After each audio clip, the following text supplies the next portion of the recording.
This is my passion. This is what I love to do. But some days, sometimes, I'm just like you, man. I hate this job. Damn, I hate this job. Damn, I hate this job. Damn, I hate my job. Damn, I hate this job. I'm just like you. Damn, I hate this job. Damn, man, I hate this job. Man, I hate my job. From a good dream I awake, sun rays on my face, planning out my day, hoping this ain't the one that I catch a case. I feel so good, I feel so straight. My manager keep calling me saying, hurry up, you late. Hurry up, you lay off. Y'all, man, I hate this job. Man, I hate this job. Been trying to play it cool, but it's hard to play it off. I've been hanging on to this bullshit, cause my car still ain't paid off. I know I'm on my way up, my boy just got laid off, so y'all, man, I hate this job. Man, I hate this job. These hoes here so ratchet, these niggas here so sneaky. Y'all don't even really pay enough for y'all to only pay bi-weekly. I'm trying to double up my cash, take this job, shove it up your area. Yo, man, I hate this job. Sometimes I wanna say, walk in and slap my boss. This shit is getting hard. Damn, I hate this job. Gotta make it out of this struggle, bruh. And I don't really mean to take it out on you. You just a customer, but damn, I hate this job. Damn, I hate my job. Damn, I hate this job. Damn, I hate my job. Damn, I hate this job. Damn, I hate this job. Damn, I hate my job. Damn, I hate this job. We're the reason why your stockholders always stay afloat. Yet I'm asking, are they hiring? Like everywhere I go, schedule will say 9, but I think it's fine if I clock in at 9:04. I work 40 hours a week plus overtime just to be bro. So y'all, man, I hate this job. Hate that I applied. So much has transpired since the day that I was hired. Told me I could advance, but you were telling me lies. Gotta give your notice before I quit, but you don't say shit right before I'm fired. Damn, man, I hate this job. Sometimes I wanna say, walk in and slap my boss. This shit is getting hard. Damn, I hate this job. Gotta make it out of this struggle, bruh. And I don't really mean to take it out on you. You just a customer, but damn, I hate this job. Damn, I hate my job. Damn, I hate this job. Damn, I hate my job. Damn, I hate this job. Damn, I hate this job. Damn, I hate my job. Damn, I hate this job. You and your procedures, you and your protocol, you and your policies, none of that shit don't apply to me. You and your quotas, you and your standards, you and your 2 sick days a year. Y'all niggas bananas. Wonder why the postman's posted with hammers, going postal with Popo on camera. His wage got him enraged, stressed out, it's hard to maintain. He flips the middle, grabs his. He said, if you don't get the picture, I quit, you ain't shit, mother. Man, I hate this job. Sometimes I wanna say, walk in and slap my boss. This shit is getting hard. Damn, I hate this job. Gotta make it out of this struggle, bruh. And I don't really mean to take it out on you. You just a customer, but damn, I hate this job. Damn, I hate my job. Damn, I hate this job. Damn, I hate my job. Damn, I hate this job.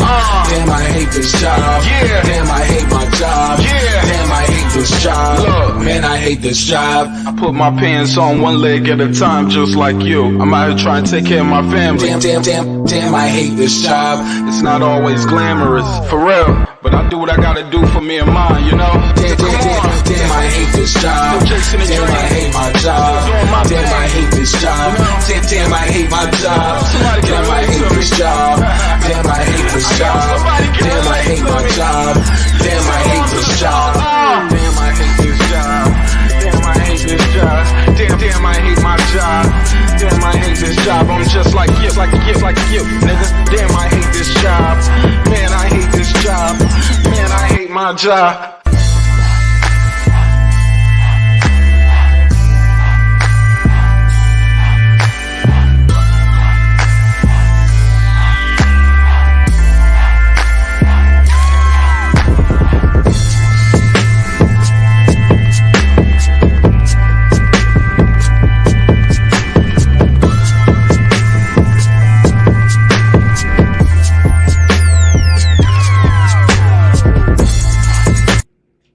The views and opinions expressed in this program are those of the speakers, commentators, experts, and/or the host.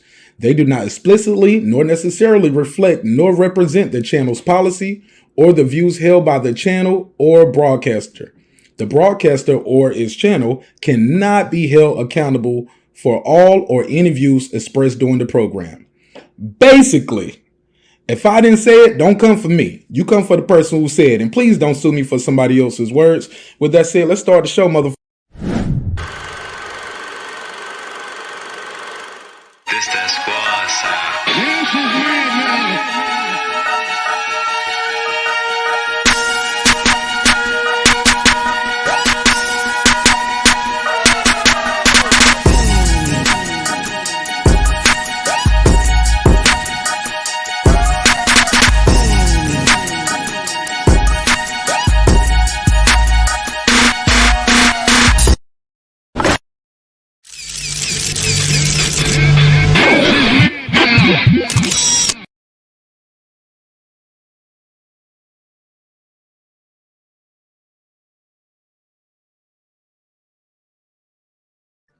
Yeah.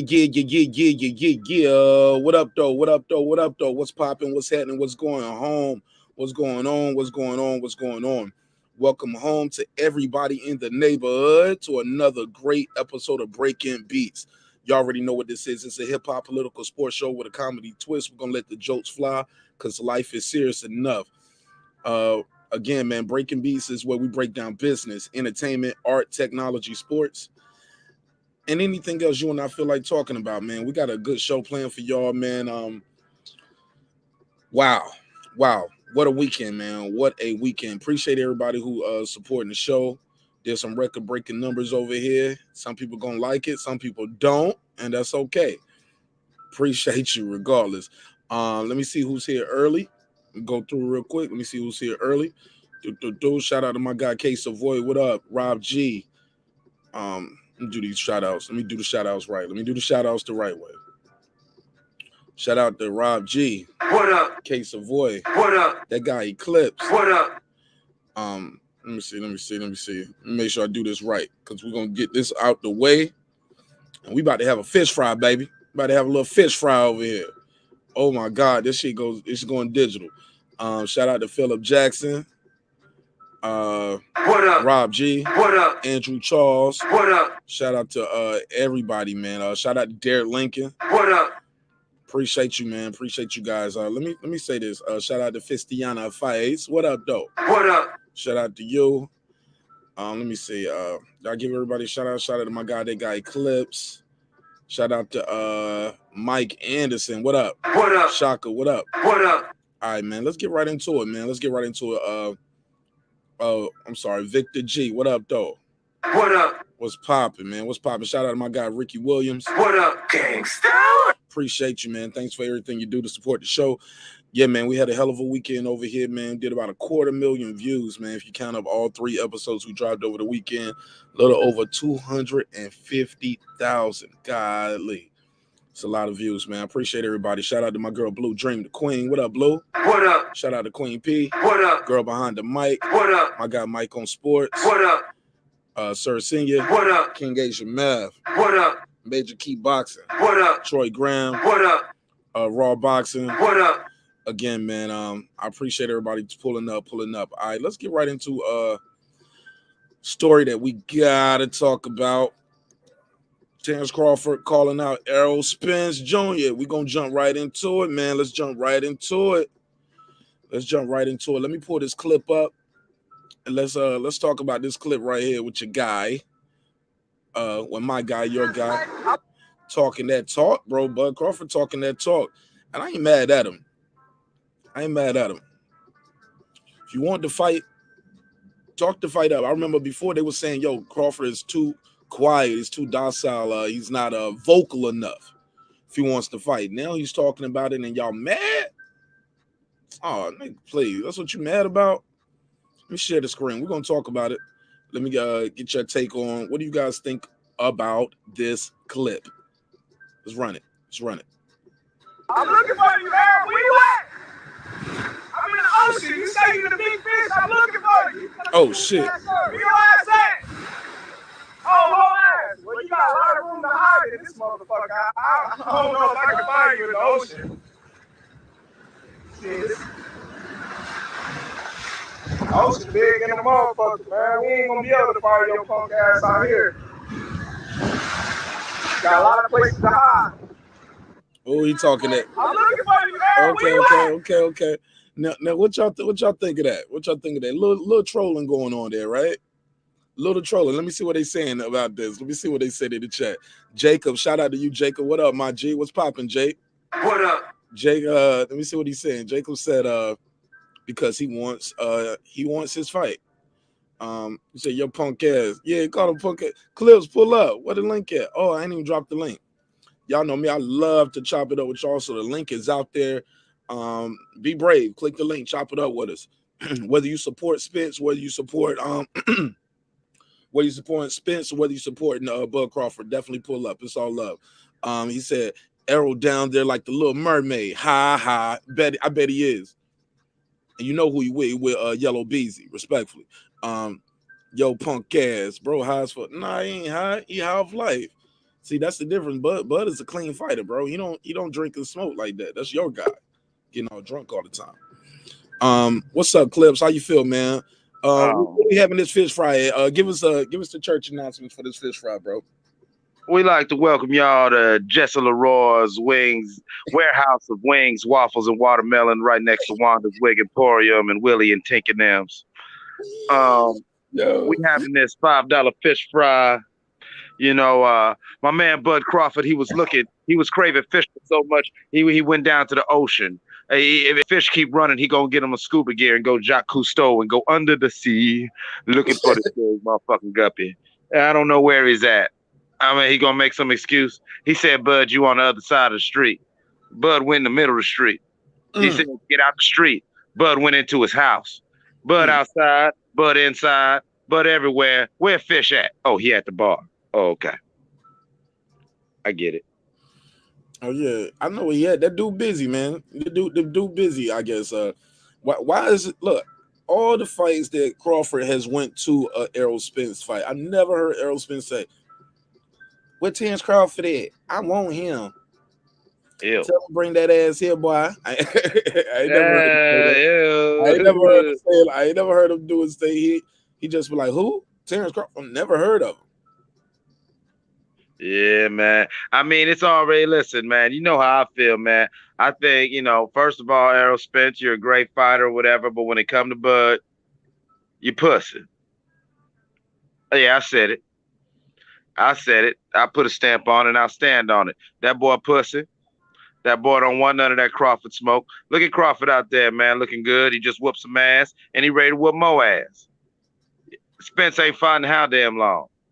And I bet you he ain't in nowhere in no gym. And I bet you he ain't calling for no fight because we would have heard from him. All he's going to talk about is all the reasons why he shouldn't fight somebody. And all the reasons why he ain't got time for this. And all the reasons why he just love Yellow Beezy cologne. You what? You know what Drop say? He what? He love his cologne? He just love his cologne. We sniffing him close. You what? Got to put a case on, homie. Got to put a case on him. We got to put a case on him. But look, we're going to talk about it. Look, at the end of the day, for those who didn't know, let me play this clip one more time. I'm looking for you, Errol. Where you at?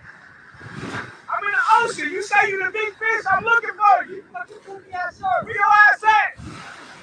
Oh, whole ass. Well, you got a lot of room to hide in this motherfucker. I don't know if I can find you in the ocean. See, this ocean big in the motherfucker, man. We ain't gonna be able to find your punk ass out here. Got a lot of places to hide. I'm looking for you, Errol. Where you at? That's what I'm saying. I'm looking for you, Earl. Where you at? Oh, punk ass. Oh, whole ass. His words, not mine. Do you think this kind of effort from Terence Crawford is going to get him a step closer to the fight? Is it possible he can shame Errol Spence into getting into the ring? I mean, I hope so, because just trying to just get him in the ring any other way hasn't worked. So maybe now we gotta, and I feel Bud, before the spring cycle comes in, and somebody says, "Oh, I'm already in a contract with this. Me and Garcia got a play date. We're gonna rub baby oil on each other, or whatever bullshit Errol's gonna come out his face. Yo. Errol gonna come out with some old fishy shit out his face. He like, nah, Bud gonna try to set the narrative right now.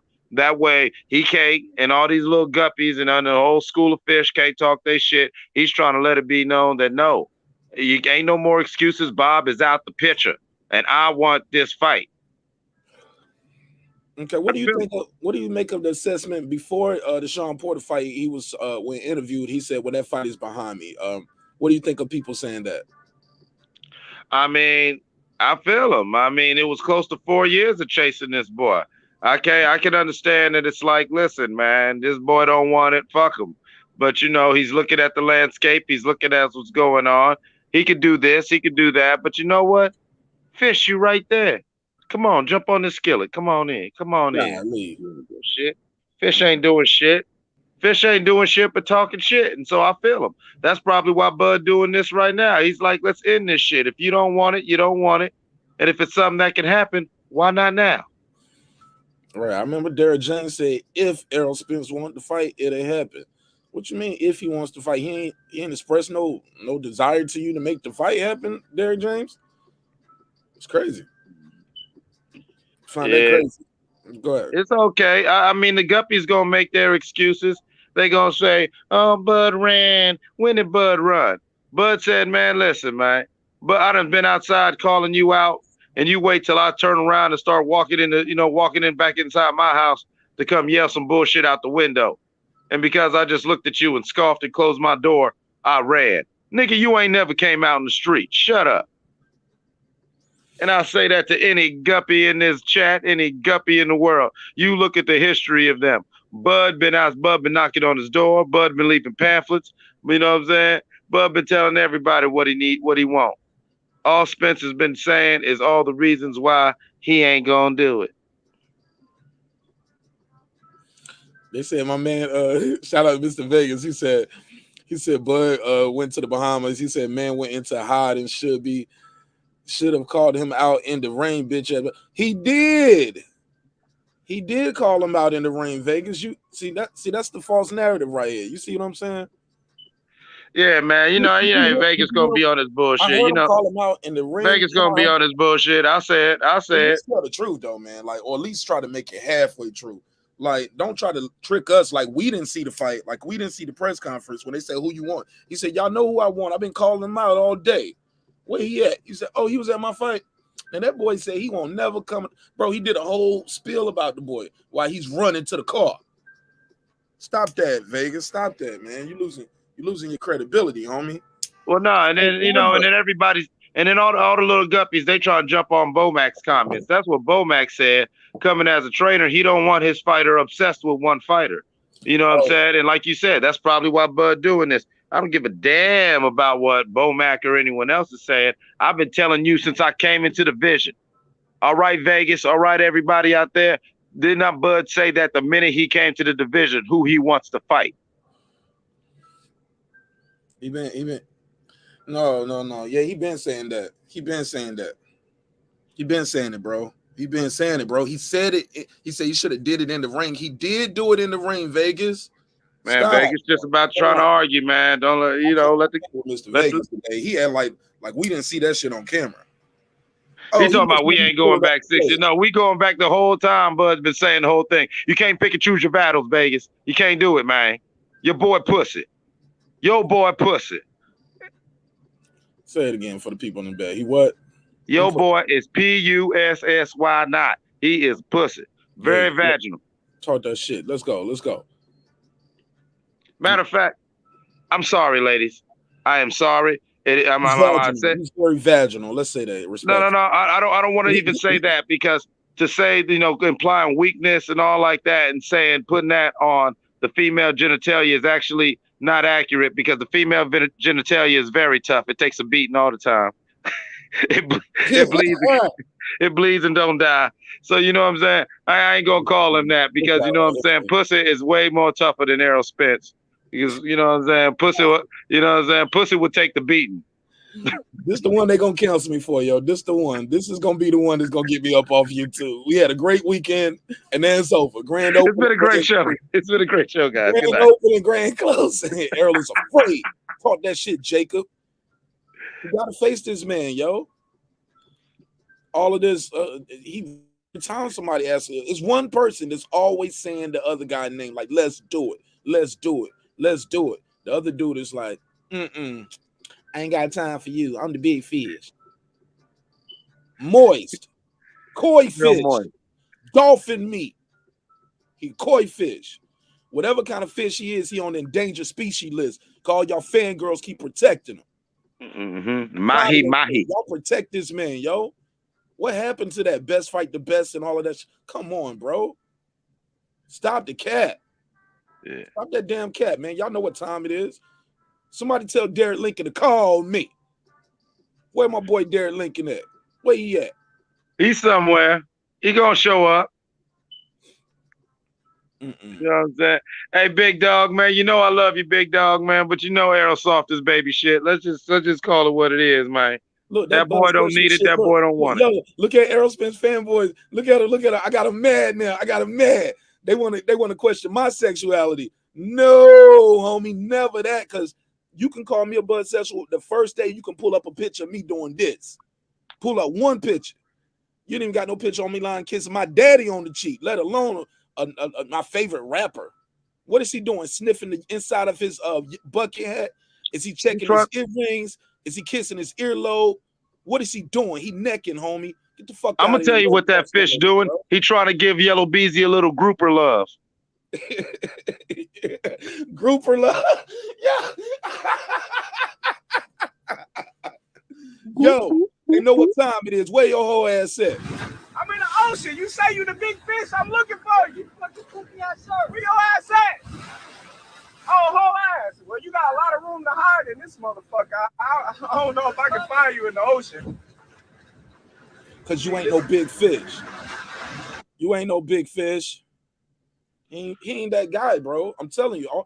Look, it always goes back to me when I saw them meet up that face-to-face, homie. Said a lot for me. Because we all don't seen that before. When this guy popping that shit about this guy, how do they react when they finally face-to-face? The energy shifted, homie. You saw it in real time. He's like, yo, you get your weight up. He's like, and Bub's like, that's fat, nigga, you fat. And then he grabbed Errol's stomach. He said, see, that's fat. Grabbed the roll. Grabbed one of them fish rolls around his one of them fins, one of them fish rolls around his waist. He tried to grab Bud Crawford. Bud Crawford's like, grab it again. Ain't nothing there. Solid as a rock. Oh, yeah. See, your boy do too much drinking and partying in and out the ring. That's why he gonna lose this fight, bro. Because he ain't gonna make it. He ain't got the heart to take it. That liver is too much E&J in that liver still, homie. He ain't gonna get it all out of one fight week. I guarantee his first fight back gonna be Crawford. If he is, I told Derek Lincoln, I got a little bet with him. I got it, man. We gonna take all that. Showing it. I'll leave y'all alone. If he brave enough to take that fight now, I'll leave it alone. But now he gonna tuck fin. I would say tuck tail, but he gonna tuck his fin and swim away. And y'all gonna protect him. Go ahead, Clips. Oh no, you 100% right, man. He's not gonna take the Crawford fight next. You know that, even though he should. And if he take it next, you know what's happening. Derek Lincoln go, maybe some money. And I'll tell you what, Vegas, Big Dog, y'all team Fish, put your money where your mouth is. I already been doing this for about 2 weeks now. All y'all who want to go back and forth and argue with me and do all that little whole shit, put your money where your mouth is. Because I know my guy ready. I know my guy want to fight. And I know my guy will beat Spence's ass. You don't know if your guy ready. You don't know if your guy want to fight. And you know Spence is not beating Bud. That's why all you doing is talking shit. Type your shit all you want to. If you really feel that way, pull up and let's go on and have this conversation. Pull up. Where Ben Israel at? Tell Ben Israel to call me. Yeah, you tell me. You tell all of them. Call me. Drop the link. Mr. Vegas, call in. I know y'all Spence fanboys mad, but I love it. I fucking love it because the truth hurts. The truth hurts. And y'all mad about it. Y'all mad. Yeah. You can say he gonna dominate. He ain't dominating nothing. He gonna swim away. Little Mermaid. Errol Spence is soft, bro. Ariel Spence, the Little Mermaid. Ariel Spence. No. Hold up. Slide the deal. Period. Is that SLI or is that slide? Okay. Or is that whatever? Look, the deal. Let me tell you something. Errol Spence needs a tune-up after such a long layoff and the retina tear.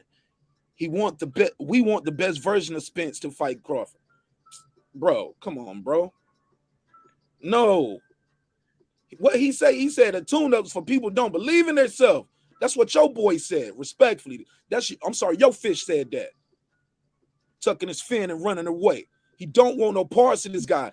Go back and look at all the archive footage, man. You can make a compilation of it. Shout out to my guy, Mike on Sports. What up, my G? What up? Click the link, Mike, pull up. I'm over here just having a little fish fry real quick. Then we're going to talk about this couple of fights this weekend. We're going to talk about the fights this weekend, but I would be remiss if I didn't play this clip of this fish fry. We having a fish fry. Hey, look, real quick clips. Tell them what we at with the fish fry. All right, we still over here live from Jesse Leroy's warehouse of wings, waffles, and watermelons right next to Wanda's Wig Emporium and Willie and Tinkenham's.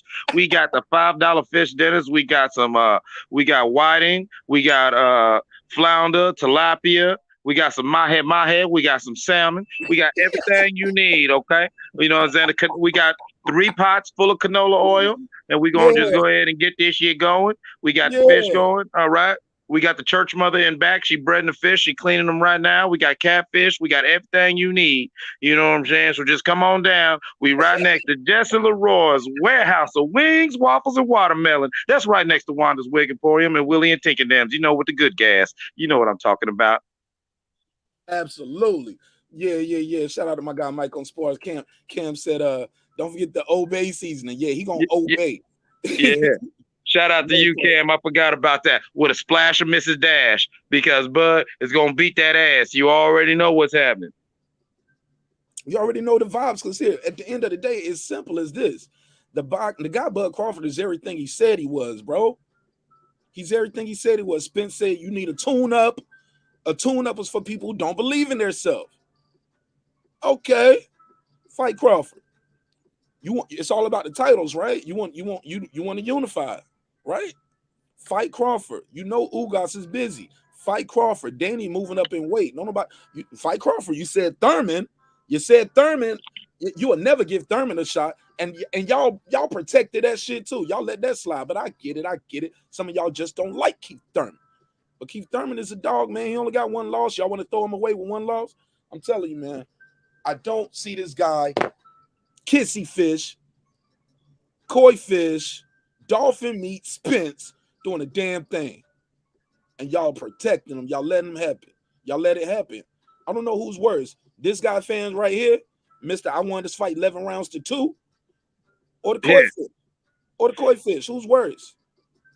You know what you know what? It's a beautiful thing. Because you know what? That's the thing. What do you call it, Mark? You call it the beautiful ugly. The beautiful ugly is doing a beautiful thing right now. Because what do we always say? It's only so long fake thugs skip a Ted. And it's all coming out in the wash. You know what I'm saying? We looked at T.O. and we said, he looks like it, seems like it. I just don't know. And now we see. You feel what I'm saying? Now we see. I understand. Oh, you had air pockets in your shit and your elbow and your boot to boot and blah, blah, blah. But you know what? As a professional, then you shouldn't have got your ass in that ring. So go and take that ass whooping. It's okay. And don't complain about it, because it damn sure, if it was 11-2, it was 11-2 in the other direction. Now, come on now, T.O. We watched that shit. You know what I'm saying? We saw Devin. We saw Tank. They won, but, you know, we saw, hey, they're human. And right now, of all the up-and-coming fighters that people been talking about, there's only been one fighter who has done and everything that we said he was going to do, and that is Bud Crawford.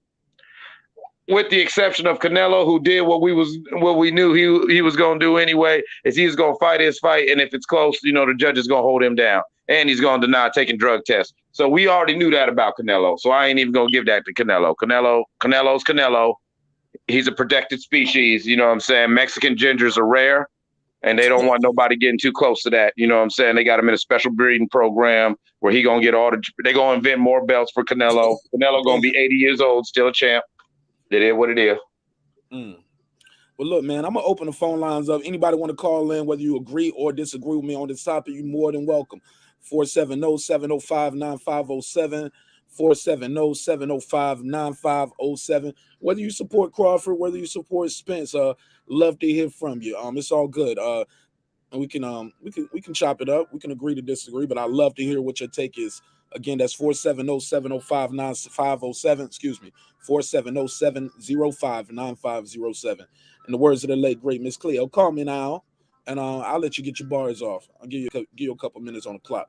Let me ask you this, man. What did you think about this? Because look, man, we had a hell of a weekend, man. I'm probably gonna keep this a short show tonight, bro. This ain't gonna be a long show, homie. This ain't gonna be one of them long blocks. And on Wednesday, when we come back on the Wednesday episode, we're gonna do top 10 hip hop or rap intros of all time. So look forward to that on Wednesday. We're gonna throw an audible. We won't be doing boxing on Wednesday unless some breaking news happen. Yeah, we're gonna switch it up. We're gonna do some hip hop on Wednesday. All right. That sounds slick. I'm already thinking of a few intros, man. That's a crazy topic.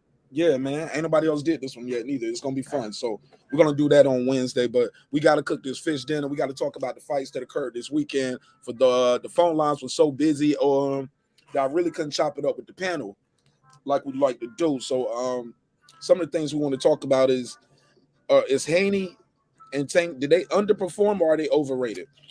Let me put a poll in the chat. I'm sorry, survey. Survey. There we go. There we go. Put a survey in the chat. Y'all let me know what y'all think. But let's start with you. Haney and based off Haney and Tank's performance, would you say they were overrated or underperformed? I will say with Devin Haney and underperformance, with Tank Davis, he really did not know. He really did not know that Cruz was going to bring it. So I don't want to say overrated or underperformed. Tank just had a real game opponent in there. But I will say that Devin did underperform. All right. Cook up a little bit more while I type this in the survey. Let me see, son. Because, some people are saying he was carried. What they say, Tank Davis carried Isaac Cruz. My guy Derek Lincoln said he kind of tanked the fight, for lack of better words, right? Because if he looked too good, George Kambosos wouldn't want to fight him if he went there and knocked this guy out. What's your take on that? Well, we know we love Derek Lincoln, and we know we honor him. We you know what I'm saying, we pray for him. But we know that man ain't well. He's a Spence fan. He's delusional. Look at Vegas, old goofy ass. Look at him, just goofy as hell, just delusional. I bet you. I'm telling you, man. I'm telling you. But so I ain't surprised that he's got a crazy theory. I just think that that's just a little too much. I don't think that Tank went in there trying to, I'm gonna stretch this fight out or whatever like that. No, Tank went in there to do his thing, but he had somebody in there with plans to the contrary, and it played out how it played out. I don't think there was no conspiracy to that. And people could say everything. Floyd paid off the refs. Floyd did that. Not true. All right, let me grab this first call and let me see who's here. Bear with me. 832. What it do? What's your name? Where you calling from, family? Man, it's Philip Jackson, man. What you think, baby? What's poppin', my G? Talk to me. Man, that Devin Haney fight, it was I don't want to say underperformed or nothing, man. It's just, I think the weight. I don't think he's carrying his weight as much as he wants to, man. I think he's struggling with the weight, dude. Okay. I just think he's struggling with the weight. It's weird, but he wants to move up to 140, right? But the belts is keeping him at 135. He really wants to be, undisputed. And so that's kind of, it's like he's dancing on, he don't want to leave unfinished business. Okay. And, that type of shit. Fair enough. This Philip from the chat, right? Hell yeah, baby. Before I let you go, you had a statement about Errol Spence, man. And I got my guy King Asian Math here, my guy Ty. with Clips. Give me what you had said something about he don't need a tune-up because he was ready. He was about to fight. Right, he was just about to fight, man. I don't get why he needs a tune. This is weird to me. This is the stupidest, funniest shit I ever heard. He was about to fight Manny. Everybody noticed he hurt his eye in like training camp or some shit. So he was about to fight Manny in Ugas 55. Why does he need a tune-up all of a sudden? All right, well, we're gonna talk about it, man. Thank you so much. Sound weird, don't it? Don't it sound weird to you? Oh, it's a whole bunch of weird shit going on in that Spence camp. Don't make me show the picture. Why? I mean, I saw that picture. I want you to show that picture again and again and play that clip. You gotta play that clip, man. Like, look, I troll Errol Spence fans with that because they can't explain that. They can't explain the unexplainable. But look, let me. I want to. Go ahead. Go ahead. Oh no. I just like to troll the Spence fans, and I told him if he takes that fight and he beats Crawford, I'll delete it forever. I told their Lincoln I'll never play it again if he fights me and wins. That up. You gotta keep replaying that. You gotta keep replaying that. That big fish. We got the fish fry. Where my boy at? That boy that got the fish fry going on, man. I just love to hear him repeat them locations. I love to repeat them locations, man. That's the shit. Yo, that shit dope. Yeah, that shit is creative, and he does it like that. But look, thanks for calling in to get to the panel. Thank you so much for your time, your energy, and man, you're more than welcome to call back anytime, bro. Appreciate it, baby. I'm gonna slide back and listen, man. My brother. King Mev, I believe you was here first. Then my guy Ty. King Mev, he definitely supports Errol Spence Jr. You got the floor, King. How you feel? Hey, you know how I feel. 56 mil, as we all should feel. What's up, Clips? Black man, how black are you today? You real black? Black is my black card. What's up, Ty? Yo, what up, bro? My bag on my audio the other day. I don't know how much you heard. Mev, you good? Let's pick it up where we at right now. I don't want to lose the people. We ain't gotta do all the shit. Okay, your audio last time. You good? Your audio sounds great now. Where you want to start at? You want to start about Haney and Devin's performance? Did they underperform or are they overrated? Oh no! I got to give extreme shout out to Devin, man. Hey, man, he ate off the plate that was fed to him. He didn't get greedy and try to get more than what was offered to him. He stayed disciplined on offense. You know, his defense was on point, and just an overall performance. You know, I'm a true believer now. You know, he showed me what I was hesitant for. He went through his trials and tribulations with the Linares fight. He overcame it. He showed that he could correct his mistakes. He didn't fall for the trap because JoJo, and that was good commentary you was doing on the fight. And as we were saying, hey, he setting Devin up. Is Devin gonna stay disciplined to stay away from it? And he did. You know, so he left out there unscathed. I scored it 10-2, and a good performance. You know, he didn't get pressured to get the KO. You know, like I say, he took what was gave to him. He ate off his plate, and he got full off of it and got the victory. So I still don't put him over Tank yet. I don't put him over Tank, but he's deserving of that Kambosos fight. I mean, the Kambosos fight. All right, go ahead, Ty. You want to respond as well? Can you hear me? My audio good? You sound good, bro. Let's go ahead. Yeah, I mean, Devin is what he is. He's a safety first fighter. As much as we like how he fights, you know, he's a defensive first fighter. He wants to fight at mid and long range. We want to see you go for the KO. You know what I'm saying? We want to see you close the show.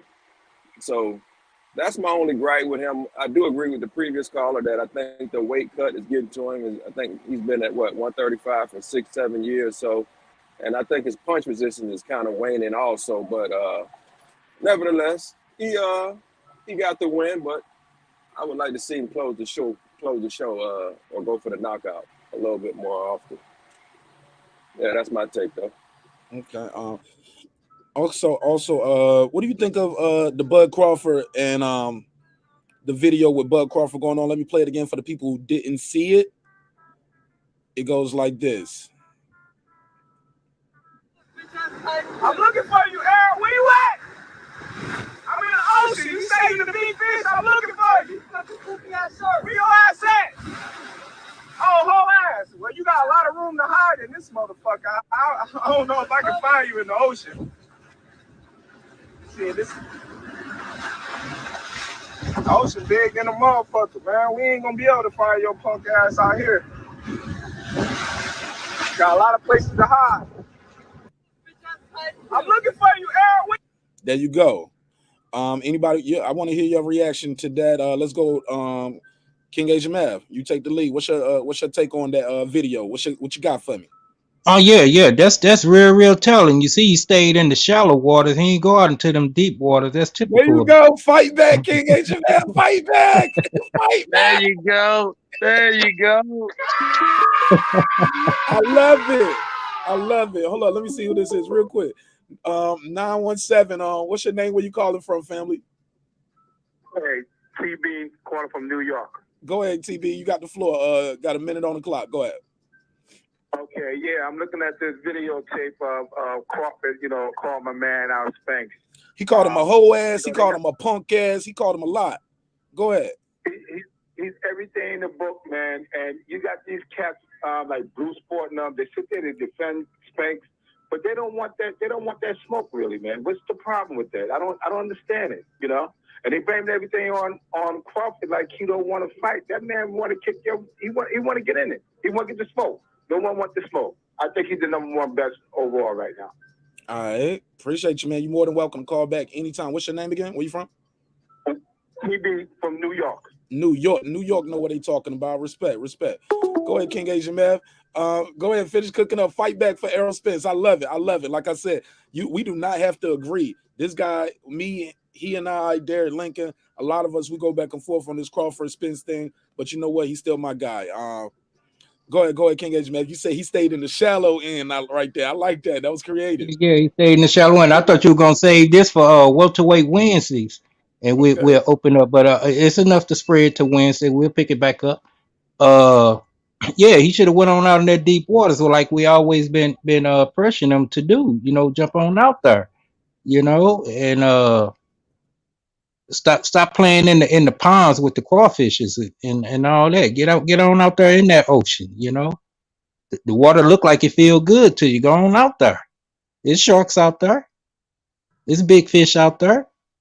You can't be playing right there in the little shallow waters, screaming all, like the little dog behind the fence. Go ahead, get your call.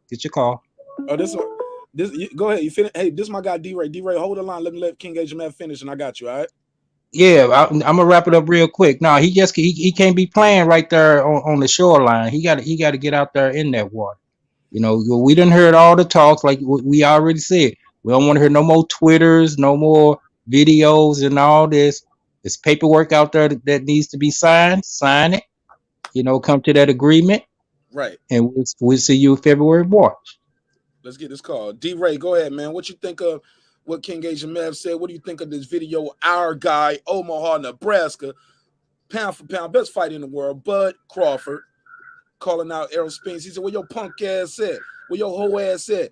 We hunting, man. We out here hunting guppies, dolphin meat, koi fish. Go ahead, D-Ray, you got the flow. Hey, man, you do such a great job, bro. I just got to sit back and let you cook a whole lot, man. Hey, man. I was the top grill op at the Waffle House for 6 months. Hey, man. And we didn't sell no fish. Bro. Because you cooking that meat good, bro. I'm telling you. It's, man, somebody got to be listening. They got to be part of the Nash Network, bro. We international. I can't be the only one in Omaha listening. You know what I'm saying? But shout out to Math and Derek Lincoln, because they hold it down for the Spanx Nation. Because if they wasn't as trill as they is, bro, they would really be looking bad out here in these streets. So at least they are represented. Why marqnash got all the receipts and all the videos. Yeah. Hey, man, but guess what, though, bro? But hold on. I just want to say this part real quick. Then I'm going to let you cook for a second. But, hey, man, the Twitter stuff, man, hey, that's part of it, bro. If you wanted to fight, we wouldn't be doing Twitter right now. So since we ain't got the fight, bro, the frustration, go out on Twitter, and then everybody can look and say, is that koi fish? Is that dolphin meat? I mean, what you talking about? Cook on the marqnash. I'm listening to you, bro, but let me stay on the line. Go ahead, Ty, King Asian Man. If anybody want to react to that, I know we got another caller. Yeah, I'll go ahead. We'll get back to y'all. I only can talk to one person at a time, and this is our guy right here. Yeah, So man, I gotta wait till you finish. Go ahead, guys. Yeah, man, that was hilarious when I saw it, man. I think Errol realizes, man, the walls are caving in on him. He has nowhere to run. As soon as Bud signed that agreement with PVC, it's over. I said a long time ago, they should have got Bud when he first came to the division. Like, time is pretty much on his side at this welterweight, in this welterweight division. I mean, Facts. a lot of these guys, they're weight drained now. They're injured. They're inactive. So, and Bud, he's a gym rat. So he probably can stretch his prime out another year and a half to two. So if however long the fight takes, physically, he'll have all the advantages over Errol. I mean, he got in there. He matched his athleticism with Sean. And Errol don't even have that type of athletic ability. So the longer the fight takes, the worse it's gonna be on Spence. Like he told Spence in that face-off, they're gonna say he stayed at 147 too long, and that's exactly what they're gonna say. Go ahead, D-Ray. You give me your final words before I let you go, man. And get the next call. Absolutely, I appreciate you, bro. Mr. Vegas, why don't you call in, homie? The line is there for you too. Hey, man. Hey, and my man cooked it up beautiful, bro. Your best chance. And that's the whole thing I always said, man, is it was never no sweat towards Errol Spence until he said who Bud Crawford fought. And then he went and fought Little Mikey, bro. Right. Then Bud went to Texas to try to make a deal with Earl to fight. And then that's when he said he started with the 60-40 stuff, but he went and fought Sean Porter for 50-50. And then when he come back and he fight Garcia, Bud is there going up against this EJ City. And he say, why he come to my fight? And then when Bud say, well, then fuck it, then I'm finished with it. Fuck that fight. Then they want to say, why would he say that? Right. Hey, man, keep cooking, bro. I love it. I'm going to call back, though, man. But, hey, panel. Call back. Hey, Spence Nation, y'all better step up, man, because Derek Lincoln, they need you, bro. But, Mav, you handling business, man. Keep it up, bro. Good luck. Hey, man, but, hey, you better hope, man, that February 4th ain't a reality of what it could be. Because if it is, hey, but that's going to get the year started off right, man. Appreciate you, bro. Hey, man, everybody subscribe, like, share, man. This is great content. Hey, marqnash, you doing numbers, bro. Peace. Couldn't do it without y'all, man. Couldn't do it without y'all liking, commenting, and sharing it, man. Go ahead, Ty, King Asian man. Oh, no. Damn. Hold on. Hey, caller, hold on 1 second. Somebody right in front of you. Go ahead, Ty. Who was that? Ty or Asian man? Who was next on the mic? I lost my spot. Or was it Clips? Who was next? Oh man, man. You know what I mean? It is what it is, man. The boy had a full training camp. All right, you got the surgery. Now, if he was really serious, you would have got the surgery, you would have got back into camp, you would have did whatever. He should be ready. Shouldn't need a tune-up because remember, out of his face, what he said, you need tune-ups when you're scared. And he ain't scared because he's the big fish. So come on. Look. Bud done jumped in the water. Right. Literally. All right. Your punk ass outside. 314. What's your name? Where you calling from, yo? My name Hot Rod the Barber, man. I'm calling from St. Louis. Okay, St. Louis. Yo, y'all do good fades in St. Louis, man. I got them nice fades, bro. All the barbers I ever met from St. Louis are super fire. And the tattoo work out there be crazy. Talk to me, and man. we got a tattooist in the shop. Oh, y'all barbershop be lit. Y'all sell drinks in there too and shit? Damn. We have drinks. We don't sell them, though. Okay, yeah. Oh, yeah, that's what I think that's the rule, right? You can't sell them. They can be available. Hell yeah, next time I come to St. Louis, man, I got to pull up on your shop. What's your shop? Promote it real quick. It's Freestyle Barber Beauty on West Florida. Okay, hell yeah. Hey, look, man, you see how I go. I'm going to let you promote your business, man. Go ahead, talk to me, though. What you think of the story? Crawford versus Colin Spence, all kind of hoe asses and punk asses. Also between Devin Haney and Tank. Did you think they underperform or are they overrated? Haney got stalked. He was trying to take Haney in the dark place. He was trying to take, you know what I'm saying? He was trying to take him in that dark room. But Haney, he prevailed. He looked like he need to quit taking so many punches, man. Because I think Kambosos will take him out. I think Kambosos will smash Haney. But on the Errol Spence thing, Errol Spence is obviously running, my dude. He running. Anytime you want to fight somebody, you don't put no stipulations in between them. You steady putting the money in between y'all fighting. That's whack. That's whack. He's scared. He been running. And everybody that's on Spence Nation, you know, they into the glamour of him wearing all these gold chains. My guy's a gym rat. He come to beat his ass, man, and he's running from that. All right, good call, man. Thank you so much, man. What's your name again, fam? Hot Rod the Barber. Hot Rod the Barber out of St. Louis. What's the name of that shop again? Freestyle. And where is it at in St. Louis? In Delwood, on West Florida. All right, thank you so much, man. Appreciate you, man. You know it. Call back anytime. King Asian Mav, you know that part of St. Louis you talking about? Yeah, I know that part. I wanted to cut in right quick. Like, nigga, I'll pull up over there. He's just fucking talking bad about Spence like that. Damn, see, there you go. See, you want to fight him in person because what he said. I don't want to fight that dude in person. I just said you gonna pull up on him over there. I don't want to fight. I ain't got no smoke for that. He gonna pull up and have a sternly worded conversation. Like, you shouldn't be talking about this like that. Now you know. Right. Now you know Errol sensitive. Hey, King Asian Man, call him Errol suspect. He's suspect. King Asian Man, you from St. Louis?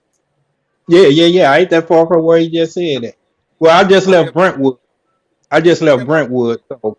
Yeah, my pops stay in St. Louis, man. He stay off of Union on Maple between Delmar and Page. Oh, he down there. Where that one club, the Ville, used to be at, where Pete's Market used to be at. It's a Save-A-Lot right there. Yeah, right there by Soda and High School. Yeah. Soda and International. Yeah. All right, look at these niggas having a high school reunion. I ain't mad at you. Hey, look, yeah, it's all love. It's all love. Shout out to everybody seeing this. Likes as you come into the room. Pause. We got over 160 people in the room.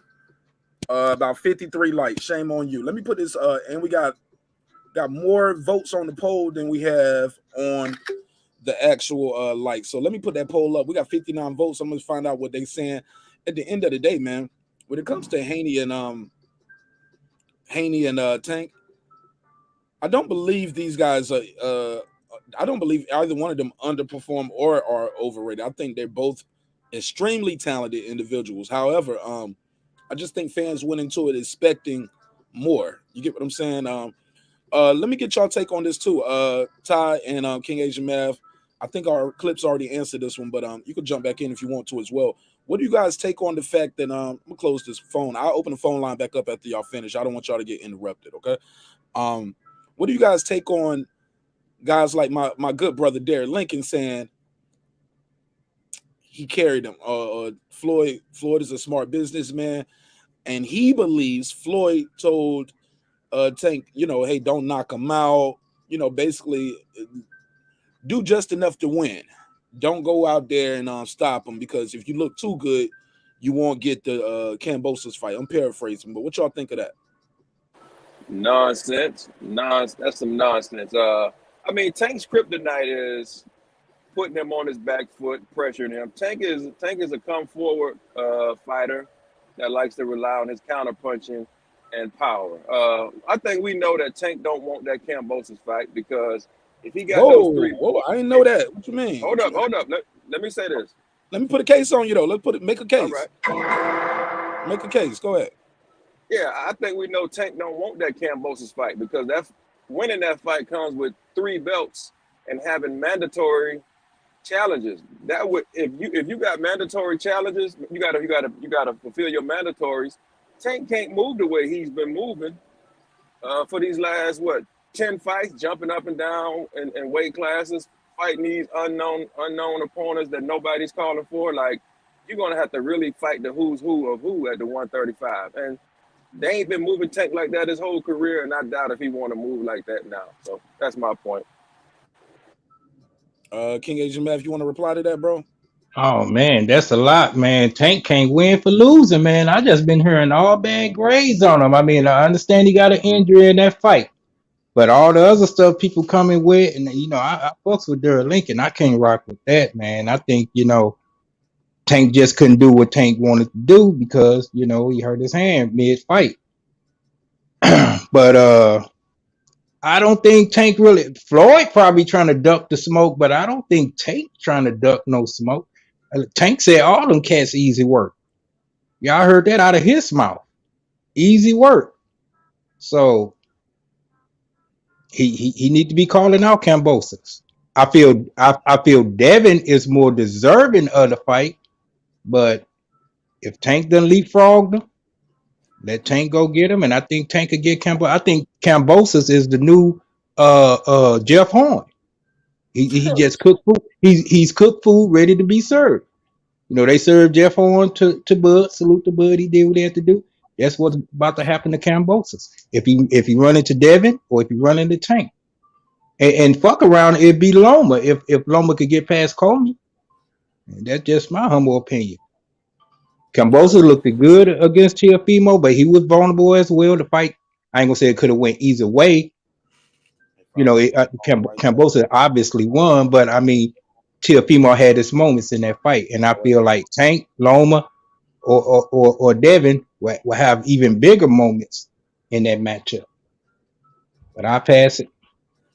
Okay, I think 513 was calling. I'll take the call from 513 when they call right back. I had the phone line down on 513. Sorry about that.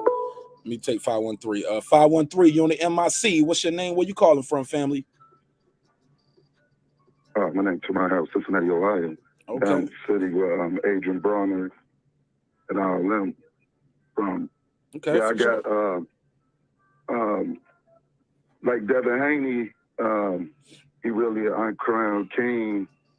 You know, I see, like I was watching a video the other day and the guy said he ain't knocking no one out, but you got to realize, like what he was saying, the guy been at that weight for over like, since he been professional, since he was 17, like in 130 pounds, he outgrew it. And you know, like with that muscle, with the muscle and stuff, he need to go up to the next weight. But everybody running from him with the belts. And he really on the crown king. You know. Well, nobody, none of the fighters won't fight him. Same thing like Terence Crawford. Terence Crawford, Errol Spence want to say 60-40. You on the B side, I'm on the A side. Now that he ain't with Bob Arum now he can get something going now. All right. You know, I think Terence Crawford, you know, special gift, man. You know, like he just a better all the way around puncher and everything. You know, southpaw, left hand. Toolbox, bro. The toolbox. Too many tools in the toolbox. You know what I'm saying? Yeah. I mean, man. And then like is that who y'all talking about? Just Terence Crawford, or I mean, what lightweight division 2, or what y'all talking about there? And the other thing, as far as Devin and Haney, I said Devin and Haney. Tank and Haney's performance. Did you think they underperformed or are they overrated, or what did you think of their performance? And that'll be the last one. I think it was a great performance, but I think the reason why I was thinking Devin Haney was going to get a knockout, but I noticed he haven't got any knockouts, and that's the same thing like when Terence Crawford was at 135. A guy just mentioned yesterday that he didn't knock out about 3 or 4 people but once he moved up to 140, he was able to knock people out. Right. You got to look at Devin Haney's frame. He's 5'8", and he's been at that weight for a long time. And he keep trying to get the belts, and you know, after other guys turning away from him and don't want to fight him, they freezing him out. And that's really hurting him. That's it. I gotta let you go though, man. If you join the panel, you can get more time, man. But we gotta let you go, cause I got people that actually click the link and I'll it's cool. Next time. But yeah, you can call back though. You're more than welcome to call back. Shout out to him. Go ahead, guys. I gotta speed it up a little bit. I'm sorry. I got that. Check this out. Like, if we know that Devin is struggling with weight, I think Kambosos and his camp knows it too. So, like I said I said this last week, I think Kambosos is going to take a light tune-up in Australia. You know what I'm saying? Build his fan base, and he's going to scratch this Haney fight out. Now Haney going to have to make a choice whether is he going to continue to kill himself and make this weight or go for undisputed, or is he going to have to go up to 140? So if we know this, I think Kambosos and his people know this too.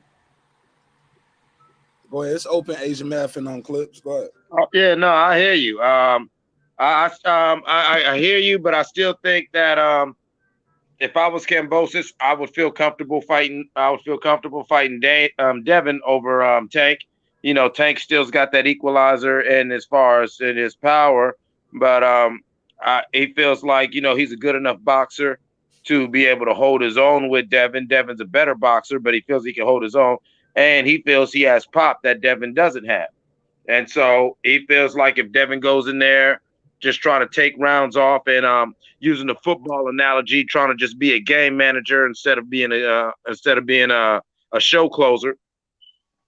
If I was Kambosos, I'd take Devin all day. I mean, it's real easy.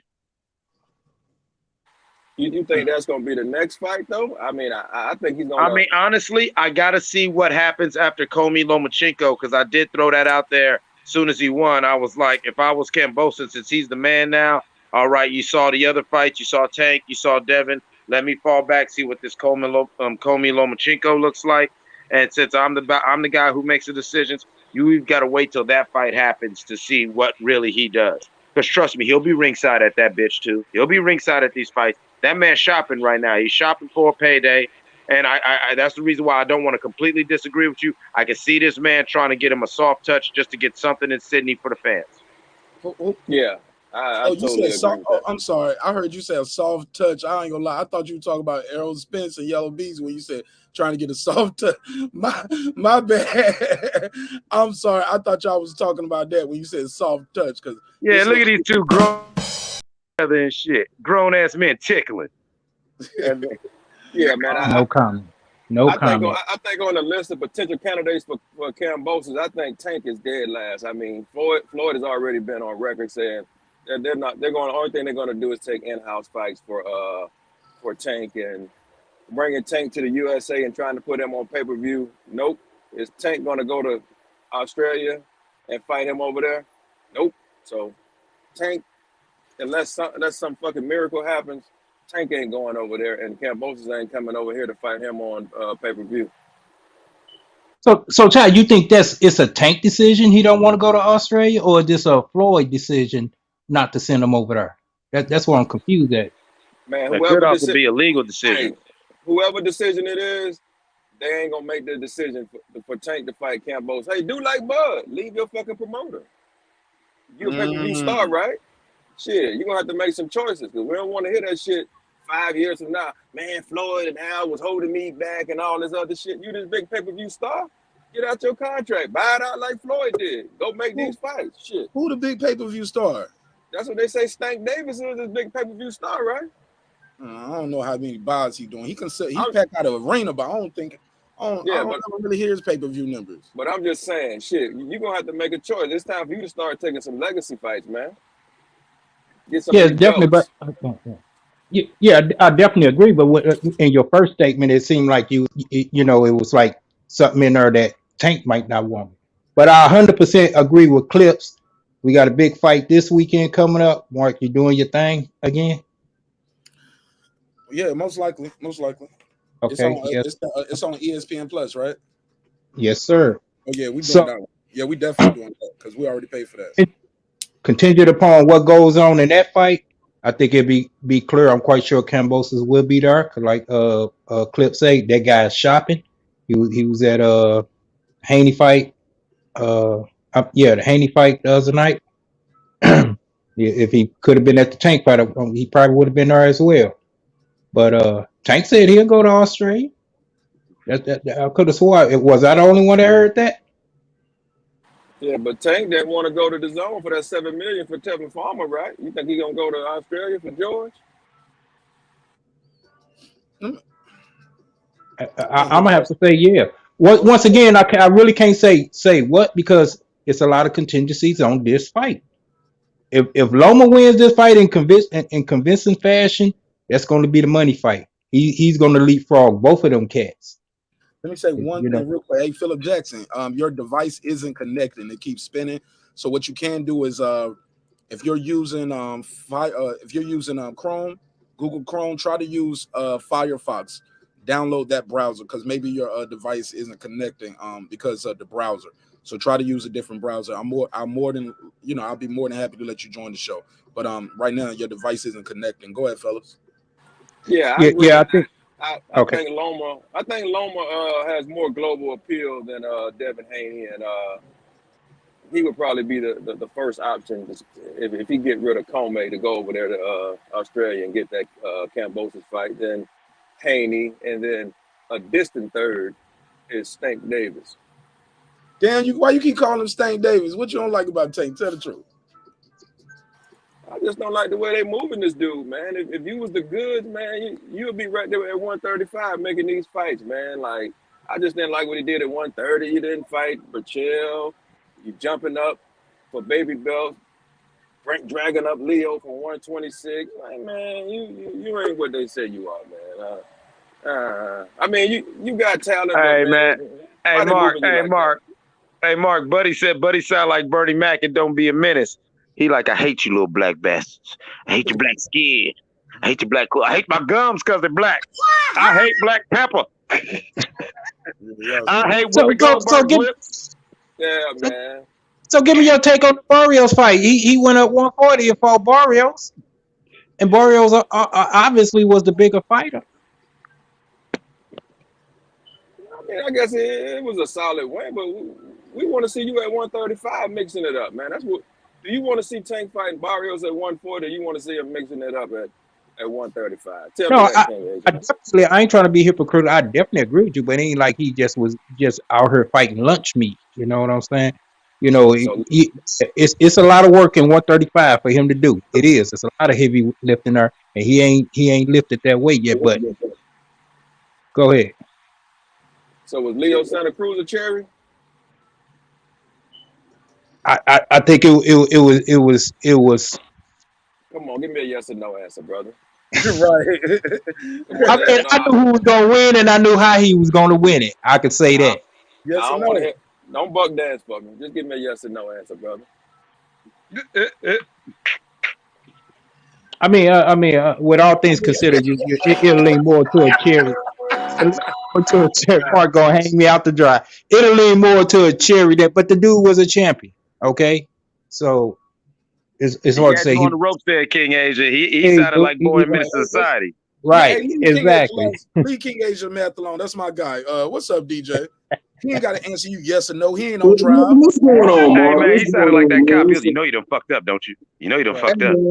Hey, it's a whole lot of rigmarole being said right now, man. I've been sitting back listening. You know, and it's just, I got to tackle a couple of things. First of all, you're not going to knock everybody out. Like, and to say that Tank and Devin had less than spectacular performances is a reach when they clearly won the decisions, man. It was no controversy in either fight. There was no controversy. There was no controversy. Look at this. At all. Look at this. What you mean ain't no controversy? 6,594 votes. Say out of those, 55% said Cruz won. You don't think that's controversial? Out of 7,000 people? I think a lot of people want Tank Davis to lose. And so since Tank didn't knock him out, it's a loss to them. You understand what I'm saying? Since a guy actually went 12 rounds, since they actually got to see a guy go 12 rounds with Tank, they didn't get to see the first guy go 12 rounds with Tank. So since he went 12 rounds with him, automatically Tank lost. That's the narrative that's being pushed out here. I look at it in a different way because context matters in this shit. Tank lost his biggest weapon and still outboxed him. He lost his biggest weapon halfway through that fight and still outboxed him. So what? He got touched up. Man, it's boxing. Everybody get hit. Bud get touched up. But what happens? He wins fights. Tank was getting touched up in the Barrios fight. He was getting touched up against Leo Santa Cruz, but he won. Only difference is today, he actually had to show his ring IQ and his boxing skill to win the fight instead of his power, and he pulled that off. Devin put on a masterful performance. I wish Devin would just hold his nuts and get up on these podiums and tell people I'm 23 years old. I ain't got a mark on my face. I must be the greatest. He stood in the pocket with JoJo Diaz when he didn't have to and outboxed him. He stood in the pocket with Jorge Linares when he didn't have to and outboxed him. Did he get caught? Sure. That's what happens when you stand right in front of people. There's only been a couple fighters that I've seen in my lifetime, well, maybe 3, that I've seen in my lifetime that stood directly in front of people and didn't get hit. And that was Sweet Pea, Floyd Mayweather, and now Shakur Stevenson. People get hit, man. This is a fight. But to say that these guys had less than spectacular performances because they didn't knock these guys out, it's just crazy to me. And moving on to this Errol Spence cap that y'all keep spewing out here. Somebody got to some objectivity out here, man. DJ, slow down, because some people don't know what we talk about. Let me play the clip. Got to play the clip for the people who don't know. I'm looking for you, Errol. Where you at? I'm in the ocean. You say you the big fish. I'm looking for you. Where your ass at? Oh, whole ass. Well, you got a lot of room to hide in this motherfucker. I don't know if I can find you in the ocean. See this? The ocean big in the motherfucker, man. We ain't gonna be able to find your punk ass out here. Got a lot of places to hide. Talk to me. That's real cute. That's real cute. But as I said in the chat, as a fisherman my damn self, I ain't ever caught no big fish standing on the bank. You better get your ass in that boat and get out there in that water if you really want to catch a big fish. You really want to catch a big fish, you better go knock on his door like Muhammad Ali did with Joe Frazier. But here's the thing: why Bud got to do all this? Why your fish got to do hiding like this? Hold on, because I've listened to this rigmarole for a while. Ain't no rigmarole. It is what it is. It's a fish fry. Come and get you a plate, man. We can put you on the grill too. Yeah, we go. We gonna talk. If we gonna talk about it, let's talk about it. Why did Bud choose to stay over at Top Rank 3-4 years ago when he could have came and signed with PBC where all the champions were? Because maybe he was like, y'all been fucking with me this whole time. Fuck y'all. Right. I hear excuses. I hear excuses. 60-40 is an excuse. The other side of the street is an excuse. No, DJ. Yeah, and he stayed over there. He stayed over there to fight all the guys he was fighting. He stayed over there with Jeff Horn. You know he was supposed to be trying to get that. You know he was trying to get that Manny Pacquiao fight. Don't act like that, DJ. Don't do that. Did he get it though? Hey, DJ, it's your story. Tell it how you tell it, man. I ain't mad at you. I'm just saying, I didn't hear all this bass in his voice when he was going after Manny Pacquiao. That's all I'm saying. That's all. He was willing to take whatever Manny Pacquiao was going to give him to get that fight. Manny yes Pacquiao or no? All sound great. He a legend. Yes or no? Yes or no? DJ, you got the back, man. Yada. He was willing to take whatever to get in the ring with Manny Pacquiao. Yes or no? DJ, I already answered you, and you keep talking and saying yes or no. I already answered that. As soon as you said it, I was like, he was trying to get the Manny Pacquiao fight. Right. Manny Pacquiao's an all-time great. Everybody was trying to fight Manny Pacquiao at the welterweight. Come on, bro. You know that. Motherfuckers were trying to come up from 140 to fight him. You know that. He was the real big fish at 147. You laughing? Am I joking? Am I wrong? Am I mistaken that Manny Pacquiao, everybody wanted to fight Manny Pacquiao? No. No, you're right. You're absolutely right. Bob thought he thought look, at that point, Bob had promised him shit and he had made his promises. At this point, that shit is water under the bridge. But But now he disrespected him and he left the company. Yeah, after Bob wasted 3 years of his career. What I don't get. We could have been had these fights, man. We could have been had these fights. Bud made a decision. Either take the money and stay with Top Rank, which is absolutely nothing wrong with that, or go over there where the champions were.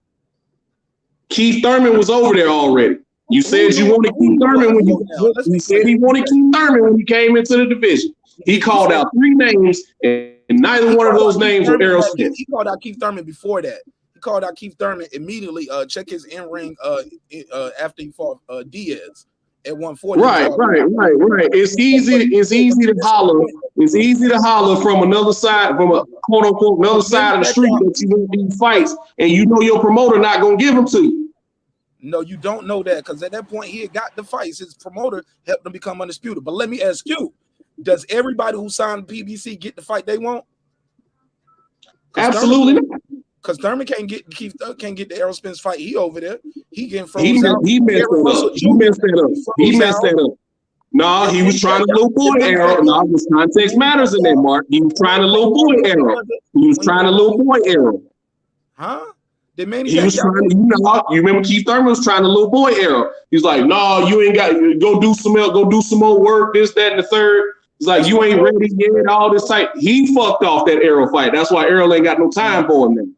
But Errol trying to little boy right now. I mean, exactly. No. Let him stand on it. Boy doing the little boy stuff, playing in the little kids part of the pool. Nigga, get your ass out there on the deep end. That's what the big. Errol ain't in the deep end. Errol's in the bar. Stop. Errol's in the bar. Errol ain't even in the gym. Man, come on, stop that. Listen, DJ, King H.M.F., we have never heard Bud Crawford say, get a belt first, and then I'll fight you. Like, he ain't never say that. That's your guy. That's the PBC shit that they was doing. Because all the champions were where Errol was. That's what what Bud fans like to holler. Why don't I take the easy route? Hell, all the belts over here with me. Not all of them. Let me get all the belts. Then we'll fight. And how's that working out? Hey man, keep getting injured, dog. Oh man, hey, man, keep getting injured. Shit, he got two. He was about to have 3. He fixing to. The boys wanted all the smoke. The boys wanted all the smoke with goddamn Jeff Horn when he had the belt. They used to put him up on the little PBC board, but soon as Bud got the belt, they want to act like the man don't even exist. Look, Bud fought Molina. Yeah, I don't agree with that. I didn't agree with that when they did that. Hey, Bud fought Molina and Diaz. Those were PBC fighters. Why the hell he can't get PBC fighters all of a sudden at 147? Let me ask you this. Let's talk about right now. And I'm curious, why do you think Spence has been so silenced about this Bud Crawford fight? Why do I think Spence has been silent about this Bud Crawford fight? Because I don't know, man. I don't know. I can say what I think, but I don't know. We really don't know. Oh, come on, boy. You had a lot to say, boy. Come on. Hey, DJ, don't say you don't know now. You've been making up bullshit all night, man. Just keep on making it up, man. I ain't making up shit. They consistent with your bullshit. Listen, because all the welterweights are fighting each other. You can say whatever you want to say about them other divisions. All the welterweights are fighting each other. So you can say whatever you want to say about that. Bud had an opportunity to put his hat in the ring, and he chose to stay over there with fucking Top Rank. That is what it is, man. Now he looking back 3 years later. He ain't got none of the fights. He ain't got none of the fights Bob promised him. Now he's sitting over there with his lip hanging, talking about everybody ducking me. No, you chose to stay over there. You chose to stay in the house when everybody else was outside playing. You're talking about then. What about now? You got Thurman saying, I'll fight him next summer. Danny saying, I'm going to 54. Spence won't even say his name. Sean Porter, man, Danny Garcia also said he wants the winner of Amir Khan and Kell Brook. Well, Danny Garcia don't know what the hell he want to do, man. But look, so you agree with me then? So all of this, they fighting each other. They fought each other. Some of them. They fought each other already. What you talking about? Finish it. Only people that didn't fight was Keith Thurman and Errol Spence. Everybody else fought each other. And that's because when Keith Thurman had a chance to make that fight, he decided he wanted to keep chasing after Floyd Mayweather. When Floyd Mayweather told him, fight Errol Spence and I'll give you the fight. Who guys fight other than Sean Porter? Let's see. He fought. He ain't fight Thurman. He fight Manny Garcia. He just fought Manny Pacquiao. Oh yeah, but you know why he fought. Come on, bro. He won't get. But the fight happened though, man. The fight happened though. They could have easily called that card off. That fight happened though, bro. Okay, yeah, so that fight happened. I give it to you, Manny Pacquiao. Okay, use Manny Pacquiao. Did Manny Pacquiao fight everybody over there? They fed him Mikey. They fed him Broner. Who else they feed Manny Pacquiao to? Keith Thurman. Keith Thurman. You get what I'm saying? Everybody. I'm just saying it sounds good. Everybody fighting each other, but they're not all fighting each other, bro. Hey, wasn't Yuga Spence mandatory? You know why Manny Pacquiao didn't fight Danny Garcia? Because Danny Garcia and Sean Porter were fighting. So Danny Garcia, that was a better fight for Errol Spence Jr. than Terence Crawford? Absolutely not. Okay. At least you're being fair. Hold on. I'm fair, dog. I'm fair. Hold on. That's why I called out the rigmarole. Hold on, you say like I go after guys. I go after guys when they try to talk about Bud's resume. No, because I go after guys when they try to talk about Bud's resume. I didn't say you not. I'm just saying somebody else was talking, and then y'all keep cutting each other. My bad. Go ahead. Hey, did you just say Sean Porter was a better fight for Danny Garcia than Manny Pacquiao? No, I didn't say that. Oh, okay. I was wondering. My bad. Dang. Yeah, man. At the end of the day, man, I just want you guys to keep it a buck, yo. It takes two to tango. We keep hearing one guy call the other guy's name, and saying, "Yo, let's make the fight happen. I'm a free agent now." The other guy hasn't said nothing about fighting this guy since we all know he's free. But we keep going back to, well, what about when he was signed to Bob back then, bro? What about now? Free agent now. He's injured right now. Don't want it, man. He's out of here. You can say what you want to say. Excuses, whatever. The man injured. I ain't heard him say nothing about when he gonna announce a fight. I ain't heard him announce a fight. When he gonna exactly because he's still drinking. He popping pills and drinking instead of being in the gym. Speculation. If that boy was serious, he'd be like, "Listen, man. Look, you want to do it? I tell you what, I need, you know what I'm saying? I still got such and such going on with my eye. But listen, I'm gonna get in the camp and I'm gonna have my people. I'm gonna see you first thing. I need this much time. Can you give it to me? If he was serious, he'd put it all on the table. He'd be like J8 said, he wouldn't talk no 80, 20, 70, 30. He said we go 40, 40, and the winner gets the remaining 20%. Clips, the last time a shark ate somebody, did he tell him he was gonna eat him? Oh my God, man. Nah. Man, that boy ain't no goddamn shark. That's a goddamn goldfish at best. That little goddamn minnow. That minnow ain't gonna do nothing. Hey, that boy ain't gonna kill nothing to let nothing die, man. Put that comment back up there, Mark.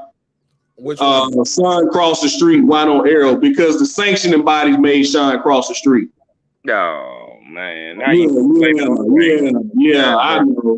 You just said the devil made me do it. It don't fit your narrative, right? It don't fit your narrative, right? I know. Oh man, I ain't got no narrative. I got the facts. That motherfucking Bud been calling that boy Spence out since he came to the division, and you could say everything you want to say. Not since he came to the division. After he realized Keith Thurman, after he realized he wasn't gonna get Manny Pacquiao. DJ, I know he realized he was gonna get Manny Pacquiao there, and that's when he turned to Errol Spence. DJ, I know you upset, but when people, you gotta let them say more than the first 10 seconds or the 20 seconds that you don't like. Let them get their bars off because your mic is real loud, so you are dominating the conversation. Right, I go mute. No, I give you your props. You dominate the conversation. You got a good mouth, good mic, but you can't just cut them off as soon as he say something you don't like. You know what I'm saying? But go ahead. I just want y'all to give each other a chance. That's it, man. Oh man, that's some good dialogue, man. Hey, but they say the sanctioning body made him do it, but shit, on the other side of their mouth, they'll say the WBO stands for what Bob orders. Go ahead, DJ. I just want y'all to pass it around. Go ahead. King Agent Math, you get in too. Yeah, I feel you though. Go ahead. I see you muted. Go ahead. Hold on 1 second. So DJ, you mad because I asked you to let me? Oh, me. My bad. You saying go ahead, and it's like you pouting now. No. I ain't hear you. I thought somebody else was still talking. I thought y'all was still talking. Man, he trying to get his mouth ready. Yeah, pause. He trying to do something, man. Well, I ain't trying to do nothing. The facts are the facts, man. The man is still injured. He ain't announced nothing about no fight date, so we can't go forward about no fight date. Bud want him all of a sudden. Like I said, Bud didn't start hollering Errol Spence's name until he realized he wasn't going to get that Manny Pacquiao fight. So Bob Arum told him, I killed the Manny Pacquiao fight. Well, I guess I'll fight Errol Spence now. When Bud came into the division, he called out 3 names. It was Manny Pacquiao, Keith Thurman, and Errol Spence wasn't the 3rd name. All right. Here to there said Manny and Freddie is already a champion. Go ahead. Yeah, I'm just going to read this comment. Here to there said Manny and Freddie wrote straight up said they weren't trying to see Bud. Then, when Manny was about to see Spence, he told Arum he wanted double to fight Bud. What he was signed to fight Spence for. He wanted twice or whatever Spence was. He was getting paid for Spence. Anybody want to reply to that? I remember when that happened in real time. And yeah, that's no cap. That's a fact. And believe it or not, I'm with Brad in Washington, man. You did say what you said, man. It was funny. But yeah, man. Listen, man. No, I said good mic. He got a good mic. Now you cleared it up. Now we good. We gonna move on. We ain't gonna focus on it. We moving on. Your mama, nigga. Fuck it. Let's go. I mean, but you know, he a fish fan, so you know he a fish fan, so you never know. You know what I'm saying? You never know, because we know how they kingfish get down. Nah, I met DJ a couple times, man. He's super solid, man. He's solid. Does he know? Does he know that his? Did you know that his boy Errol? You know what I'm saying? Be out here kissing on boys, and you know what I'm saying. I'm just saying. I'm not trying to make no. Hey, listen, not like there's anything wrong with that. It's a brand new. Let's not get the show canceled. We're gonna leave that alone. Let me do this chef $2 donation drop. Chef said, "How come Spence isn't hurt when it comes to Ugas?" I guess that's for the fanboys up here, DJ and King Asian Math. Let me do my $2 drop. I'll give you the $2. You give him the $2. All right, pay him the $2. Oh, pay the $2. That's question for you, King Asian Math and DJ. I'm just letting the thing go by. First of all, he both of them he could fight one on Friday and the other one on Sunday. It don't matter in either order. Both of them got straps. One is not more significant than the other. The Ugas fight was already in the making. But if Bud want to swim on out to them deep waters, let him come on out there. No lifeguard. He's a free man. Over there by the free bar, by the open bar, huh? That's where we can catch the fish swimming. No, we're gonna have that crawfish cocktail. Hey man, but you know it's all good. I got money on my guy, man. I ain't just up here typing and talking. I feel you. And Mark, you actually know this, dog. I ain't never picked a winner in that fight, man. I'm not an Errol Spence guy per se. I'm with you, DJ. It's Joe's. I got a picture on my Instagram. I know. I'm just waiting on my guy Boots Ennis to get his fucking shot. But anywho, that's my I just guy. want to see that fight, man. I really do. I really want to see that fight. I don't care who wins, as long as we get the fight. That's where I'm at with that shit. I really don't care who wins. Long as we get the fight, long as these two guys fight each other and it don't turn into another situation where we don't get the best fights. But we gotta stop acting like one guy's ducking the other, man. Like, I don't believe either one of these guys is ducking each other. I just okay. I feel like one guy though is calling the other guy, and I keep hearing people say, "Make the fight, bud. Make the fight, bud." But look, if you're your own promoter, you're the big fish, you're the top guy, right, in the division. You can make the fight, Errol Spence. Yeah, you can make the fight, Errol Spence. Go ahead. But you know he's not his own promoter, man. I don't like know that's some hot shit to say. That's some hot shit to say. But ain't none of these guys they own promoter other than Devin Haney.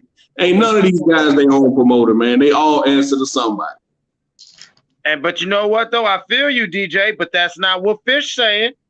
And one time, you know what I'm saying? 1 second out of his face, he the big fish. He does all this. Go call your boss. Go call your boss. Well, guess what? There ain't Bob's gone. Bob's gone. This can happen. This can happen right now. You ain't got to play with it. You ain't got to do no games. All right. And honestly, if you're serious, If you were serious, you shouldn't need that long to get ready.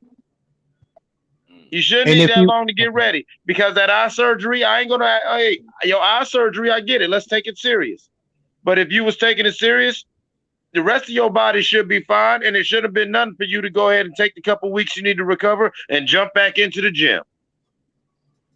If you were serious. Let me ask you this. Let me ask you this as a Bud fan. So you don't want him to take a tune up at all. You don't want to see how that eye's doing. You don't want to see how he's looked coming off of over a year layoff. Who cares? Because with That's Bud his fault. That is his fault. I'm telling you, I'll give him his credit. I'll give him his credit. I'll give Bud his credit, right? I'll give him his full credit for beating Errol. But you know there's some Errol fans out here who will say Errol came off of a year layoff. He came off of eye surgery. And that, DJ, you know, we should have gave him. I'm telling you how the narratives are going to go. I'm telling you. I'm just saying DJ, let him finish. Click. I'm sorry. Let him finish. No, I'm good. I'm good. I'm just saying. I'm just being objective here. No, I'm DJ. I'm gonna answer that seriously. We are having this conversation because EJ fans have an endless litany of excuses. So I don't care if Bud beats him in the bad health, in the best condition, or Bud beats him when he's blind, crippled, and crazy. They're gonna say something. All right, that is why I'm more leaning to the fact that EJ just gonna run and swim all the way into the sunset. I am more convinced that boy is, when he finally gets in the gym, he's gonna be so out of shape and whatever like that. He's gonna say some bullshit like, "Oh, I need to move after because this weight cut just ain't healthy." I'm telling you, that boy don't want the shit, and so you know what? Right now, I want to see them two in the ring. I wouldn't give a damn if they fought. You know what I'm saying? If they fought at 200. Your audio going worse, Eclipse. Your audio going bad to worse. Yeah, it was going in and out. Going in and out. Let me say this to DJ. Let me reply, and I'll let King H Mav reply as well. DJ, I feel like they're gonna say that anyway. It's baked into the pod at this point because no matter what happens, some people gonna say, "Well, he wouldn't have beat that EJ before the car accident. He wouldn't have beat EJ before the eye injury." I don't care how good he looks in his next fight. It don't matter because he's still not the same guy unless he's fighting another 6-time champion, fighter of the year who can fight left-handed or right-handed. No matter who he fight, it ain't gonna be Bud Crawford. It ain't no tune-up to get you ready for Bud Crawford. You either ready or you not. Let me do this drop for Chef. He said, "How is he getting hit in the eye by Ugas? Okay, but not Bud." I don't get it. What do you say? How is getting hit in the eye by Ugas?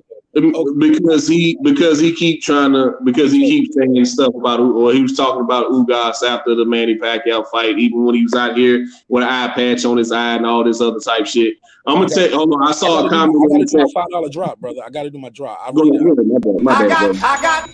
5 on it. Yeah, DJ, my bad, man. You know we kind of my bad, Martin. You know what I'm saying? My bad, man. I forgot you got the drops on lock, man. Go ahead, you got the flow. But I was reading the chat while you was talking, man, and it was saying Wilder disproved the size of the streets. He wanted Fury, and he got Fury. Let me tell you why context matters in that shit, right? The first fight, Fury wasn't with Top Rank. He wasn't with him. And you saw how easy that fight was made. Them last 2 fights, we know how they went. They were supposed to have an immediate rematch, but after Fury signed with Top Rank after that first fight, what happened? Fury went off and fought Tom Schwartz and Otto Wallin. Then he came back and fought Wilder. And we all know the saga leading up to the third fight, how he actually had to take the man to court to get that third fight. So it wasn't all peaches and cream trying to get them last 2 fights with Tyson Fury between him and Deontay Wilder. So just to throw that out there. But it got done though. Respect. Right? Yeah, but it got done. It got done because there was already paperwork set aside for that. That third fight wouldn't have happened if it wasn't no paperwork on it. I'm just saying. But I'll yield the mic. No, it's all good. It's all good. You cooking. Oh yeah, man. So you also took umbrage to people talking about these guys. You said that there was like, far as the Devin thing, you was like nobody. I felt like Devin beat Diaz easier than Tank did with old boy, but granted he did get injured. But I saw Tank in there swinging for the fences. What do you think about the conspiracy theory that they was trying to start over here? They were saying Floyd, or basically either Tank carried him. That was one. He just carried him, just trying to be nice to him because he's a. They was like Al Heyman fight. I was like, no, he's not. He's on the Manny Pacquiao Promotions though, right? You get what I'm saying? I mean, it is what it is, but no, I don't see it happening like that. I don't think Tank care about that shit. He'll sleep any of these dudes. Leo Santa Cruz named his son after Al Heyman. He still tried to decapitate his ass. But the thing that bothered me the most was Derek Lincoln, my good brother, said, and I don't want to mischaracterize it, so I'm gonna try to do it as best as I can. He said Floyd is a smart businessman, and he believes Floyd wanted Tank to, you know, he said beat him up, but don't knock him out, because if you look bad or worse than Devin, it's gonna be easier to make the Kambosos fight. I called the bullshit, and I thought it was crazy. I was like, yo, that's wild. That's dangerous to even just put that kind of narratives out there with zero evidence. But what say you? What say you, DJ? Your mic is muted. Let me get your take on that before I let you slide. Yep. Can I answer while he's getting his mic together? I know he got to go. But can you? Okay. Well, I think he got to go. He ain't gonna be able to answer. But go ahead. I don't think he's gonna be able to answer. He got to go. Man, well, only thing that I could take away from that, I don't agree with Derek Lincoln. I don't think that was in the case. But what it have done, Tank got a definite big fight in his pocket now, in his deck now. Especially if Cruz go out and look good in the next fight that's not Tank, and then people start clamoring for that rematch. That'll be a big fight. That's something we'll all be, looking to see. Hey, it was close. So let's see what happens this time. And some people feel like Cruz won. I don't know. I wouldn't give it. I think Tank did enough with one hand. That's me. But it's an intriguing fight as far as a rematch now. Nobody can deny that. Especially if they get the right location. So I don't know. I don't know if Floyd had that scripted like that, but it worked out like that. I'm thinking they gunning for Kambosos. Oh, I can't see Floyd fucking saying, "Hey, make this look easy," or "Don't throw the fight." I think Tank should have just, if his hand wasn't hurt, I think he would have got him up out of there. That's real shit. He would have said he would have sat. Yeah, go ahead. He would have sat on this square with him for at least two or three of those rounds. He would have sat there and rock a sock and roll by him like, dude, this what you want? I'm gonna give it to you. Tank couldn't do it. But look, he was trying. He didn't hurt his hand in the first round. I mean, well, according to them, he came in the ring already injured. But from what I saw, he was swinging for the fences. I didn't see his hand hurt really like that until the 10th round. That's when you could notice, and that's when you hear the coach saying those things. So all of that coulda, woulda, shoulda, but you didn't, bitch. You know what I'm saying? Respectfully, I ain't see it.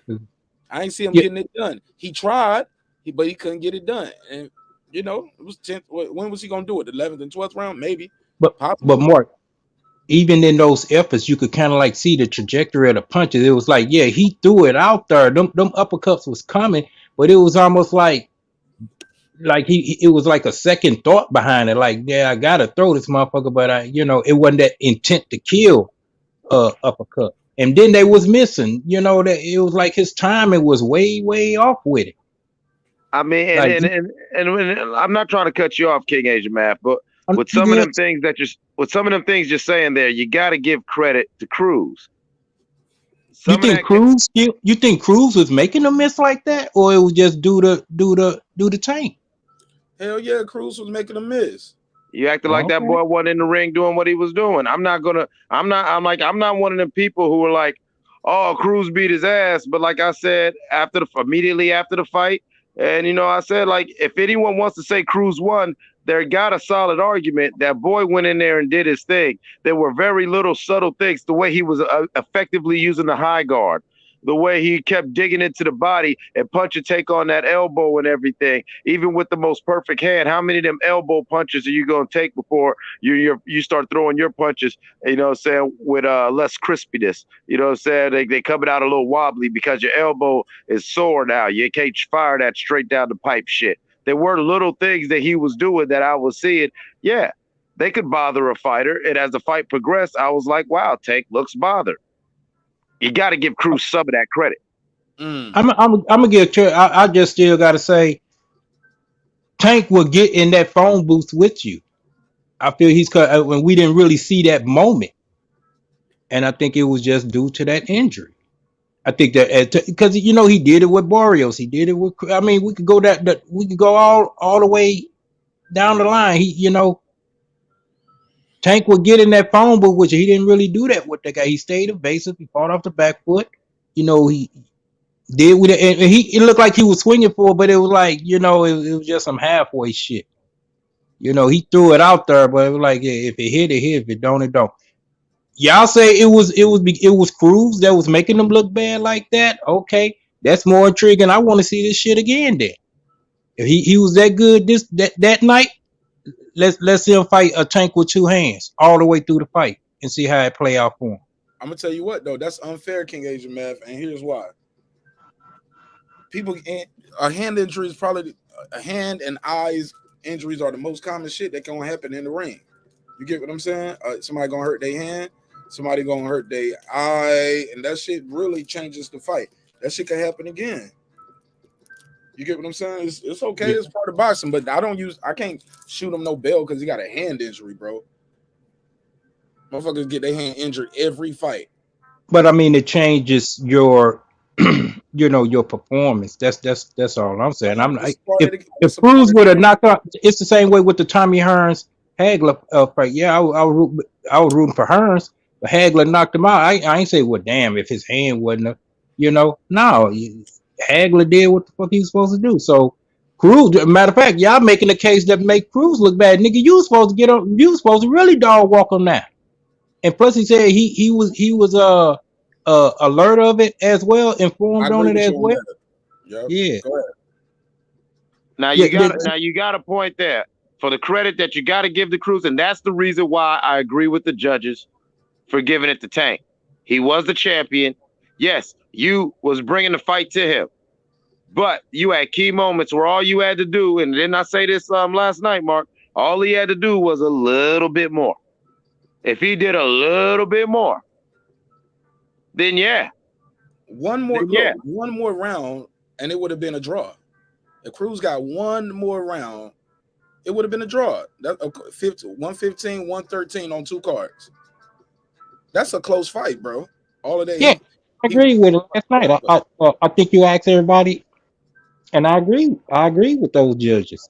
Now, Cruz did his thing. I ain't taking shit from him.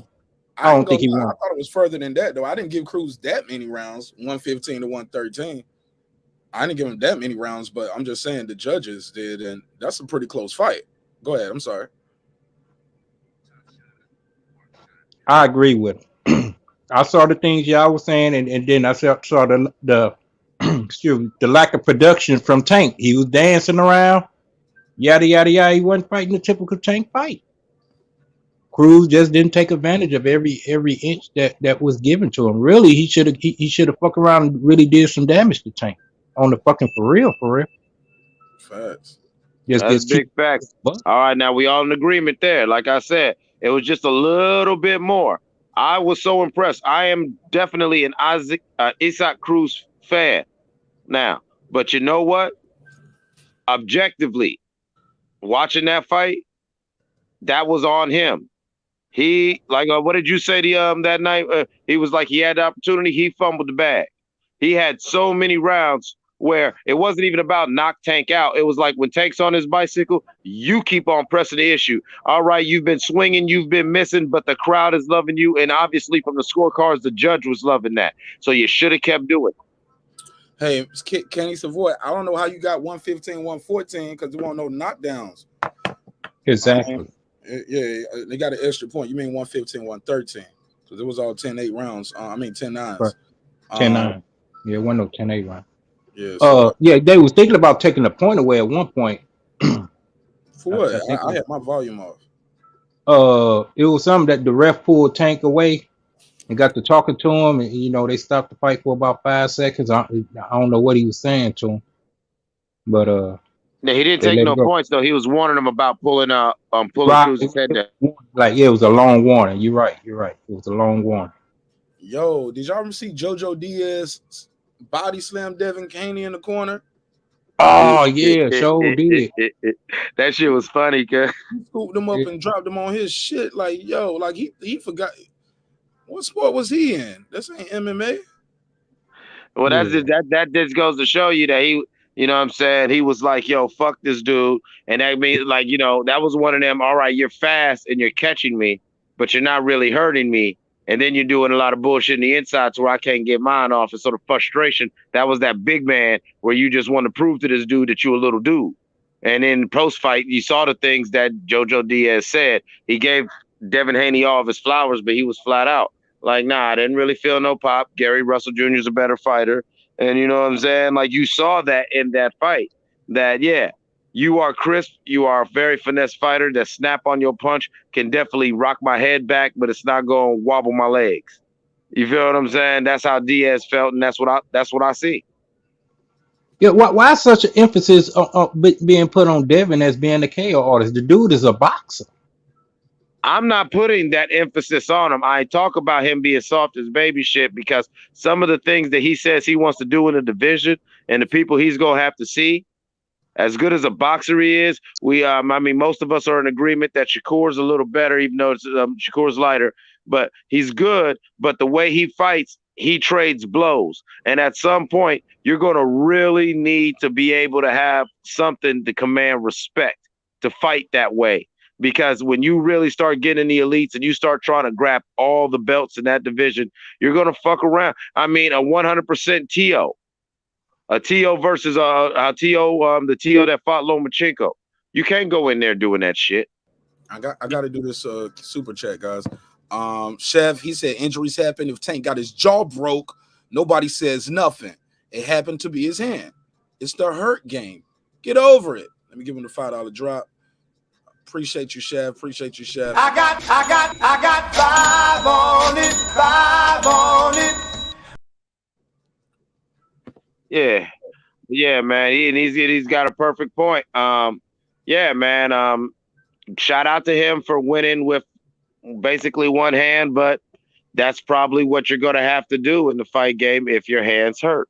So it is what it is. But I'm with what King Asian Maths said. You know, he had a hurt hand. You was catching him. There were several times you was hitting him to the body, and it definitely took a lot of gusto out of Tank. You seen him taking 20 and 25 seconds to kind of get a breath, bicycle, and just turn him, clinch and turn him. You know what I'm saying? And you saw him, you know, breathing and shit like that because the body shots was catching up. I don't think Isaac Cruz realized how close he was until after the fight. Maybe you today. think he was up? Oh, my bad. I didn't mean to cut you off. Oh, no. Right there at that point, it was like you were saying Cruz was thinking he was actually winning. That might have been in his head. I know you're not in his head, but just from what you guys are, Cruz might have actually thought he was winning that fight. So he felt like he was doing enough. It was no sense of urgency for him. I don't think he understood, you know, like, hey, you gotta I'm talking about just a little more. I don't even want to say any specific thing, but I swear to you, and that's what the people are talking about. That's why the survey reads like how it read last night. There were a lot of people who, like I've said, leading up to this fight, there's a lot when dealing with black fighters versus Mexican fighters. People start judging the fight really subjectively. Some people, all they want to see is that aggression and who's bringing the issue. We saw that with Floyd through his whole career. That motherfucker came swinging wild and doing all this, had Floyd in the corner for 10 seconds. Crowd was screaming. People was passing out, talking shit. And when they played the replay, all you did was you maybe grazed the top of Floyd's head with your forearm.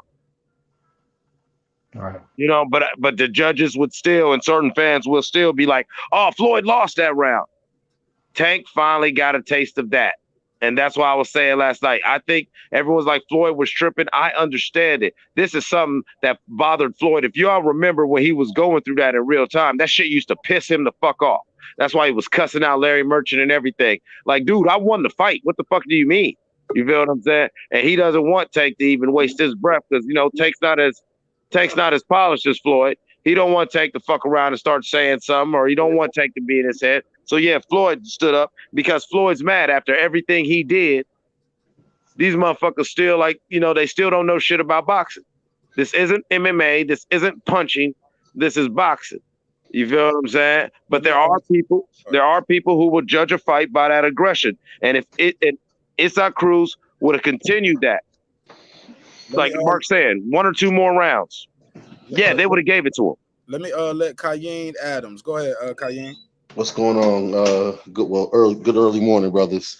I think a lot of people don't realize too. Just touching on what you just said. Cayenne, where you from? Where you at? You said good morning. I'm in Brooklyn. Okay. Yeah. Brooklyn. Yeah, it is. All right. Okay. I think a lot of people don't understand that there is a such thing as ineffective aggression.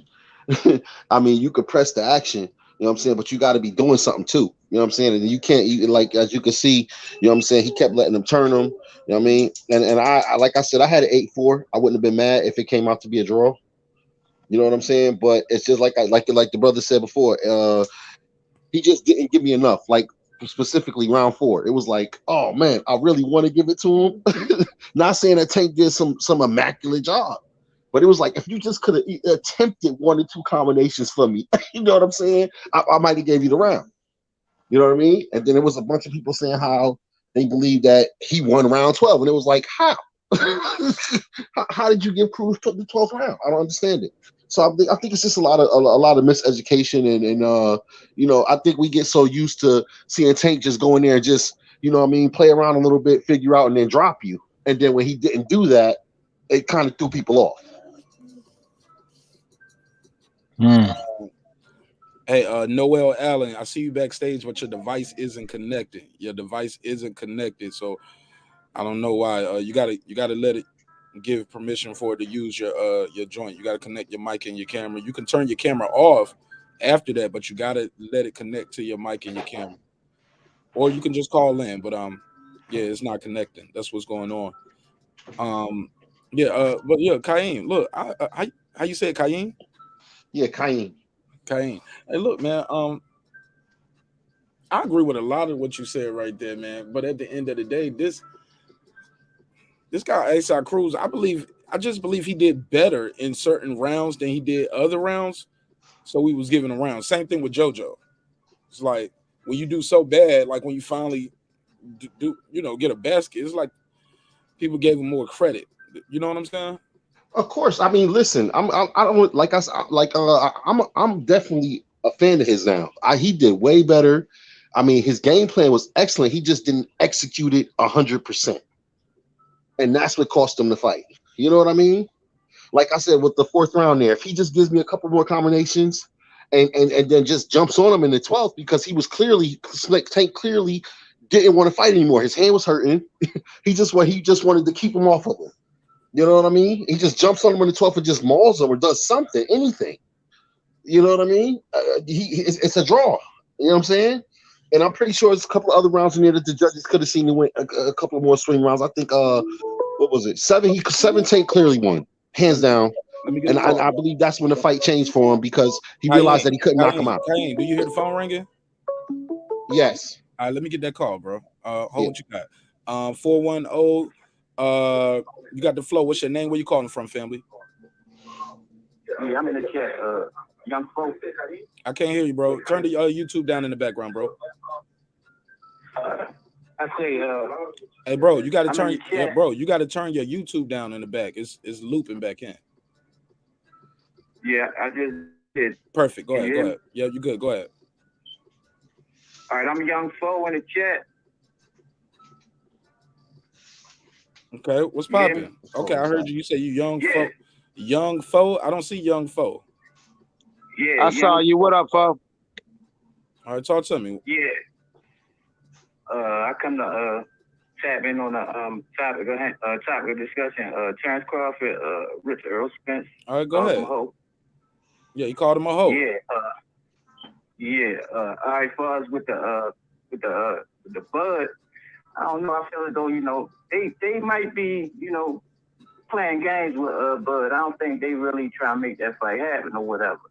With him and Errol Spence, because that's a you know, a big time fight for real. And I don't know. I think Errol should focus on just focus on cleaning the division now. If he gonna move, it's looking like he going try to vacate and run to 154 for real. All right, well, I appreciate you, man. Thanks for calling in. Appreciate it. Good call, man. Good call. I believe. Go ahead, Cayenne. I think you still had the mic. I just want you to get your chance, get your bars off.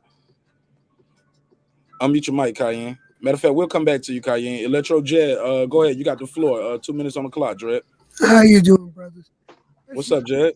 I excuse my voice. I'm a little sick, but I had to rewatch the Tank fight last night. I had it originally 7-5 for Tank, but then when I rewatched it, I had to redo my scorecard because I came out after I rewatched it. I came out with 6-6 as far as the rounds go. I'm sorry, but Cruz had amazing defense, and the body work that he was doing was definitely affecting Tank. And I had Cruz taking round 12. He lost round 11, but he definitely had round 12, in my opinion. But that fight was an excellent fight. But after rewatching it, I had to change my scorecard. Okay. Well, I appreciate you, Jed. Thanks for calling, man. Pulling up. Appreciate No problem. I just wanted to say that. Thanks for letting me get up here. Yeah, man. Get some cough drops, man. Take care of you. Get some hot tea or something, man. Sound rough. Yeah, I'm going to. Thanks, guys. All right. Been hollering at that screen all weekend looking at fights. Go ahead, Cayenne. Yeah, so I like I said, I respect everybody's opinion. I heard a lot of 6-6s too, and then I keep hearing people say that he won the fight, and now I just don't see it. And I asked the common question because we see things in different, perspective is everything. We see stuff differently. So often when I hear people say, "Oh, I gave him 6-6," well, what 6 rounds did you give him? You know what I'm saying? Because I want to see, maybe I missed something. Maybe I can go back and you know what I mean? And it seems like nobody can answer that question. So it's like, okay. Yeah, I gotta put a face on that shit. I ain't give that dude no 6 rounds. But let me say this. I couldn't find 6. Like I said, it was a couple of rounds in there where he, like I said, specifically the 4th round where the fight seemed to change because he definitely won the first. Phone ringing. 2 and 3. Yeah, I gotta get this call, Cayenne. I got 5 on it. Call, Cayenne. Hey, yo, when you hear the phone ringing, kind of try to wrap it up a little bit. So I can at least answer it and put them on hold, and so you can finish. Shout out to my guy Andrew Tucker World. He said, "Much love and respect to my brother, one of the best artists in the game." Hashtag marqnash. Proud of you, bro. Keep up the great work, my bro. Shout out to you, Drew. Drew, what it do? Click the link. Pull up. I got 5 on it. Pull up, man. Get you more than welcome to get your take on the fights. Also, promote your channel, man. Spread the word. You got a great channel over there. But go ahead, Cayenne. I had to get the call, and I had to salute to that super chat. No, that's all good, brother. But like I said, I think we agreed on a lot of things. Like I said, I may even watch it one more time, just because there's so much controversy behind this fight. And I just want to say in closing, I think that kid did so well. I know Tank don't want to fight him again, but I think Tank needs to fight him again. And I would definitely love to see the rematch. Somebody say, who went down twice? No, he's talking about, I was getting ready to bring that up. Thank you so much, Mr. Leon West. Yesterday, you was getting mad at me about the memes. When you look at certain these YouTube channels, the thumbnail, they took any picture of when Isaac Cruz connected against Tank, or the 2 times when Tank tripped, and they got the thumbnail on their shit like it was a knockdown. I told you it was coming. They really trying to play with Tank like this. They really playing with him. That's cap, though. We all know he didn't get knocked down, though. It's a clear slip, too.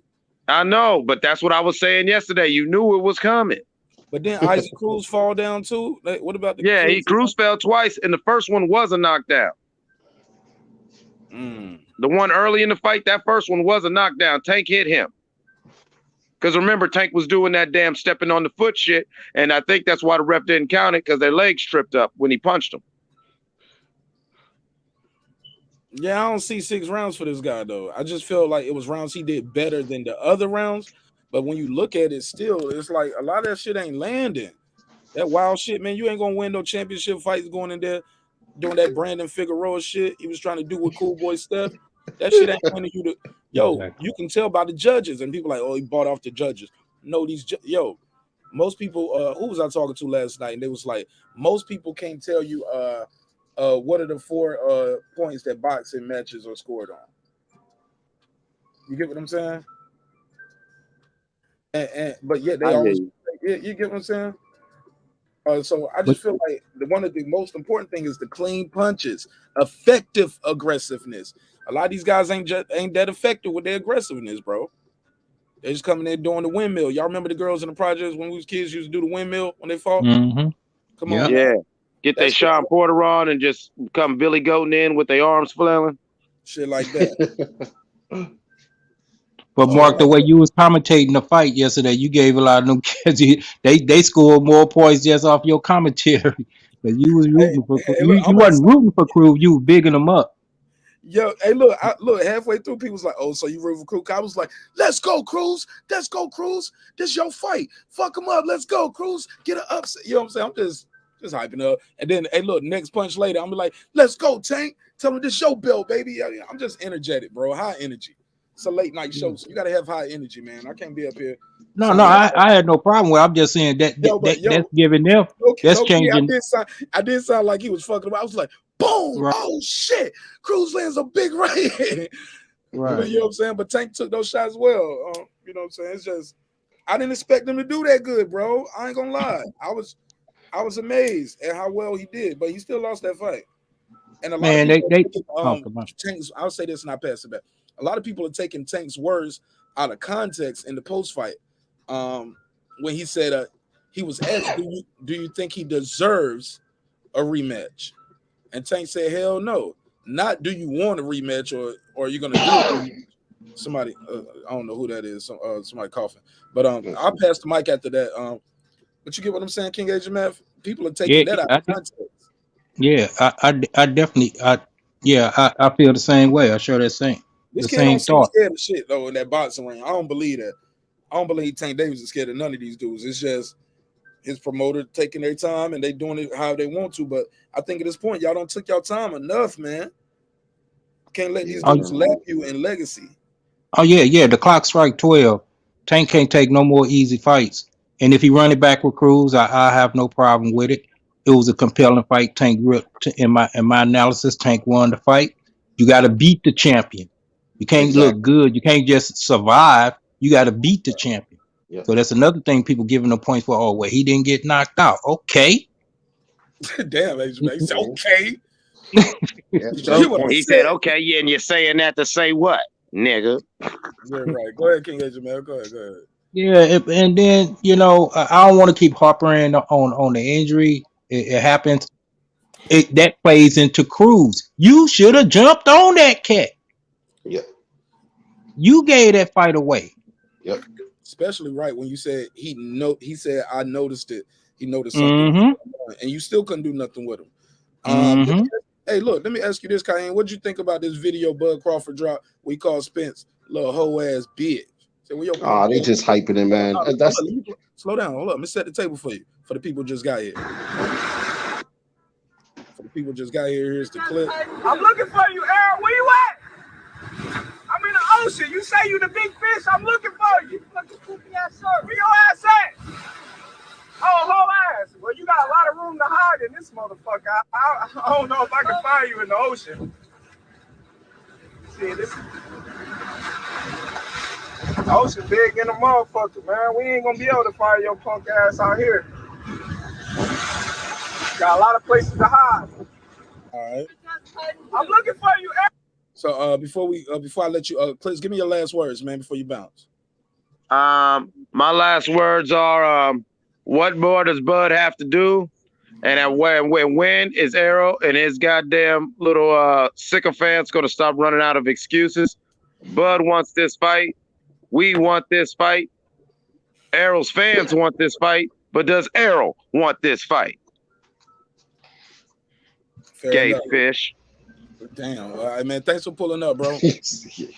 Yo, I love y'all, man. Hey, you already know, man. Hey, anybody in the sound of my voice, man. May God's please dwell within your heart and dwell within your house.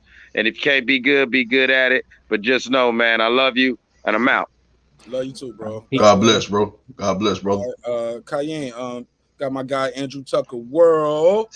Hey, look, give me your drop. Tell people who you are for those who don't know, man, and what you're doing on your YouTube channel.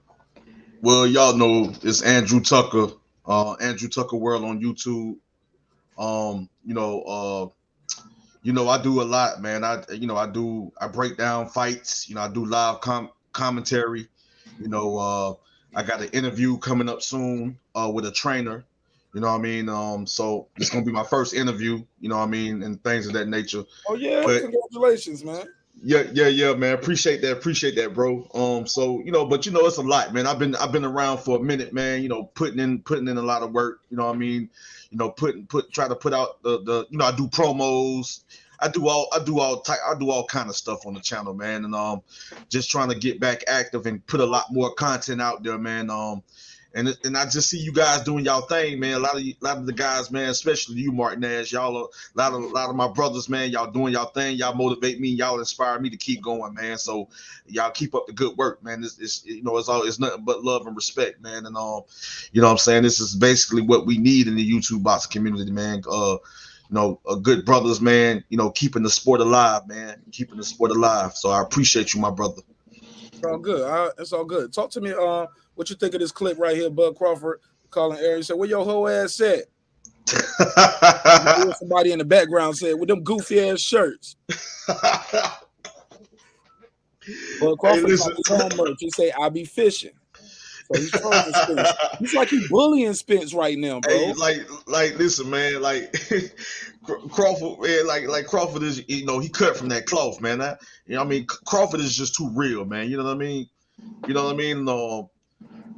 Where you come from, bro. Like them cats, man. Them cats ain't no joke, man. Them cats is, them cats is real cats, man. Them cats ain't no joke, man. Them cats are serious about what they get. Man, them cats don't be playing games. That's all I'm gonna say. Them cats don't be playing games. Them cats keep it real. They don't bite their tongue. You know what I mean? It's like they keep the same energy. You know what I'm saying? Much love and respect to Spence, though, man. He's a heck of a fighter. Terence Crawford is a heck of a fighter. But we know what time it is, man. We already know what time it is. You know what I mean? And at the end of the day, no, tell me. We don't know. We all don't know. This shit always splits the room up, homie. Let's tell the truth. Hey, but you know how I get down, though, marqnash. You super nice. You super respectful.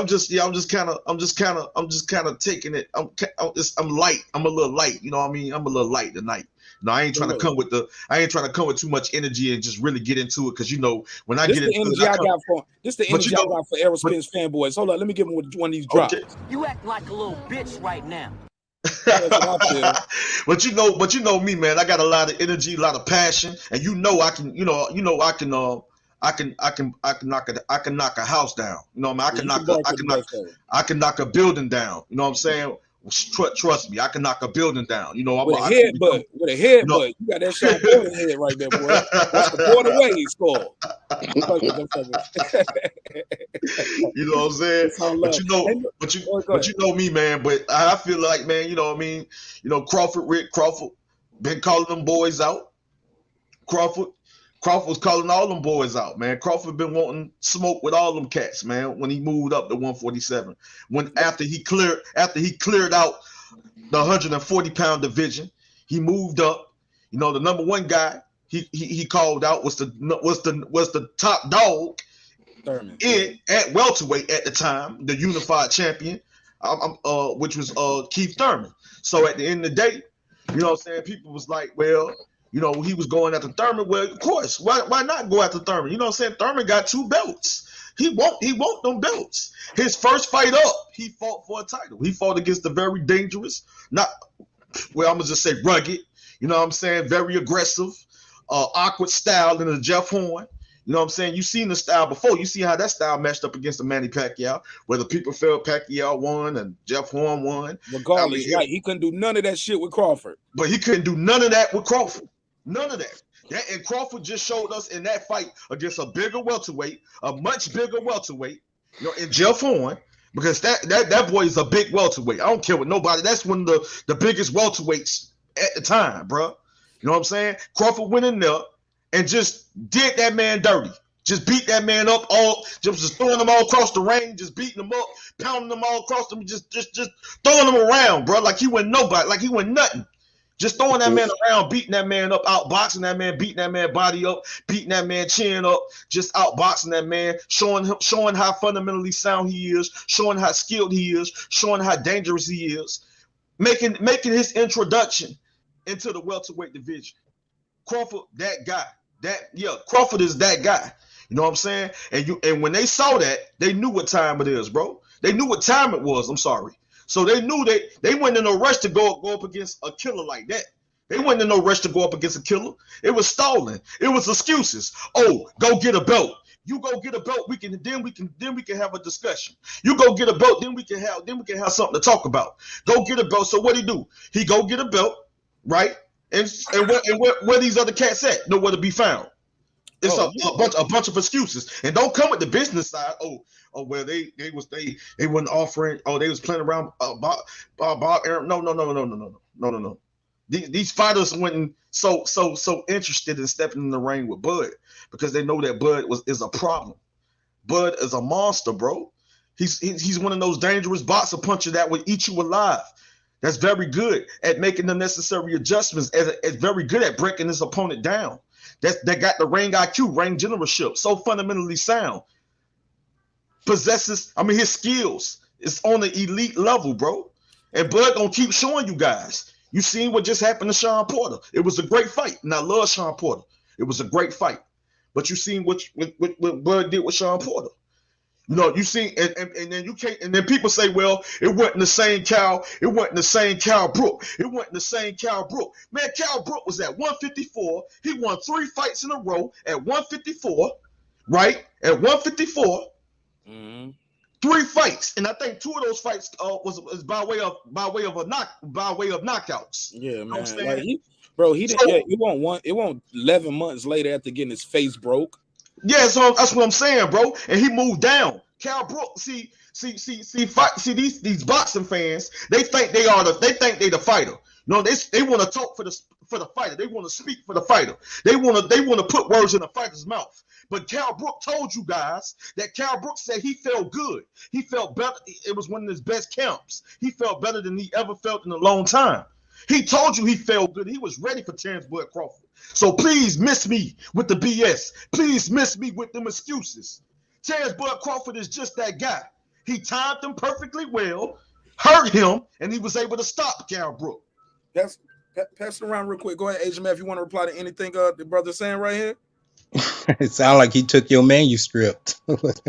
Yeah, all I would say to him is the same I say to you.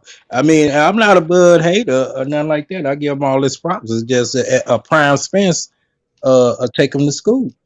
As simple as that. But it's not prime no more. You said a prime Spence, like those days are over. We don't know that. We know just that. know he's going. They just took him out of the fight of his career because of his injury. That happened Right. sparring. Right. That was then. We got to see what the future brings. Okay. That's all. I'm just saying that I just feel like the excuse is already baked into the pot because the brother got so many injuries, bro. Like no matter what happens, when it happens, if it happens, people are gonna use the excuses that's already baked in. I'll tell people it's not the bug, it's the feature. The excuse is not the feature for Errol Spence fans. But I'll digress. Go ahead, Drew. Yo, Agent Man. I say this real quick because I know my brother King down there. He's a Errol Spence Jr. fan. You know what I'm saying? And I'm a fan of Errol Spence Jr. as well, my brother. And I'm gonna tell you like this here. I'm a fan of both fighters. Both of them are very great, talented fighters, bro. Gifted fighters to me. Both of them are gifted fighters. You know what I'm saying? And people can disagree with me all they want. I disagree. Spence basic as hell. Mark Nash, but I'm gonna just keep it real. He's an Olympian, bro. I mean, and I'm just saying. What medal he get? I'm sorry. What medal did he get? I forgot. What medal did he get? Was it bronze? Silver? I'm sorry. What did he get? Spence was gold. Andre Ward's still the last man to win a gold medal for the U.S. Oh, Spence was gold, right? No, Spence ain't win no damn medal, man. Man, he's a WBA and the IBF. I mean, WBC and the IBF medalist. That's what the fuck he put. Quit trying to shit on Errol Spence. Medal. Yeah. I'm being facetious. Andre Ward's the last man to win a gold medal for the U.S. to this day. Hey, we just need to see the.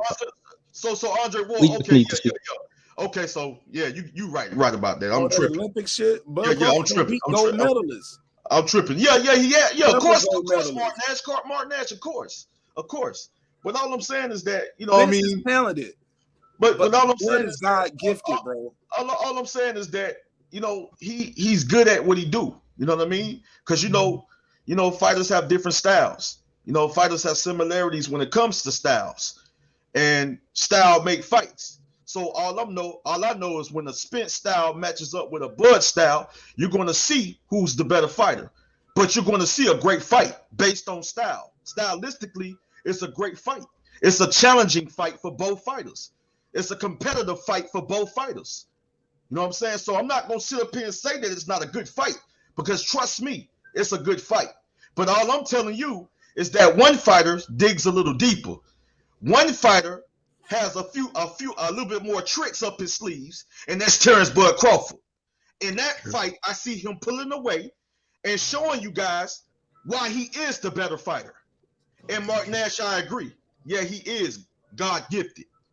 And I'm talking about Terence Bud Crawford. Because but hold on. Because he does a little bit more. And what Spence is able to do, Terence Bud Crawford is able to do.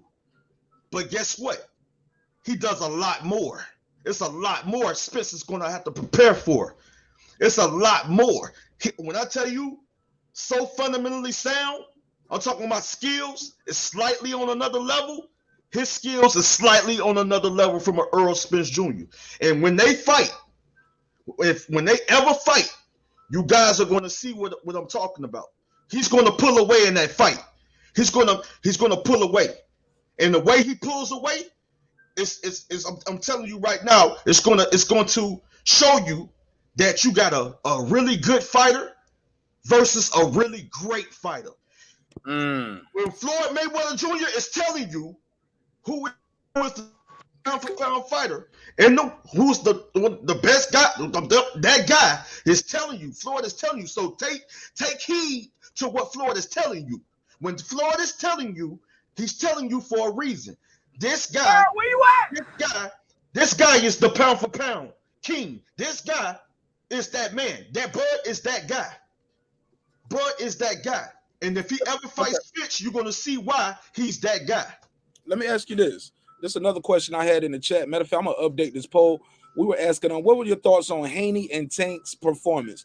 Do you think they were overrated? Tank is overrated. Devin's overrated. Do you think Tank underperformed or Devin underperformed? Any of those choices? Oh, okay. So Devin or none. You can just, you know what I'm saying? But this is what we had in the chat. Oh man, I mean, like, I don't know, man. Isaac Cruz, man, was a tough fighter, man. He was one of those technical brawlers, boxer punchers that that comes to fight, man. I mean, he was he's solid, man. He's solid, and it was a good fight, man. It was a very challenging, very competitive fight. I mean, he made it a war. I mean, it's like in a way, Tank fell into his trap. But but Cruz also fell into Tank's trap as well. So, like I say, it was one of those type of fights that both fighters really pushed each other and made each other dig down deep. So it was a great fight, man, honestly. But you're not going to agree with me when I say this. For people that had it a draw, I can agree with that. For people that had it 7-5 Tank, I can't argue that. I feel you. That's your opinion. But for people that had it 7-5 Cruz, That's how I had it. 7-5 Cruz. What? You had Cruz winning? I had Cruz winning. Oh shit! I gotta put a case on you. You gotta break this down. I gotta put a case on it. Hey man, I might have to come back on the show and break it down, bro. But I gotta get up so early in the morning. I just wanted to come through real quick and show you some love, man. And as far as Devin Haney, I say this real quick before I head out. Now, as far as Devin Haney, you know, a pure boxer. I love Devin Haney. Inside game is pretty decent as well.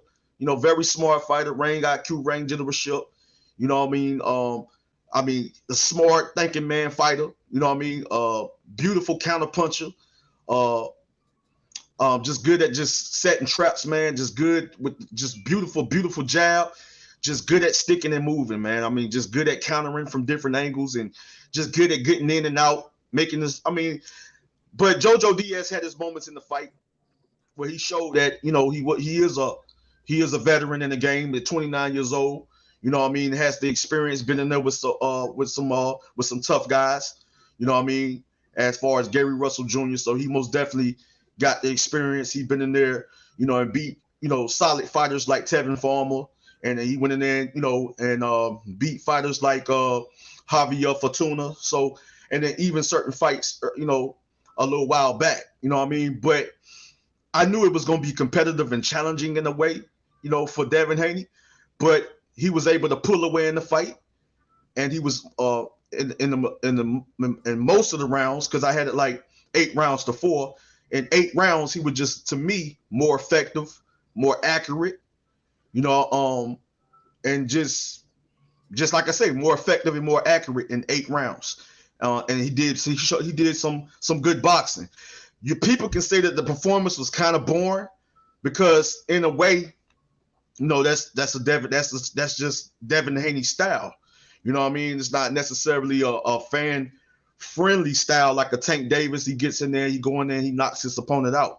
You know what I'm saying? But you're not going to knock out every opponent, because based on style and based on the level of competition or opposition, it's not going to allow you to get a knockout, because you're going to have an opponent that's going to come to test you, challenge you, and make you fight a different fight, or make you fight, you know, in a way where it's going to take away from you setting up certain shots and things of that nature. It becomes more competitive. It becomes more challenging. And I think Isaac Cruz was that for Tank, just like JoJo Diaz was that in a way for Devin Haney. Because some people probably scored it 7 rounds to 5 for Devin Haney, but I had it 8 rounds to 4. But JoJo most definitely had his moments. He most definitely made Haney dig down deep. He brought out to me, in a way, the best in Haney.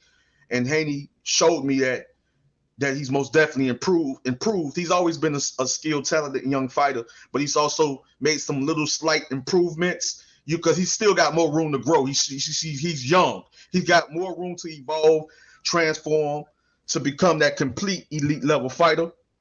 But where he's at right now, he's a very good fighter. You know what I'm saying? So he needed to fight like JoJo Diaz. You know what I mean? But as far as overrated, that's hard to say. That's hard to say, marqnash, because he's still young, brother. Okay. Fair enough. Well, go ahead, man. Give people your final words where they can follow you at and what you got going on your channel one more time. Well, you can find me on YouTube, Andrew Tucker World. You know, I do live commentary.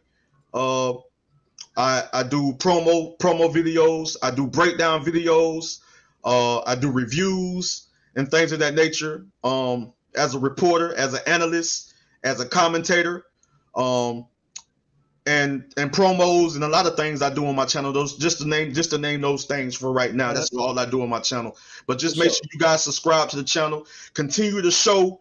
Like I said, it's Andrew Tucker World on YouTube. Andrew Tucker World. Man, you ain't even doing it right. You ain't even doing it right. Continue to show. It's Andrew Tucker. And this is Andrew Tucker's World. Okay, you want me to give him that? All of my people. Okay, give me the real drop. I give it to him. Before you go, give me the drop for real. I give it to him. And when you do your shows, what days you go live or what days you do your drops? Mainly I've been going live just to do live commentary for the fights. Okay, so never mind. We can't promote you. You the ops. You compete with him. Get him out of here. Get him out of here. Get him out of here. No, I'm joking. Yeah, but I'm gonna start going live a little bit more often. You know what I'm saying? And start and like try to set up some interviews and things of that nature. you know, and go live to talk about up and coming fights and break down fights and stuff like that. As an analyst, that's what I do. I do film study. I break down fights, you know, and then I, you know, sometimes give my prediction, you know. But yeah, lately it's just been like little promos and live commentary when I go live, man, covering fights and things of that nature, man. But y'all guys continue to show my brother marqnash, one of the best artists, Andrew Tucker, and welcome to Andrew Tucker World. What's going on, all my great people? What's going on, all my boxing fans? I love it, peace. No, don't. But y'all continue to show my brother marqnash love, man. I love what he's doing, man. My brother is great at what he do. One of the best artists in the game. marqnash, man, you continue to do it big, my brother. It's always love, man. I appreciate it. Thank you for having me, my brother. I appreciate it, man. Appreciate it. We got to do it big. We got to do it as big as all that fabric that they used to make that hat for his head. I had a few words for nigga. You need to let us know when you go live so we can pull up and we feel that a little bit though, ain't it? Look, I love it though. I love it. I like. Oh, I love it too. Yeah, I love it too. I love it. It's all respect. Chance on this YouTube shit. He gave me a chance like last year. A lot of people won't give you a chance to speak on their platform, but he always been fair to me. He always gave me a chance, and that's why I respect him. Oh yeah. Oh, it's gonna be all respect. I mean, I think but I dig the aggression that he had. You know what I'm saying? But we got to go over there and give him that smoke. Look, when you get these guys on the show who got their own channel, some of them will be a little long-winded, and I'm okay with it. I don't mind. Ben Israel, what's up, Ben? How you feel? Shalom, Mark. Shalom, Asian Map. You know what I'm saying? I ain't want you to let your boy Andrew Tucker go, man, with that Bud Crawford energy, though. What's good, though? It's all good. Hey, look, you rooting for Spence? Look, it's an open panel, open channel, open dialogue. As long as we keep it somewhat respectful, we can come back and do it again. So you got the floor, Rob, for your guy. You know, I'm a fan of boxing first and foremost, though. You know what I'm saying? There's a lot of Bud Crawford fans, talking about, hey, I seen that little clip with your boy, too, today. You know what I'm saying? Let's play it one more time. Let's play it one more time. I got it right here. That clip right there of your boy. So what beach he at? What ocean this dude at? Well, you got a lot of he looked like he had a lake. He looked like he had that lake where he had talked about that's an ocean. Man, it looked like some damn lake. Bahamas, bro. That looked like a lake, bro. Nah, and this another thing, not to get away from it though. It's enough of that though, Mark. It's enough of all the capping though. Boxing fan want to see this fight. You walking up to this lake somewhere in Grand Rapids, Michigan somewhere, and talk about you at the motherfucking ocean. You looking for the big fish. You can't fish, Crawford. You ain't looking for the big fish because you know where he at. He was just at your door in Nebraska, bro. You see what I'm saying? Israel, the little waves almost bucked him a couple of times too. In Nebraska, walking through them cornfields out there. But you want to go to these lakes and talk about you looking for the big fish. You ain't going to find a big fish out there. You're going to find them catfish. You're going to find your ancestor, catfish, Crawford. You feel what I'm saying? That's all you're going to find. It's enough of this here, Mark. You got Spence fans over here. You got Bud fans over here. You got the boxing fans split down the middle. You know what I'm saying? And I'm going to come from a boxing fan perspective. I want to see the damn fight, Mark. I'm tired of you capping. I'm tired of you with all these EJ shenanigans, my G. It's time for the fight. Promote the fight. Well, Ben, keep cooking. I've been putting your boy in the fish fry. Hey man, ain't no fish fry. We jumping out the grease, and like all them Bud Crawford fans, y'all already know. Y'all already know EJ live in the streets. He ain't no side of the streets with EJ. Y'all stop stealing out these ad libs, bro. Ain't no side of the street. EJ live in the street. So if you want to go to MT. If you want to go over there to EMT Global, we gonna come over there with you, Playboy. Where you go, we going, champ. How about that? Shout out to Shannon Bridge. Ain't no leaving us, bro. You gonna face this smoke, man. He gonna get that work. And all that there talk about Terence Crawford, a special type of fighter, and prove this shit. Now it's time to prove this shit. Nobody want to hear all that shit. You little soft. He need to tell Bomac to start running with his ass and lose some of that weight. You training the most talented. Bomac training the most talented fighter in the game. One of the most talented fighters, and he around here looking like 400 pounds. Want to talk about EJ every time he open his fat ass mouth. What about Eddie Reynoso? Motherfucker, run behind Bud Crawford. Train that man accordingly, and you train your big ass self too. But it's time for the fight though. I ain't gonna spaz out on them dudes. I just want to see the fight. You know what I'm saying? I know what EJ could do for him. I know Terence Crawford and Bo Mack can open up their toolbox, and they don't got shit for EJ. He need to get in there when they fight. Bo Mack need to get his big ass in the ring too, because Bud gonna need some help. Catfish Crawford gonna need some help that night. What's good, Asian Mal? What's good, Asian Mal, man? You can't be letting them talk about you dude like that, man. Hey, Israel, I've been holding it down. He know you go watch a playback. I've been holding it down, but you killed he in the lake. But we're gonna bring that ocean to the he around here walking up to these ponds and shit, talking about he looking for the big fish. He looking for his ancestors, them catfish and them mullets up in that shit, playboy. Go to that real ocean. I'm right here in Miami. I'm by this motherfucker. EJ out there, I know where he at. Nigga gonna jump in that shit, bring your ass on here, bud. Coming up from the D surface for your ass and snatch your ass and take you down there. You said you ready for it.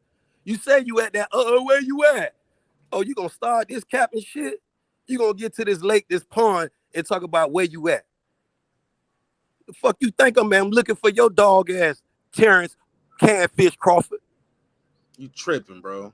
No, he gonna bring that ocean to him, and he gonna take him to them deep waters and drown him. But keeping it all the way real, Bud got a 4-round window of winning that fight from my analysis, my perspective. He got 4 rounds. He got 4 rounds, and if he can't get it done, then it's shit, right, nigga. Chance, go ahead. Go ahead, Hey, Chance. how's y'all doing, man? Where you from, Chance? How y'all doing What's tonight? up, Chance? Chance, what's up? Can you hear me? Hello? Oh man, hey, how y'all doing tonight, man? Can you hear me? Hey, salute. Hello. Shalom, brother. Yeah, we can hear you. Good. Yeah. Oh yeah, okay. How y'all doing tonight, man? We good. Chance, how are you? Can you hear me? Yes, sir. Yes, sir. Okay, where you from, Chance? California, San Diego. Hey, all day. Go ahead. You got the floor, homie. What you think of this talk? We asking what you think of Bud Crawford out there on the beach in Bahamas talking about he looking for the big fish. Where your whole ass at? What you think of that? Hey man, Spencer need to come out to play, man. He been running for a minute now. He need to come out to play. I mean, you already dodged the Pacquiao fight. You already dodged the Pacquiao fight with this eye injury that you claimed that everybody else said that wasn't no big injury because every other fighter said it wasn't even a big injury. So you ducked out of that. Pacquiao had to fight big ass Ugas, which was a mismatch from the rip. Shouldn't even never went down. So yeah, you got to step up, fam. You got to get that fight going. When you said he avoided Pacquiao, I think you need to get your facts together, my brother. Go over that. No. The facts. Yeah. Go over that again. Well. Okay, we can say what the either narrative could be, and what either narrative could be. We don't really know what the fact is, but the fact that I seen the fact is with one eye. Chance, don't be scared of this nigga, man. Fuck that, Chance. Don't let him cut you off. No, I just don't like to be disrespectful. Nah, because being Israel gonna try to do that every time you make a good point. You ain't got to acquiesce to being Israel. He is not my friend. That part right there. Make it clear again. Make it clear. It ain't nothing friendly about being Israel. And you ain't finna get up here with these shenanigans talking about he avoided a Pacquiao. What Pacquiao he avoided? I want you to clear this up. Make it make some real sense. With that eye injury, right? No other fighter in the world has said that eye injury was so devastating that you can't fight next week. Every other fighter has said that they've had that same eye injury. What fighter you talked to and said 2 days later in a fight? What fighter you talked to said that the eye injury was so, bro? You didn't even have a patch on it for a whole week. What fighter you talked to and you got receipts that said that before? I'm talking about the fighter. You go online. You actually go online. What fighter you? One fighter. I hope you ain't talked to Abner Mars because that motherfucker know about a retina. And I think you don't have no. You know your boy marqnash is a medvac. He got some medical experience. He could tell you about an eye retina. And one thing you know nothing. One thing you could tell you about a gladiator. You can shoot me, cut me. I'm still ready, bro. I'm still. That's you. That's you. But you ain't. You might be a gladiator, but that doesn't mean he's a gladiator. Listen, with one eye, this dude still ready to smoke. The doctors didn't clear him. If you want some receipt, the doctor didn't clear him. All them fighters you talk about, they must be fighting over there in the Philippines with Pacquiao. You feel what I'm saying? Them the fighters you don't really got receipts from. Well, they over there in that pond with Bud.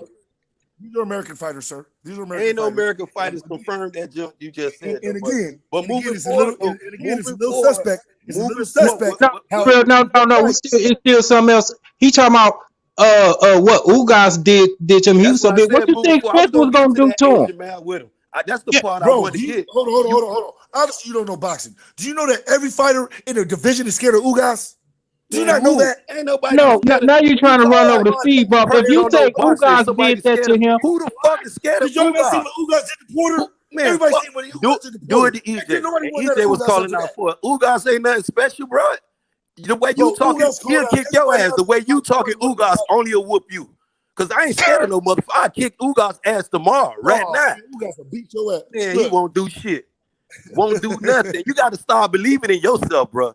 You moist. You kind of weak, bro. You got to start believing in yourself, bro. Just like I believe in my favorite fighter. Just like I know the big fish would drag the catfish to the ocean and baptize his ass in that ocean. Cause that little pond he's standing in front of, he ain't in Bahamas, Mark. Stop capping. That motherfucker at a lake somewhere in Grand Rapids, Michigan somewhere. He probably in Chicago capping in one of them hotels. You know what? I know where he at, Asian man. The motherfucker at Disney World. He in Disney World. Cause the motherfucker been playing games so long, he's still in Disney World. He done left Top Rank and went to MTK Global. They done sent his ass to Disney World. Right. Who been playing games? Who been playing games? Hey, that's what called. He didn't want no water world thing. According to his management, according to his promoters, he been fucking off the fight. According to his people, Bud been fucking off the fight. Hey, Ben Israel turned his mic up real loud, Chance, so he can overtalk you. Hey, Nick, I just want Chance, I just want you to know Ben Israel turned his mic up real loud so he can overtalk you. Nah, man, this Ben Israel, the most controversial motherfucker, and I'm coming with it. Don't be sitting up here with all those little play shenanigans. Ben Israel, but this is all I'm saying. Just because you turned your mic up louder don't mean that person still don't get a chance to speak. You got to give him a chance to speak, even if you do disagree. All right, that's all I'm saying. Especially with your mic being turned up real loud. Here disrespecting nobody, fam. I totally agree with that. Go ahead, Chance. Like, don't be scared of being Israel just because he turned his mic up loud. Man, ain't nobody mic. That's my passion for the game. He around here talking about Ugas in the Boston Convention. Everybody over there scared to fight. Who's scared to fight Ugas? This is what you ask the question. Let him answer it. Ask the question.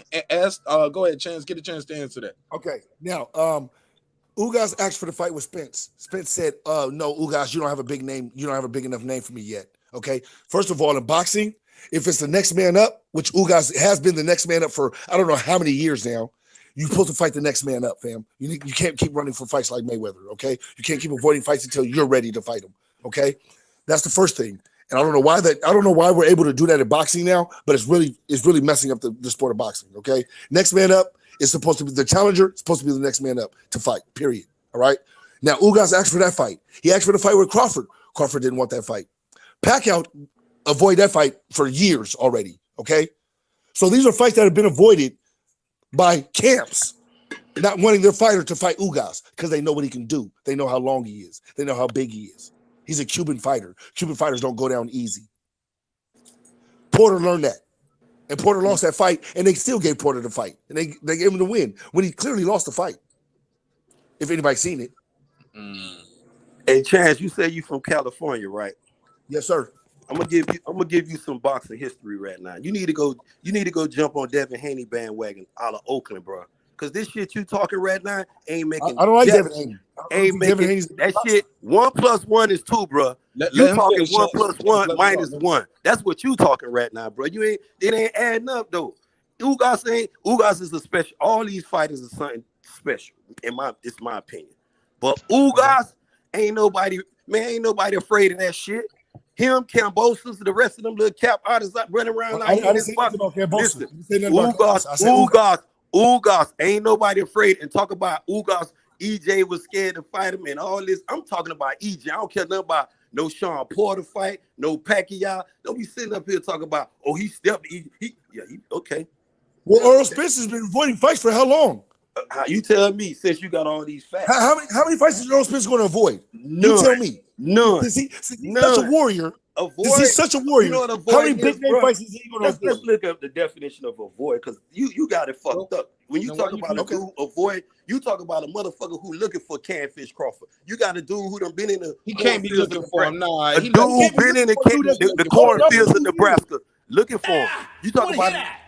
Let me. I got 5 on it, 5 on it. The Nate the Great with the super. He was gonna send him off. He was gonna send him. He was gonna send him off. Shout out to Nate the Great with the super chat. Yo, gotta respect the super chat. This guy paid for his comment to be read. He said, "Did he just say he'd beat Ugas?" Had to do that. Thanks again, Nate the Great. I got 5 on it, 5 on it. Go ahead, guys. I had to do the super chat and Liv, gotta respect the super chat and respect the phone line when we get the call. But go ahead. You got some explaining to do, my guy Chance and Ben Israel. I feel you, but look, if you guys disagree, try not to make personal attacks on each other. Y'all can talk about these fighters all day, but please try not to make no personal attacks on each other. It can get real toxic after that. Go ahead. Unmute your mic. I didn't say nothing personal about him. No, I'm just saying in general. I'm just trying to lay. Oh no, that's not even how I get down. I go facts. I don't like to say nothing personal about him. Chance straight. He just a little delusion. He probably was at that Tio fight. What his name? Kambosos probably hit you across your head too. Hey, we talk. This all boxing, bro. It's all love. Though. Put his face up. It's all love, fam. That's why I'm laughing. You know, and don't get sensitive. Don't be like this dude next to you, Mark, because he like to get it. Bro, you hear me over here laughing, fam. I don't get sensitive over stuff like this, fam. It's all love. So tell me something. Who is this Ugas? This guy you talking about? How he become so the boogeyman all of a sudden? Where you getting these facts from? Look, if you look at the sport of boxing in this division, Ugas has been avoided for a long time. Yes, he has. And that is a true statement. I'm not just talking out my ass, sir. I know a lot of people get online, they like to talk out their ass just to say shit. I'm not one of those people. I like to know my facts first before I just get on here talking shit, because you can always look it up. That's how I feel about it. Anything I say, you can easily look it up. So anything I'm wrong about, you can look it up. And if I'm wrong, I'll even admit, hey, you know what? I was wrong about that. I'm mistaken. Yeah, you got to start admitting you was wrong. Ain't nobody been ducking no damn Ugas, especially Spence. This part right there, Chance, you got to first admit you was wrong with that. Ain't nobody dodging Ugas, man. Ugas not that guy. He's not no avoided fighter. He's not no fighter that when Ben Israel see, I'm going in the crib. No, he is a dangerous fighter. No, that's why you avoid. I see Ugas. I'm lacing up. I'm putting on my wraps, bro. I'm getting in the ring. You get what I'm saying? When I see Ugas clamming in the ring, I ain't avoiding. I hope so, man. Good luck, because that boy's a bad. He's a bad man. He's a hard hitter. Guess what, Chan? I got another guy I want to get in there with him. He asked for it, and the WBA bucked him out of that. That's what you call a dude looking for that smoke. You know what I'm saying? You got all these dudes. You sit here talking about Pacquiao. Dude finna send Pacquiao with the real retirement party. That shit Ugas did was beautiful. Give Ugas all this credit. Beat the shit out of 8th division world champion. But what EJ was gonna do to his ass, we're gonna reserve that for marqnash favorite fighter, Catfish Crawford. Well, well, look, the Crawford and Spence fight should have been happened. Okay, that should have been happening 2-3 years ago already. So let's be realistic. Crawford's been asking for that fight for like the last 2 years now. He kept telling Bob Arum, I want the fight. Kept telling Bob Arum, I want the fight. Don't know why Bob Arum kept talking about it's not going to be a good fight because neither one of them can sell pay-per-views and all. It was really a promoting thing, I would think. But I've been hearing Bud Crawford calling this guy out for years now. Calling for Spence for years. Chance, you can't be half with it though, bro. No, I'm not. That's a true statement. That's a true statement, sir. That's not a true statement. According to what you're saying, is a true statement. According to what fat ass Robert Arum said, he's saying Bud Crawford fucked up everything. That's what he said, bro. So I don't know what you Bob Arum's gonna say that, so he can keep Bud Crawford over there with him. He did. What you talking, bro? You talking about? But if Crawford, you got a fight over there in Oakland, bro. I want you to study Devin the Nightmare Haney. Leave Bud Crawford alone. You can't represent him right, bro. You leave that for these just to leave dudes. These dudes that being Israel looking for. I'm looking for the whole Asian Mal. I'm looking for the whole entire Bud just to leave. Me solo, I want the whole smoke with the Justin Lee. Because it's enough for this here. It's enough for all this capping. Tell the whole Justin Lee to go find Bernie, Bomac, Bud, and tell them that let's make the fight. Stop. We don't want Bud at. You say he over in the water park, acting like he in the ocean. He had the lake. You heard what I said. He's somewhere in he in Disney World. Let me get it right. The That's what I say, motherfucker in in the Disney Disney World water. at one of them water parks. Talk about he looking for a big fish. All right, well, let me say this. I've been quiet and I'll let you speak, right? I've been fair, right, Ben? Can't say I'm not being fair, right? I'm on mute. It's all you. No, I'm asking. Can you say I'm not? We clear. I am being fair, correct? Very fair. Go ahead. All right. Let me ask you this: if Errol Spence is the big fish, he is the unified champ. Shouldn't it be more? And he's his own promoter. Shouldn't it be more onus on him to make it done? Like if you want to fight Canelo, you can't just say Charlo sign the paperwork and fight Canelo. No, it's Canelo that chooses, right? Because he's the big fish of that division. Does that make sense? A lot of sense, but it takes two to fight too. Where's the onus at? And look, I'm done with all the jokes right here with picking on Errol. I'm just asking. That's why I always say he's the endangered species fish, because he's protected by his fans. You guys know in your heart of heart, he shouldn't be fighting Bud coming straight off of the accident. I mean, off the eye injury. Nope. Y'all don't want to see it that way, but fuck it. But I don't hear no footage of him saying, where Terence Crawford at? Where Terence Crawford stop ducking, stop. I don't hear him saying his name. Never. I got multiple clips of broken this down where he's saying, they like, you got anything to say to Terence Crawford? Nope. They asked him, what'd you think of the performance? Blah blah blah. He's all right, and he's leaving. It's just I don't watch his fights. Shit like that. I just don't hear him saying, "Yo, I want Terence Crawford," and he ducking me. On the flip side, we hear it from the other way. Go ahead, Ben. Or either Chance. I just want y'all to make that make sense. You know, this dude, it's just like you were saying, Mark, by him being his own promoter, his own everything. I could see marqnash 5 contract. I want to give you 60. Matter of fact, I want to give your ass 75-25, Mark. It's on you to agree. It's on you to come public saying you won 50-50. Your accolades is worth 50%. Your accolades is worth all this. When you got your promoter, when you got your investors though, real quick, go ahead. When you got your investors saying you fucking up the money, you fucking up everything. You don't know how to do this, but this is what his investors saying. Fuck what us fans talking about. His investors saying, boy, doing this shit. Then when you go over here, then you say, well, I ain't heard no clip. The man just said 60. We could do this shit tomorrow. Rap motherfucking night. All this capping, but then he want to pull up Mr. Six Belts. Chance, I call Bud Crawford, Catfish Crawford, Mr. Six Belts. Because that's all he's trying to do. He's trying to sell a belt. Instead of fighting and defend his honor, he out here capping trying to sell that WBO belt, bro. Okay, but let me ask you this. No. Asking for the no. Okay, go ahead. Gotta get the call. I don't know if y'all can hear the phone ringing. That's a real phone line. Let me get this. I didn't know. Okay. Yeah. 1 minute on the clock. Everybody mute your mic, please. 609, you on the line. What's your name? Where you calling from, family? Terrence, calling from Jersey. Okay. Quick. I just wanted to make 1 point. I guess this gentleman is saying something. Terrence, you got to speak up, Terrence. This is a late night show. You sound like you in the bed eating cookies and milk. Hyping up a little bit. Look alive. I just want to say, you sound like you on some Zans, some lean, and a bag of Kush. I just wanted to make 1 point. Go for it. 1 point. With regards to the 60-40 split. Here's the problem with the split.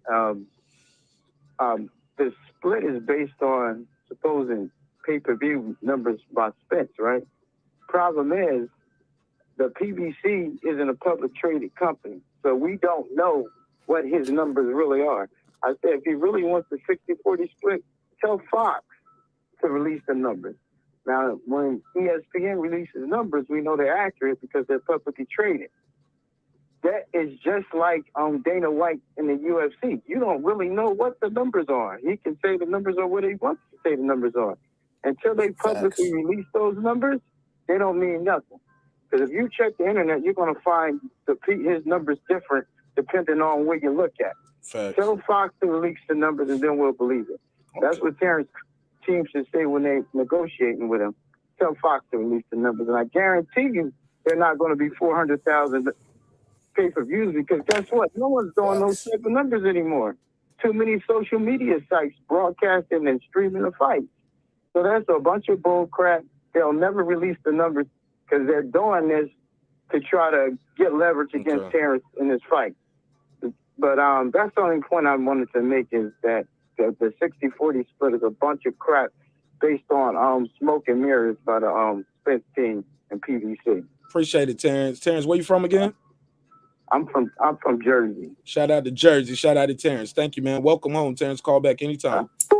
Good call. Anybody want to react to that? Yeah, I want to be the first one. I want to be the first one because I heard Chance over there ad-lib and him talking. Yeah. When you talk about releasing numbers, and I ain't want to interrupt the brother Mark because he don't know what the hell he talk about either. Shout out to Terrence from Jersey calling in on marqnash show. But when he talk about Terrence, when you talk about releasing numbers, ESPN release Bud numbers, bro. Fox done release EJ number. Dude, what is you talking about? The greatest flop is over there at ESPN. Well, he was at ESPN. Very talented fighter. I don't know who the fuck was doing their thing with Bud. They was doing a terrible job. A horrible job. Israel can promote Bud Crawford better than them motherfucker just did. But when he talking about releasing numbers, and when Fox released EJ number at 300,000 pay-per-view, ESPN was the first network jumped out. That's fraudulent numbers. But them shits ain't changed yet, Mark. Them number hasn't changed. Now your boy Canfish Crawford, when you want to hear some changed numbers, ESPN released 190 one day. And then the next day, 2 days later, 130. And we don't know if that's accurate. 130, yeah, I heard that. Yeah, I heard we that. don't know if that's accurate. So when you talk 60-40, Mr. Terrence from New Jersey, that's a very, very, very fair deal. Because if a dude selling a hot dog at the MGM, motherfucker getting in on your hot dog, bro. So I love a deal like that because if Bud, that dude, whoop his ass if he can whoop him because he can't do that. And then you negotiate what you want on that rematch, that run back. But if you guys are both champions, what's wrong with a 50-50 split? What's wrong with a 50-50 split? You guys are both champions. You ask Bob Arum and any other fighter that know boxing, what's wrong with a 50-50? And don't talk about these 6 belts, my brother. Please don't bring up, because that shit is not getting you. And one more, hold up, and forgive me, Mark, because I got to do this shit. Do y'all support Bud Crawford? You Bud Crawford fan. It's all either, bro. You trying to do a filibuster, bro. You ain't no filibuster. Do y'all support Bud Crawford? Because if half of these Bud Crawford fans do, as Jamal, that 130 wouldn't be 130. Because EJ fans showing up. If they ain't going to the fight, they paying pay-per-view. Look at the numbers, bro. Ain't no comparison with this shit. Y'all get on YouTube, y'all want to defend Bud Crawford, but y'all is some fake ass Bud Crawford fans. Go buy the fight. And Bud Crawford fans streaming it. They streaming it. See how long you went? You went so long. You keep saying Bud Crawford fans, though. I'm not a Bud Crawford fan. I'm a boxing fan. I'm a boxing fanatic. I got you, yo. I got you after this call, bro. I'll let you get the floor. But being Israel, you are kind of doing a filibuster on me, respectfully. 512, what it do? What's your name? Where you calling from, family? Hey, what's going down, man? Hey, I just want to. What's your name? What's your name? What's your name? Where you calling from? Hey, man, it's Rob G. Okay, what's up, Rob? Hey, man, I just want to make one little quick statement, real quick. You know what I'm saying? It goes to percentages and shit like that, man. Hey, man, I think it should be 95-5. You know what I'm saying? In favor of talking about Spence.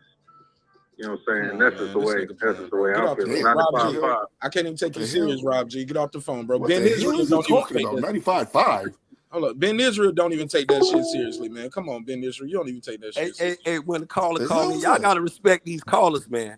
Y'all can't because they give y'all son y'all want to hear. Y'all gotta respect these callers. And y'all mute y'all mics. Y'all mute y'all mics. When these callers come in, y'all mute y'all mics. Stop capping. Ben, you better stop capping. That's straight facts. You better the man said, son, that you in the 95-5. 95-5. Ben Israel. Man, he entitled to his. I got to mute your mic because before the call, you was on a filibuster.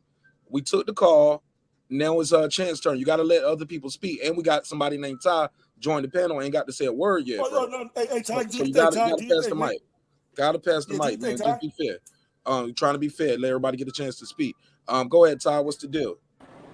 Oh, man, I'm laughing at that last caller. But, yeah. That's Rob G. That's our guy. He tripping. Yeah. In terms of splits, man, I don't see Bud get anything worse than what Porter or Danny got. I mean, didn't Danny get like a 60-40 on the pay-per-view upside? And check this out, right? Porter beats Danny. Porter beats Danny. Spence beats Porter. And Spence fights Danny in a fight nobody was asking for. When the fight comes down and Bud goes up to the PBC, they'll likely get the same or equal guarantees and the pay-per-view upside may be 60-40 or 55-45 in Spence's favor, but it ain't gonna be this outlandish shit they talking about like 60-40. Like Errol ain't got many options right now. He's either gonna fight Bud or he ain't gonna risk fighting Boots. And most likely his next fight is gonna be Keith Thurman, due to both of them with inactivities and injuries. So that purse split shit will get figured out by Al Heyman. Quick, fast. All right, Big Dog Willie, what's the deal? How you feel, homie? I'm doing good. Go ahead, Doing Big Dog. good. Just at work, chilling. Hey man, you guys, Spence fans are hilarious, man. It's I don't know what to tell you guys, man. It's not the fight's not gonna happen. You guys say 60-40, and it's starting to sound like a little reminiscent of AJ and Wilder when AJ is like, "Oh, I need this, I need that." When you split the fight down 50-50, winner gets on a rematch gets a lion or the share, and just have it in Vegas 50-50 right down the middle, and then whoever wins the fight, if Spence wins the fight, have his way, do it in Dallas Stadium. You just can't just have the whole deal when these guys are at the peak of their level. The fight will never happen if it goes like that. And that's just a fact. Anybody want to go ahead, Ben Israel, because you are the Spence guy, you and King Asia Math. You want to reply to that? Okay, King Asia Math. Where you at? Go ahead. You want to reply? All right, I thought Ben was going to go. What I say at that point, and even still to this point, Spence does bring more to the table. Fox have released the numbers, and yes, I can bring those receipts. I don't have them right here right now, but I know Fox released some numbers, and they killing Bud numbers, killing them. Okay, but they're different promotions. They're on two different promotions. PBC can get you a lot more views and eyes than what Bud Crawford is getting over there with Bob Arum, and that's just a fact right now. Hey, look, I don't know what's going on with your mic. Chance, you got to fix your mic. It's chopping real bad. It's me? Yeah. Okay. Yeah, you're going in and out. You were going in and out. Okay. Am I still in and out, or am I good now? Yeah, it's crackly. It's real crackly. Son of a bitch. All right, just bear with me for 1 second. Go ahead, Ben Israel. I'll drop the link again. Chance, you might have to click out and join back in, yo. I think I'm gonna do that right now, fam. Oh, you sound good now. Maybe you was in a bad area. Maybe. Oh, okay. Okay, that's probably what it was. Well, go ahead. And then we'll pass it around. Let Big Dog. No, I was just saying. I was just saying that basically, with PBC behind Bud Crawford, you're gonna get way more views and eyes than you would when he was with Bob Arum. So the views might actually eventually add up later on. So, like again, like old boy said, like I said, 50-50 split. Whoever wins get the bigger purse. Why not just do that just to get the fight going? Hey, nobody's Mayweather. No, none of these dudes is Mayweather. So you can't be sitting there offering, like, just asking, like, oh, I want the majority of the share like that. You're not Mayweather. Everybody's not Mayweather. Just take the 50-50 and let's get a good fight. Anybody want to reply to that? No, Ben back on. Yeah, I agree. I mean, shit. Then after that, I'm gonna let Nate the Great go. Oh, okay, go ahead. No, I said after Nate the Great. Go ahead. You got the floor, fam. Oh yeah, I'm with it. I mean, I know PBC ain't opposed to doing rematches. Shit, look at all the rematches Wilder did. He did one with Stavern, Ortiz, trilogy with Fury. Shit, we didn't even get the Porter Thurman rematch, and that was deserving of a rematch. So yeah, man. I mean, Bud and Spence should be on a rubber match. You know, fight on 2-3 right now. You know what I'm saying? So do it. Get it figured out.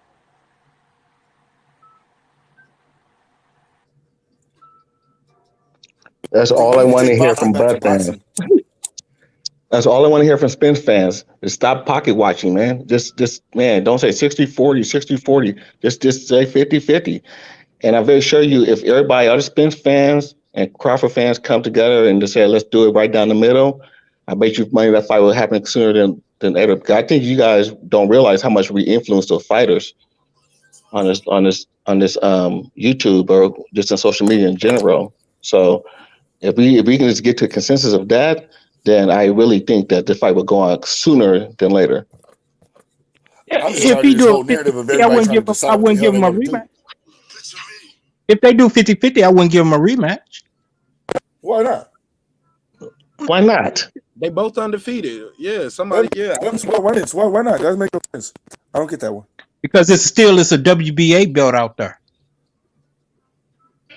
From Mexican fighter, He's right? trying to be He's trying to be undisputed for real. I don't know I got what one book. question because I hear y'all talking 50-50 and all this. And after What that, if, what, Nate the Great got next. what Go if the shoe was on the other foot, Mark? And the way these fans is forget the fans. The way Bud Catfish Crawford around here capping. Do you think Bud Crawford, if the shoe was on the foot, he would have been offering EJ a 60-40 split?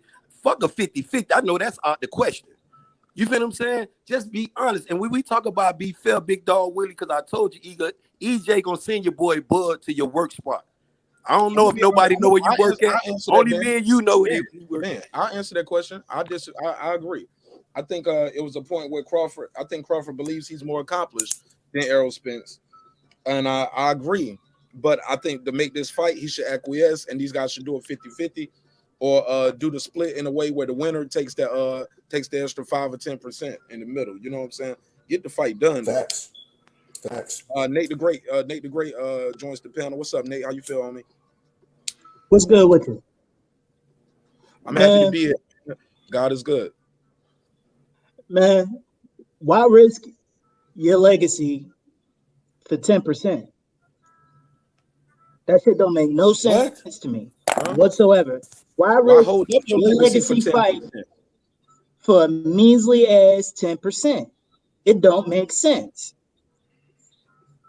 On either So side. just do the 50-50 is what you say, right? Have a 50-50 fight. Yeah, exactly. Okay. And then go on from there. That shit don't make no sense. Exactly. Hey, look, bro.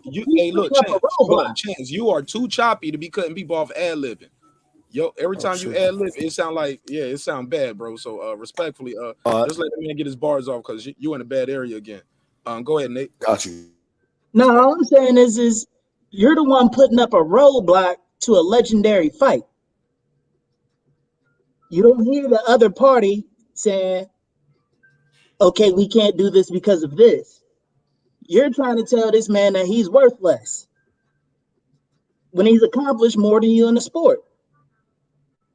Period. So you just rather keep putting this off and claiming your side of the street and your side of the street and this, that, or whatever. Terence better stop saying my name. Didn't he say that at one of his fights? Come on, man. Over 10%? You don't want the fight, homie.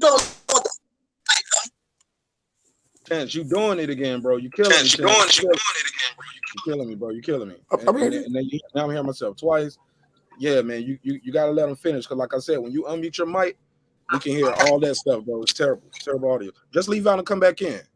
Just try to come back in so we get that audio right, because we're trying to have a high quality show. The link is out there. I'll drop it again. Nate, were you finished, or you trying to let Ben Israel or Big Dog Willie? I think Big Dog Willie got to get in too because he got to go back to work. Go ahead. I just want to say this: nobody brings up Manny, Floyd, Oscar, all these guys who are multiple division champions, like Mikey Garcia. He fought Mikey Garcia. Mikey Garcia was a multiple division champion. What were those splits? Were they out there publicly?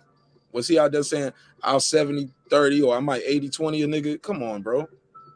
Y'all know what it is, but I digress after that. See, I kept it short, Ben. See how I did that? You know, I wonder why people use accomplishments, what he done accomplish in the sport, to where they not buying his pay-per-view, Mark. Y'all need to buy Bud Crawford, and I ain't say Catfish. They need to buy Bud Crawford pay-per-views. If y'all gonna be Bud Crawford fans, y'all need to support the man where he need help at. He don't need y'all on these platforms. He needs y'all to stop streaming his pay-per-views and go purchase them motherfuckers so his numbers can go up.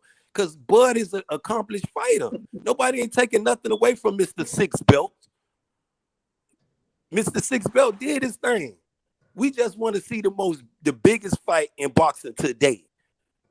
Errol Spence Jr. and Bud Catfish Crawford is the biggest fight in boxing today. Y'all can't sit. Y'all be sitting up. I can't sit here and tell EJ, man, fuck that shit. Get that motherfucker that 50%. No, I can't sit there and tell Bud you dead ass wrong. These dudes put their life on the line, dude. But fair is fair. You can't be sitting up there and saying, "Oh, Mr. Six Belts did more things. He's more accomplished." Yeah, okay. And what point does that make when you ain't even bought his pay-per-view? Hey Ben, Move your mouth a little bit away from the mic, or turn the volume down because it keeps popping. It keeps popping and sounding real staticky. marqnash. Go ahead, big dog. I got a question for you guys, Spence fans, saying. Not me. Oh no, I'm just saying, just in general. I'm just saying, you're saying 60-40. I got a good thing. So when Wilder fought Fury was on a shelf for how long? For 2 years. Wilder offered Fury 50-50 in that first fight, or what, a 51-49, super close, right? So why can't this be happening for this fight, and then the next fight, and whoever wins the fight can get the most of the share? I don't understand. Like, they're both daring to be great, right? I'm just asking you. Don't ask rhetorical questions, bro, because you'll never get the mic back. Just get your bars off. Huh? I said, was that a question? Because if it's rhetorical, you might not ever get the mic back. Somebody. Well, I'm just trying to understand what they arguing about when it comes to this pocket watching stuff, man. Like, I mean, why you guys arguing for this man's purse? I don't understand it. But big dog, really, only person arguing is the Bud Crawford fans. No. Listen. I don't know if y'all can hear this, but I hear myself twice, and it's from Big Dog Willie. See how I'm talking, and Big Dog Willie, your thing popping up right there, Paul. You got to mute your mic, Big Dog Willie, or take it off speaker. I don't know how you got it set up, but we're hearing ourselves twice when you're unmuted. Okay, so let's try to work on that. Go ahead, Ben, or Nate, whoever that was. When you say pocket watching, Big Dog Willie, ain't nobody pocket watching but Bud fans. You got a dude doing something very pleasing. I mean, this is a fair. If it was Bud offering the deal, Bud would have been saying 80-20, bro. The man ain't being fair. We talking as boxing fan, ain't nobody pocket watches. Like I just told you, Big Dog Willie. If it was up to me, I think all of them deserve $100 million. They putting their life on the line for our entertainment, for being Israel entertainment, bro. And we can be joking, but that shit is real, bro. For real, I can't sit there and say Terence wrong for that shit, but I know this a fair deal what EJ presented to him. Far better than what he presented to EJ on the rebuttal side of it. Talk about 60-40 my way or no fight. You ain't even trying to negotiate a fight. And as far as pocket watching, I'm helping Bud Crawford. I'm buying Bud Crawford pay-per-views. I'm not out there in Oklahoma where he can sell out at, because he can't sell out nowhere else. And when the dude offering this olive branch to you, y'all need to accept that shit and put all them personal issues aside, bro. Because this all I'm hearing. Oh, yeah, get all that, man. Y'all don't get emotional. This shit just boxing. Them two fighters, bro. EJ in his mansion over there, Bud over there in Nebraska and Hills, bro. You know what I'm saying? At the end of the day, we as boxing fans, we Ben, you are long-winded, Ben. You gotta pass that shit, bro. It's like a lot of people, bro. And I told you your mic ain't even sounding that good right now. I don't know what you changed up, but now it's like poppy. It's like real poppy. D-Ray, go ahead, D-Ray, a minute on the clock. We got to pack. Hey man, I just want to say, yeah, but he said Oklahoma, bro. It's Omaha. Yeah, he lame as fuck. He know what he's doing. I understand, but I just want to say he is right. People do need to buy the Bud fights. But here's the thing, though, bro. I had somebody trying to buy it, and they were saying that they had to get Hulu, Disney, and ESPN Plus downloaded before they could even try to buy the fight. So you have to almost, like, to me, multiply the numbers, you know what I mean? Because you had to do more than just click purchase on the thing. But now here's the one thing I want to tell everybody on the panel in the chat. marqnash is going to check your mic. The high quality of the show is the mic is everything. If y'all don't love that mic, then y'all ain't going to be able to love being on the show, because my man, he said, I believe it was Matchroom mic was trash this week. You know what I mean? So if they mic was trash, if y'all ain't coming correct, you know what I mean? But now here's the thing I want to say with, and after this, you got to wrap it up, D-Ray, because I know, man. Yeah, it's all good. I apologize. No, bro. you good. Go ahead and land your plane. No. I just wanted to say this. First of all, there is no 147 lineal without EJ and Bud. So, you know, that's the legacy part of it. But now with the EJ fans having the two belts, they have to realize one thing, man. Bud got a picture where he got 2 red, white, and blue belts, which is 2 lineal belts. Now, the only way DJ's going to get a chance to get one of those is to fight Bud. There's value in that. Here's the thing. Whatever the fight costs, bro, pay the man a flat fee if you want to, like Wilder was accepted against AJ. And the thing is, if they do 50-50, bro, they can just make the bet for $5 million. If I beat you, here's the extra 5 right there. You know what I mean? Question solved. Hey, everybody subscribe, like, and share. marqnash got it going on, bro. Peace. Peace. Go ahead, guys. It's open. Yo, so check this out. So you're only as good as your last show, right? So Spence Garcia sold 250,000, correct? All right. Terence just fought on an app that people had to go through hell to get and got 190. And you got the nerve to ask for 10% over 60,000 plus people? Okay, that's a dramatic. Those dramatic pauses. I'll be like, it's a live show. Got to keep it going.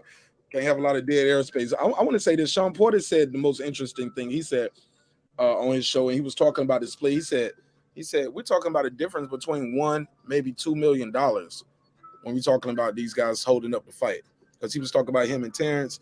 He got 6. Terence got 4. I mean, he got 4. Terence got 6. We're talking about $1 million or $2 stopping his fight. That's crazy. And he said, basically, somebody might not want as much as they putting on because this shouldn't stop this fight. But with that, I digress. Y'all go ahead. C. Jones, what up? Go ahead, Nate.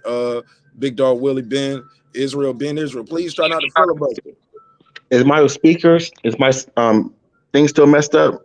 You good? It's only when somebody else is talking. Oh, okay. This happen, but Okay. go ahead. Yeah, I mean, like I said, man, I don't understand. Like I said, I'm not gonna argue about this no more. I already said my piece about it. But if this fight's not gonna happen unless it's 50-50. And I'm seeing it's going down to something like this. And if both sides, I'm putting this on both sides want to be great, then they have to agree to this. That's how it goes down. One guy's already considered pound for pound and constantly been on the top pound for pound 1, 2, and 3 for years. One guy's a 6-time champion, 2-time lineal, fighter of the year, fight of the year. Errol Spence don't have those accolades. It's 147 though. It's a glory division. About one division. We talking about his whole career. The glory division. You don't get into the Hall of Fame for one division, my brother. You get in there. No. Well, you know, Hall of Fame for one division. You can. No, I say you're not, bro. I'm just saying, no, you can if you only fight in one division or you are only great in one division. At the end of the day, there it goes, doing it again. My bad, I'm talking over you. Go ahead, because when your mic is unmuted and I'm talking, you see it. It's picking up. Okay. No, I'm just saying. I can't stay too long, but I'm just saying that this shit is not going. The fight's not going to happen. I have a feeling the fight's not going to happen, and it's just because these niggas are greedy, and it's basically what it is. Both sides. And I'm a Bud. I love Bud. And I don't have a problem with Spence, but man, this is just, I'm being real. This shit, these niggas are greedy. I appreciate you, big dog. Thanks for pulling up, man. Don't be a stranger. Man, I disagree, man. If Bud goes over to the PBC, I mean, I'm not convinced that Al Heyman cannot get this fight done. Like I said, the purse may be 55-45 or something. Well, they got to get it. They got to get 2 fights out of this just to make it even overall over the 2 fights. But I just can't see Al Heyman not getting this fight done, especially if Bud goes over to the PBC. I mean, Spence is not going to risk losing to Boots or somebody who's probably going to be coming up, or Virgil. That may be a big money fight, but he's not going to risk losing to Boots before he fights a Crawford. So I think the fight gets done, man. All right, pass it around. Ben Israel, Nate the Great, Ty. Go ahead. The floor is open.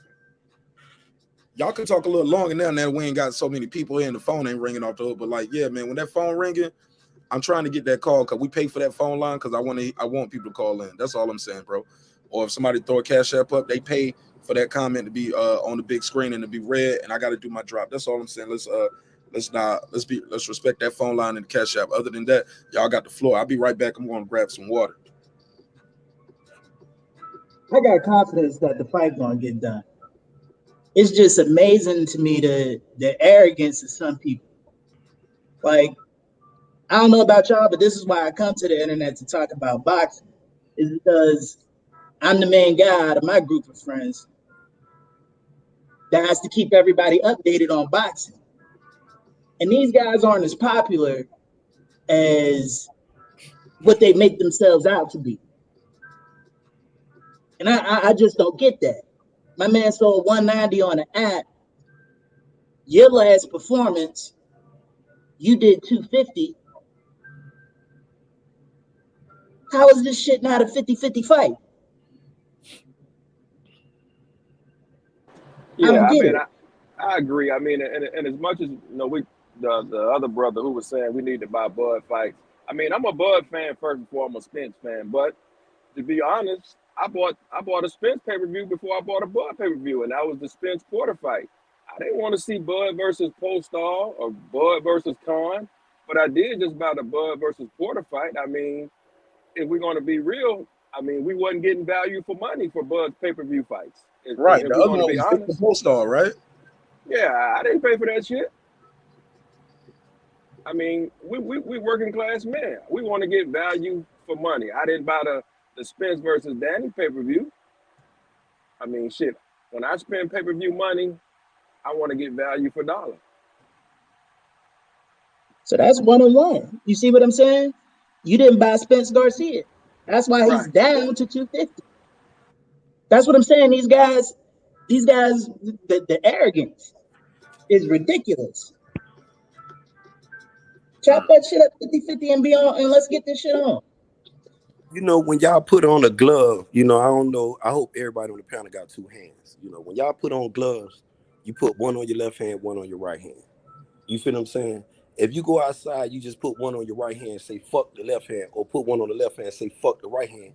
You go outside in the snow, your chances on getting freezer burn it don't go up. But if you take freezer care, burn, if you take care of frostbite, you mean frostbite? Frostbite, freezer burn, whatever. I mean, you know, you stand to get it, you know. But if you take care of that other hand, you know, we have when I hear y'all Bud fans, you know, y'all go right back to the same thing, the six belts. Y'all see here, ESPN just said it was an error on them number. It was 130, not 190. Even if it was 190, and you say the last fight, you had Sean Porter say he carried that fight at 130. I don't want to do this no more. Forget all the 130 to 20. Be fair. Put a glove on your right hand, put one on your left hand. You Bud fans, go buy the fight, bro. That's all Ben Israel telling y'all. Support y'all. So when he come to these crossroads, he'll be prepared. You feel what I'm saying? Y'all be sitting up here, they being greedy. How the fuck is this man being greedy when y'all would not address the fact you got a glove missing on your right hand, and that if the shoe was on the other foot and the ball was in Terence Canfish Crawford hands, he'll be telling EJ 80-20 or no fight. And as boxing fans, you Bud fans, as boxing fans, would that be fair to your right hand or your left hand? Come on now, make it make sense. But we don't know he's doing that. You just put a hypothetical to it, though. Nobody's ever said that. On the flip side, your guy has actually vocalized 60-40, 70-30, or I might 80-20 a nigga. That's what your guy did. He did. He said that. Never said that. So let's not do that. Yeah, he did say the 60-40, Mark. He presented it to him. And then Bud rebuttal. Or he just said on the internet. Bud rebuttal was, it's 60-40 in my favor or no fight. Right. That's because what he said. Because that wasn't a real offer. That was internet banter back and forth. That's them. That's them. By your guy. See, that's them too. I can't get into day two. I can get into it. That's fair.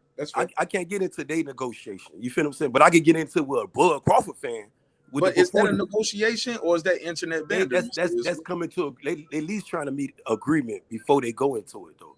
We first, if you talk about, well, we got this like some of the Bud Crawford. Well, Bud been wanting this smoke for day one. When you got his promoters though, Mark, this man, I don't know what they listening to.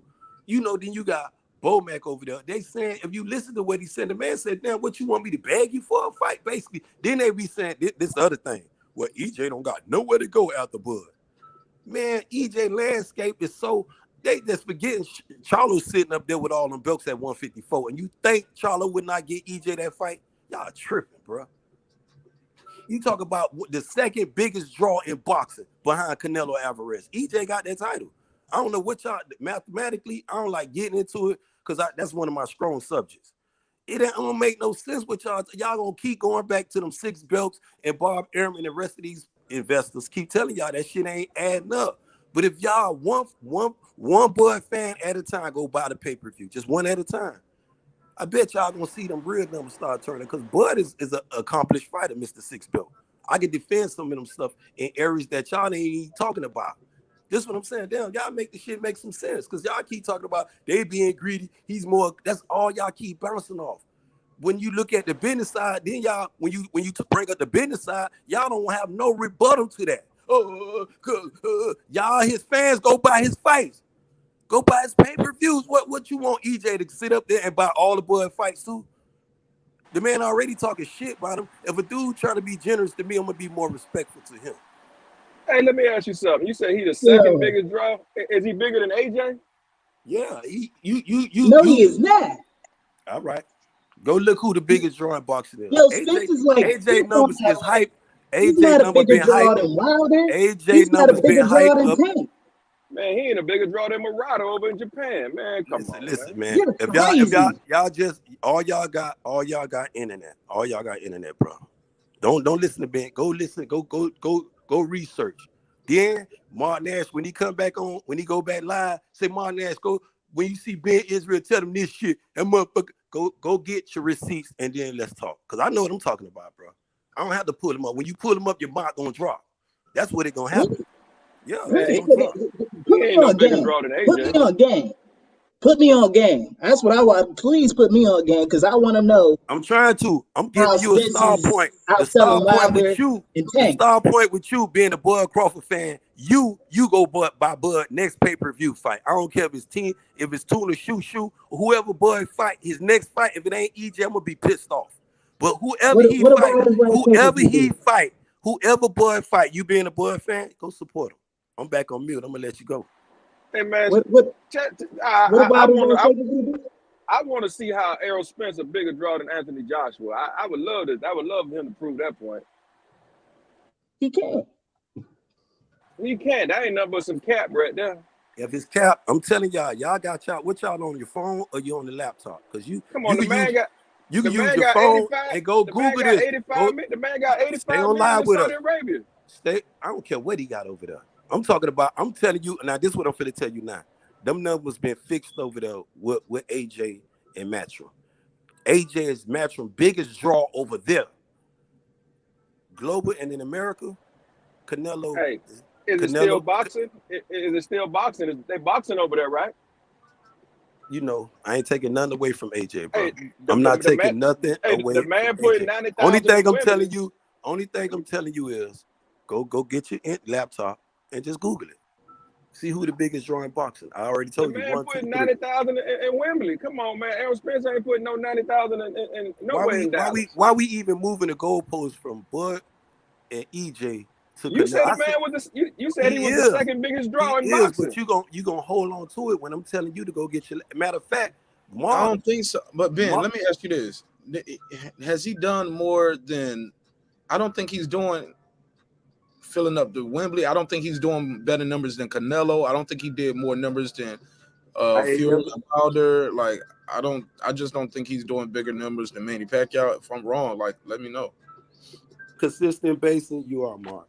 EJ has been doing number on a consistent basis like this every time he pulling up. When you mentioned the Danny Garcia, his last performance, this was a fight that a lot of people ain't want EJ to take. Man, I'm going there with EJ, get you a tune up. And EJ was saying this shit when he flipped out the car. Man, I'm going, nigga, put me in my natural habitat.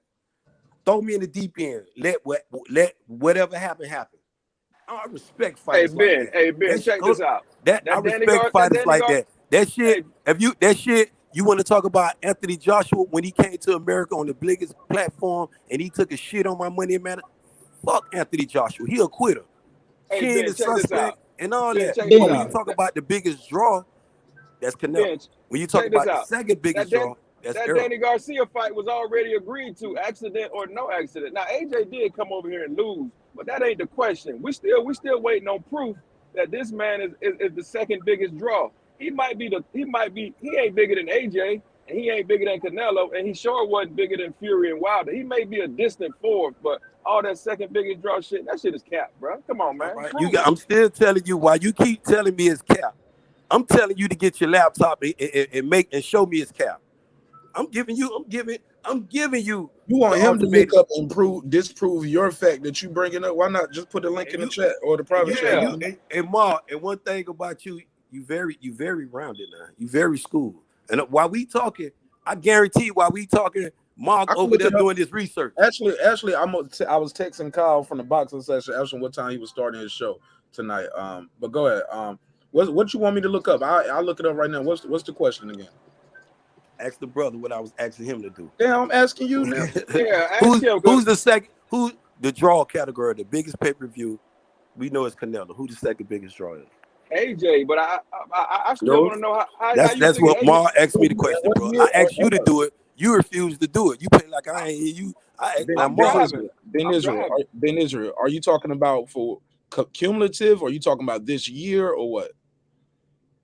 Want to just do this year to be fair? This year, how you gonna do this year when EJ ain't fought this year, my G? Right, but he fought within the last 12 months, right? Didn't he fight within the last 12 months? No. When was his last fight? His last fight wasn't even a pay-per-view, if I'm correct. It was on the zone, wasn't it? No, we talking about EJ.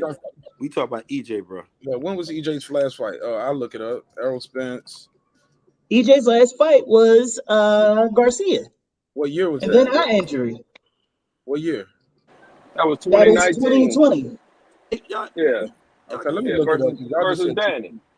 I'll pull it up right now because I just heard two different things, and we'll get to the bottom of it right now, Mr. Israel. Okay, so he fought within 12 months. He fought actually just hit 1 year, 12/5/2020. All right. Let me pull up what he did as far as his numbers. And you said comparing to who? Who? He did 350. All right.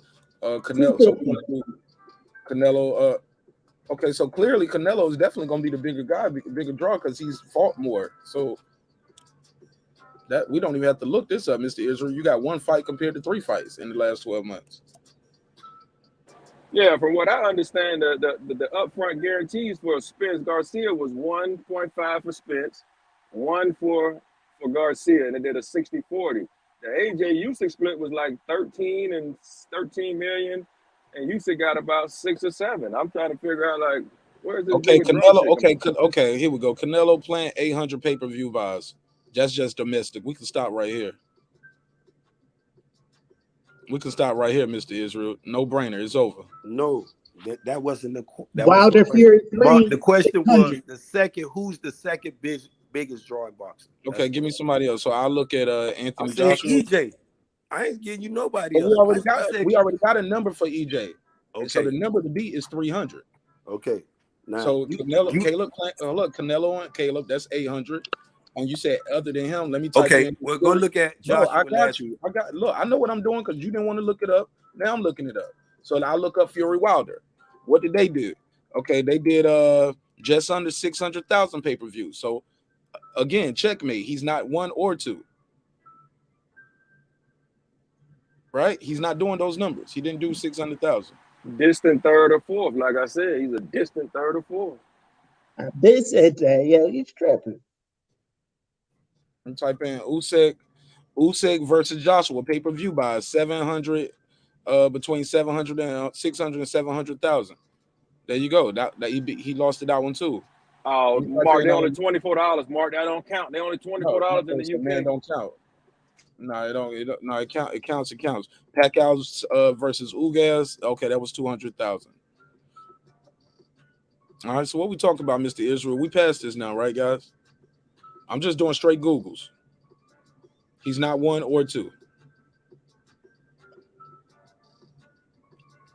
All right, let's move forward. We put that to bed real quick with some quick Googles. Yeah, come on, Ben. I know that's in the scriptures now. Don't be telling no lies, man. I'm just telling you, hey, look, don't call me a liar, bro. Don't call it bullshit. I Googled it. Mr. Bakers, you can Google it. I'm just going whatever's on Google. He said they don't do pay-per-views. They don't do pay-per-views to you in America if you got the app, but some of these fights are on pay-per-view. They did do that before where, hey, the shit normally costs $24, but look, maybe they counting how many downloads they bought of the app. How many people paid the $24 who didn't pay it before? I know in certain countries they put that shit on pay-per-view. Who knows exactly where these numbers came from, but I can look it up, Mr. Vegas, if that'll make you happy. But then again, you in the chat. If you was on the panel or you called in, we could play around, but can't be arguing with the chat all day, man. Can't argue with you. You won, Mr. Vegas. But I'm just telling you what's on Google, and anybody can Google it. You know, just type it in. So put that to bed real quick. Just do your Googles. Just like me. Google it, Mr. Vegas. I can't keep arguing with you. Just Google it. You'll get a number. Somebody put that number out. Ask where they got it from. You can argue with the source of that material, but you will get a number when you type in AJ and Usyk pay-per-view buys. Just look it up. I don't know where they put it on pay-per-view or if they count the apps, but I'm telling you, you can get a number. And that number said last night. This is okay. This is him versus how you say Pulev. It was 607 said according to ESPN Mike Coppinger. So did they put that on? Was that a co-promotion with ESPN Plus? The AJ versus Usyk? The fight. So they keep saying 1.5 pay-per-view buys worldwide. Anthony Joshua fought Joseph Parker in 2018. Where was that at? How did they do that? I don't know, but he doing these numbers. He's doing numbers.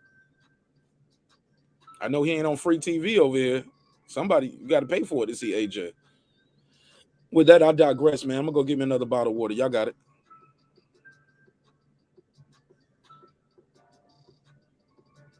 Go ahead. Unmute your mic. Go ahead. Y'all got it. What up, Ben? You still out here in these streets, man? Where you at? Yeah, man, like I said, man, EJ, he a distant third or fourth. I mean, he doing numbers, man. It is what it is, man. He doing numbers. He getting cake, but all that top two, nah, that was a reach. That was a real reach. But you know, he's doing his thing. Fans. That's Spence fans for you. They put these guys on a dumb pedestal. Like I'll put it to you like this: what athlete do you know where you can go up to that other athlete, grab him by his love handles, call him fat in his face, and then says, I'm gonna play on my side of the street. I don't know about y'all, but where I'm from, cat'll look at you stupid. But make that sound like he want to fight though, Nate the Great. Make that line up to I want to fight. Let me ask y'all this, man. If Bud goes over to make it line up to Bud want to fight, Nate the Great. That's what I said. I said make it line up. You can sit here, this and that. Make that shit line up. Just draw the line to this what he want to fight. Say that again. During that whole interaction, you could tell he wanted to fight. Who? During that whole interaction, you could tell Terence Crawford wanted to fight. Wanted to fight who? Not EJ. Who Bud wanted to fight? He didn't want to fight. Okay. All right. Hold on, cool. I guess I'm just blind. Hold on, Ben. Wasn't it Errol who said I can fight Sean? Then he was like, well, Al said I'm gonna fight Danny, Keith, Mikey, all these other guys. T.Y. He can say what he want to, bro. But at the end of the day, he's saying he want to fight Bud now. Fuck all that past tense when he said this, he said this. Bud over there at Disney World in front of the little canal talk about he looking for the big fish. All cap, Ty. All cap. If I was your fighter, Ty, and I'm saying here, I want to beat Nate the Great ass, but you telling Nate the Great, man, Israel just capping, man, because I'm telling him he fucking up the shit. He don't even want, who the people supposed to believe? Me or you? And you investing in me. The fuck? I mean, make the shit it just all caps. Then when it's time for a negotiation, all right, me and Nate the Great gonna go at it. So Nate, what's up? You the A side, send me an offer. Well, I send you 60-40. And if I tell Nate, hell nah, man, fuck you mean 60-40. It's 60-40 in my way or no fight. But then what is your counter? What's your counter offer gonna be? Why you got to get the 60-40? You not no draw. I mean, you take yourself outside of Nebraska. What you doing, bro? And this is what we gonna get at T.Y. and Nate the Great with the Bud. If he just sit there, man, fuck that shit. Go whoop. Y'all got more confidence in Bud than Bud has in himself. Because Bud right now, EJ look like a wounded fish to me. I'm going in for the kill. I'm a real shark. I ain't playing that you bleeding around me shit, and I ain't going in for the kill. I don't give a fuck how brutal it look. This is a brutal sport, T.Y. and Nate the Great. Boxing is not no patty cake sport, bro. Y'all be sitting here, and I'm gonna tell you something. Boxing is a cruel sport, and a fan of boxing, including being Israel, may seem cruel at times, but it's all love, my G. It's all love.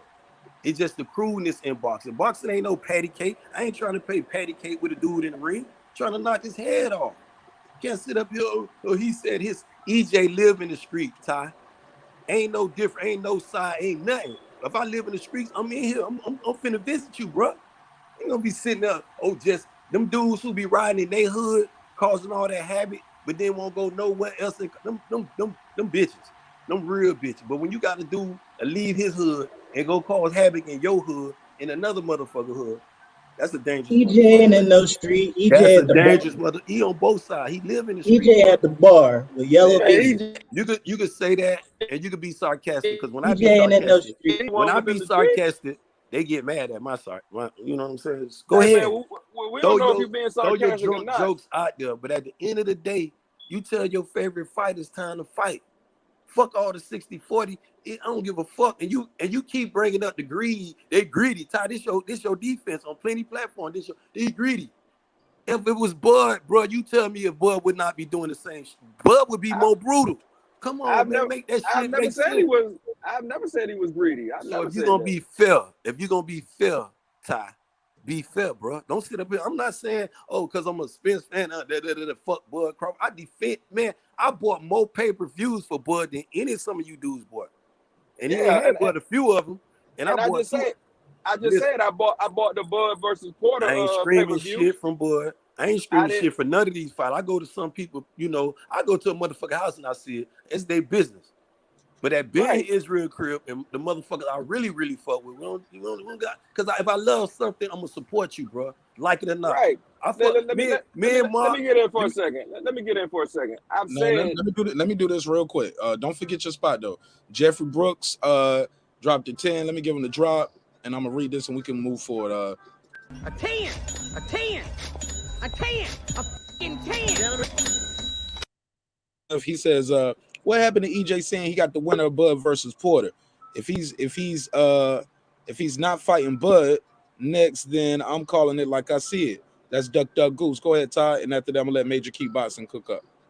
Yeah, like I was saying, Ben, like you could be a fan, you could be a fanatic. Like I'm just not gonna be a fool. I'm not buying Errol Spence versus Mikey Garcia. I'm not buying Bud versus Polestar or Bud versus Khan. I wasn't asking for none of that fight, none of them fights. Like, it's a difference between being a fan and I'm not being disrespectful or being a fool or a fanatic. Like, those aren't fights that I was asking for.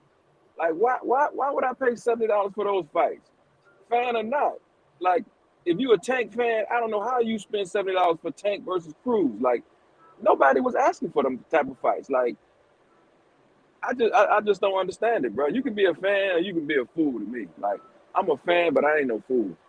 Well, boxing hold up, Mr. Ben Israel. We got somebody new on the panel. I said at the top finish, we got to let Major Key get his bars off because he just got here.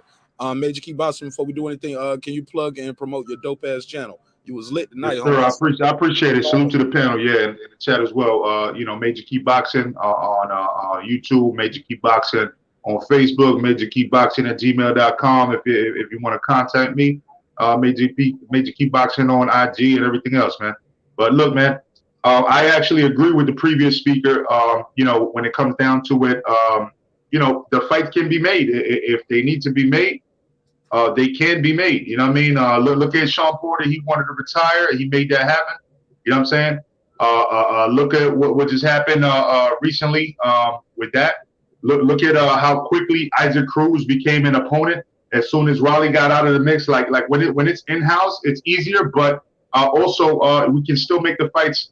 You know, whether it's with across the street, as people like to say, or whatever. When people really want the fights, they get the fights. You know, so these guys just have to just really bring it to Al, because remember, Al is an advisor. That's what everybody says. Al is an advisor. So if he's just an advisor, he can advise you and just let him know, hey, I appreciate your advisement, but I'm gonna go the other way with this one. You know, I'll holler at you next time. But you know, it's just I don't know what's going on, because it's a little bit more than that. And they all compensated well, and I'm not gonna be too long with that. But they all compensated well according to them. So we should make this fight. I don't think that now that Terence Crawford left Top Rank, or you know, he's not going to re-sign according to what we're hearing, then it should be very easy. Should be very easy. Go ahead. Anybody want to reply to that? That's cool. Thanks again, Jeff. We really needed that, man. Go ahead. Yeah, I said the same thing. I think once they sit down with Al, I mean, I think Errol should get the bigger piece of the pie, but I don't think it's going to be a 60-40. It may be a 45-55 or something like that, just to get the fight over the line. But 60-40 for a fight that everybody's been calling for, even though it may not be fair, just to acknowledge what Ben has said, I think at 55-45, the fight gets made. Well, hey, Mark, if nobody's going to jump in, let me ask this question to follow up with that. So, I mean, does it matter what the percentage is? Because, I mean, like, really, like, we're not getting paid off of it. Like, does it matter? Or should they not fight because it's the best fight to make and everybody wants it to be a fight? Well, I think the money matters to the fighters most definitely. I wish it was back in the day where these fight purses were not disclosed, but definitely to the fighters, the purses matter. And I think the closer the purses are, you know, like I said, 45-55 is probably a better deal than 60-40. Because I think ego alone with Bud, I just don't think he see the fight, the negotiation 60-40. So then my last point, my bad. So my last point would be then, so then is that 5% more than with the top caliber opponent right now that everybody wants to see? Is that 5% differential enough to say that, hey, your next opponent is going to give you that bag? Because his next opponent is probably going to give him what, $1 million, $2 million, whereas this fight is a major fight. So you see what I'm saying? Like to me, it just really doesn't make sense at the end of the day. You know, I think it's all excuses unless they fight each other. I agree. I mean, if you look at it like that, and when you think about, you know, two fights, that you probably will make that money up. So yeah, I agree with that. So. Hey, well, we got my girl here, or my sister, the Queen Lisa Bell. She never fails. Everybody know who she is, know what she's doing in these YouTube streets. All the kids love when Miss Lisa come out to play. Everybody say yay. Hey, what's going on? Hey, what's going on? Ben, you know, I'm listening to you spew this rhetoric, so I had to come on here. Shalom to the Queen and First Lady Lisa Bell's in the building. Shalom, Queen. Shalom, my brother. Shalom, man. I'm like, man. Points, Lisa. Don't fall for Listen, it. I'm not. I already know, Ben. That's my boy. That's my brother. Man, Ben, you need to stop. I supported the Bud and Crawford fight. You know, I purchased the pay-per-view. But you know, he calling him out. He want the smoke. And Ben, you need to stop it, because you know AJ is way bigger than Spence. Just stop nonsense. Nah, you know, Lisa, I'm gonna lead the AJ, man. I got love for the Queen and First Lady. I ain't gonna even bark no more. Let's just be realistic. I'm borrowing down to Lisa, Let's be realistic. I ain't gonna even bring up. As long as Lisa on the panel, I don't got nothing to say about AJ. Nothing. No, it ain't, but it's the truth, though. But how you been, Lisa? Though, what's good though, man? We around here talking about what how can we make this EJ and Bud fight? I'm telling I don't know. I'm not in the boardroom. You know you a fan. I'm not talking. And that's all I am. I don't make deals. I'm not a promoter. I'm not a manager. It's up to them to make the fight. But what I'm not gonna do is talk about who deserves what and who deserves what, because I'm not getting none of that money, and I could give a rat's behind who makes what. And nobody had that same energy when AJ had the belts, and it was Wilder. So I kind of find it very hypocritical of the community. So I'm just calling a spade a spade. I'm not saying anyone here on the panel, but just keeping it a buck. So that's why I don't get into purse splits. I didn't grow up talking about that. When Ali and all them was fighting, they made the fights, or Sugar Ray Leonard, Roberto Duran, or whoever. I never got into who deserves what or not. That's none of my business.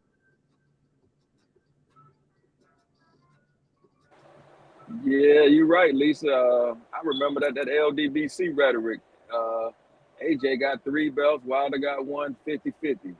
Now it's 2-1 with Spence and Crawford, and you know what I'm saying? It's 80-20. So, and I'm glad you brought that point up. I'm gonna let somebody else speak.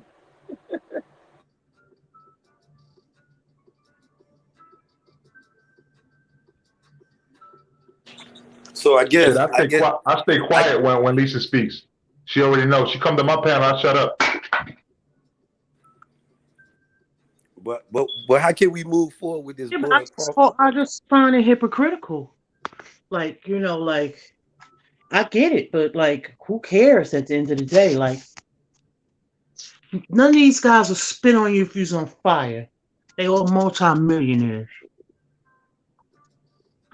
I want the fight. I want the fight. Me as a boxing fan, I'm tired of the capping. I'm tired of the shenanigans. You know what I'm saying? If I could come every day, maybe if you stop talking about it, they'll fight. Nah, I don't think. I think the hype will keeping the fight going. You feel what I'm saying? I'd say the minute you walk away, it's just like I was just telling the dude a minute ago. If when you talk about what can make this fight, I feel as though the more fire under this fight, it's gonna come to fruition. You know what I'm saying? But if you be quiet about it, it's I don't think we as a boxing fan, I feel like your boy over there, I'm being robbed right now. You feel what I'm saying? I'm tired of this shit. I'm tired when you was over there with Bob. This was the problem. We got EJ. We got Bud fans saying EJ the problem. Nobody cares if he was with Bob. That's his business. That's his business. But he's not with Bob now. We talking about now. We're not talking about the past. We talking about now. This is why we want to fight. This is why me as a boxing fan. This is why I want to fight. It ain't no more excuses. No more excuses. Why we can't have this fight right now? That's all I want to know. And that's why he calling his ass out. He calling who out? He calling him out. He calling who out, Miss Queen? He calling out Spence. Bud calling. Well, I'm gonna leave. Didn't he get out the pool or whatever? The ocean? Man, Lisa, like I can't even talk boxing to you like I want to talk boxing because I got too much respect. Go ahead, talk. And I'm being biased right now because I can't. But I'm being honest. He calling him out. He ain't calling him out, Lisa. Where is he? You know where he was at today? He was over there in Grand Rapids in Disney World talking about he looking for the big fish. He in Disney World with this cap and stuff talking about where you at, Spence. This is what he was saying. We're live with it. Because he want to fight. Time will tell now. So don't come up here because I got a dude. They making fun. Time will tell. He been calling the man out for the longest. Accident. You gotta respect fighters like this. A dude with his accident, with the Reckner, still want to smoke. Cause me, Lisa, I'm a shark. If I catch any of y'all bleeding around me, I'm going in for the kill. Don't expect being Israel to have sympathy on nothing. God for us all, bro. I ain't even if I'm claiming to be the big fish, bleed around me and see what happens. So don't be telling me, Bud, I don't want to fight him because he came off that injury. He said he want to fight you, Bud. Answer that call. Don't be setting up what you won't do. I don't want to hear from EJ or Bud. I want this fight. That's what I want as a boxing fan. It's been too much. We done missed out on AJ and Wilder. We might miss out on Undisputed at 135. Hey, If Ben. Kambosos Hey, don't Ben, start let me that ask you a question, though. You Ben, do let me ask you a understand question. boxing is bigger than these few people. Yeah, but Ben, I'm let me ask sorry. you a question. No, it's all good, Lisa. You know how this is. But yo, Ben, let me ask you a question. To follow up, just the same exact attitude that you have right now towards it, right? If you a shark, you smell blood. Why do you think that Terence Crawford is calling him out? You think that he's faking jacks with it? I think that he's really real about it. I think he really wants Errol Spence right now. And I don't see why, like, it doesn't make sense, right? Why anybody would think that he is ducking Errol Spence. Like, Terence Crawford has no reason to duck Errol Spence. Like, all he's been doing is knocking people out. But there's no reason to think that.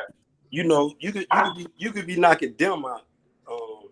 You could be knocking them out. But when you got a dude say, just like you said, you feel as though Bud want that smoke. I think different. I think he don't want the smoke. You know what I'm saying? I feel as though Bud been capping over there where he just left from, where he at now. I hope this next fight, whoever, 3-division champion, 2-time lineal, former undisputed champion. There's nothing cap about him. The Queen and First Lady. We were just talking about Mr. Six Belts. I said every time when we talk about this fight, they're gonna bring him up. The 2-time lineage. It's gonna go on and on. I'm not impressed with EJ. I'm impressed, but I'm not to the point of I don't want to see this fight. I ain't gonna be sitting there since EJ the unified. I'm not finna hold it. No, if I have a say, you motherfuckers getting in the ring tomorrow. I'm tired of this shit. And we as boxing fans, it all depends on where you stand at. Some people just a fan of Bud and won't stand out on the boxing side of it. I'm a fan of EJ, but I'm at the same time, I love the sport. You feel what I'm saying? I'm gonna stand on the boxing. Fair is fair. I can't sit there and say, well, you ain't being fair to him, EJ. And a fan of you, me being a fan of EJ, I can't stand on that knowing this man is not being fair to Bud. He's being fair to Bud. I'm gonna ask you a question. You think if the shoe was on the other foot, the Queen and First Lady Lisa Bell, you think Bud would be being generous with EJ like this? And you can answer. I don't care. But this the thing. How can we get the fight if you don't care? If everybody don't care, we ain't gonna never have a fight, Queen. But what do you mean by generous, though? Clarify that for me, because when you said what you said, I appreciate that, because you said I'm a fan of Spence, but I'm a fan of boxing, and I think that's what people appreciate about me. I'm a fan of boxing first. I have people that I support and all that, but I'm a fan of boxing first. So go ahead, brother. What I mean by that, when you take about, like I just asked the Queen, if it was on the other foot, you feel what I'm saying? Would he be that fair? When you talk about like the other brother T.Y. was saying a minute ago, and the other brother, but anyway, when you talk about what is being fair, if it was on the other foot and Bud was negotiating everything, he'll be sitting there trying to talk about the 80-20. And would these Bud fans though be sitting there saying, damn, that ain't right, Bud. This man unified and he a bigger draw. That's hypothetical though. Like, you know what I mean? We're talking hypotheticals now. That's why I say right here, we can only speak about what we're seeing right now. The 60-40. But Ben, you talking about like we're in the as a fan, I'm just speaking from a fan, Queen and First Lady. That's all I'm doing. Because I'm saying if me and this guy over here agree to fight, and you the negotiator, you the mediator, and I sit there and tell him, well, I'll take his fighter, I'll take him on for the 60-40. He tell you, man, fuck Ben Israel. You tell him I want 60-40, or it ain't no fight. How can we move forward from there? Okay. How can we? But how we know that that's happening though? That's what I'm confused about. I'm listening to what you're saying, brother, and everything that you said sound like you a boxing fan. But what I'm trying to understand is like how you get into these numbers, right? And assuming that Terence Crawford doesn't want to do anything to help the fight. What we know so far is only what came out of Errol Spence's mouth, not what came out of Terence Crawford's mouth. You know what I'm saying? So at this point, what we have is proof of Errol Spence saying that he wants a high percentage, but not anything from Terence Crawford. But you're saying that he would do that. So you saying now, Major Key, because I just said what I was saying. Now you because you trying to go somewhere else with it now. So if you're trying to go somewhere, I'm trying to keep it real with you. One thing Ben Israel don't like doing is tap dancing. So you make your point be clear, because I'm making my point as a fan of sports and as a fan of boxing first. So what I mean by being fair again, Major Key, we can't sit here and be biased. We can't sit here and say, where we want to fight on one hand, but EJ doing all that capping. Both of them motherfuckers, both of y'all capping is capping. Let's get the fight now. You feel what I'm saying? Stop. I'm tired of it's 2-3 years. Then why don't you tell over on the boy over there on the PCC to make a fight? They don't want to make no fights. They don't want to make legacy fights. This fight he'll be big though, man. Big. And you know, just like I made that point earlier, Major Key, when I said you bleed around me, I'm going in for the kill. And I mean that. So don't sit there and tell me about Bud. You don't want to fight EJ because he came off an injury. This is a brutal sport. What you don't realize is I already chopped off your leg. I'm still eating. Bro. Your brain's working, but not really because I'm already eating.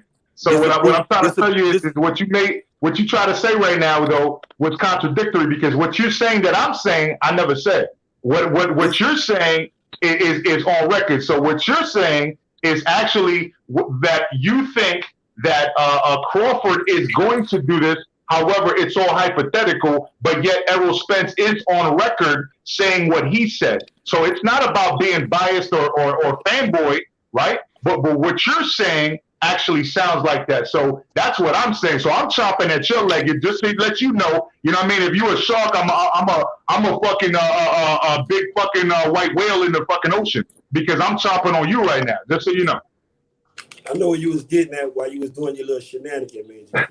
You can't fuck with me, Major. Don't start no more beating. You know you can't fuck with me, Major. They just looking for slippage from Bud, age him out. But one thing though, Queen and First Lady though, and even Major Key, you gotta be real though. I don't know if y'all want to see this fight though. Ben Israel want to see this fight, Queen and Major Key. Yeah. And Ty. I want to see it too. I want to see. I'm tired of this shit. I got bamboozled for Joshua and Wilder fight. I don't want to get bamboozled with this. And I got another fight at 135, undisputed. Man, the sky's the limit for boxing. I don't know if y'all excited like me. How you get bamboozled when boxing is bigger than just a few people? Hey, man, I love boxing. There's still a lot of great fights. I'm not trying to find a head honcho in boxing and decapitate him. No, I'm not. I don't got no. Only problem I got with boxing is the cheater in boxing. You feel what I'm saying? That's all I got, Lisa Bell. But the sport itself, I love boxing. I love the eye getting punched out of a person's head. I love the jaw broke knockouts. Oh man, that shit give me a rush. You feel what I'm saying? I love the brutality of the sport.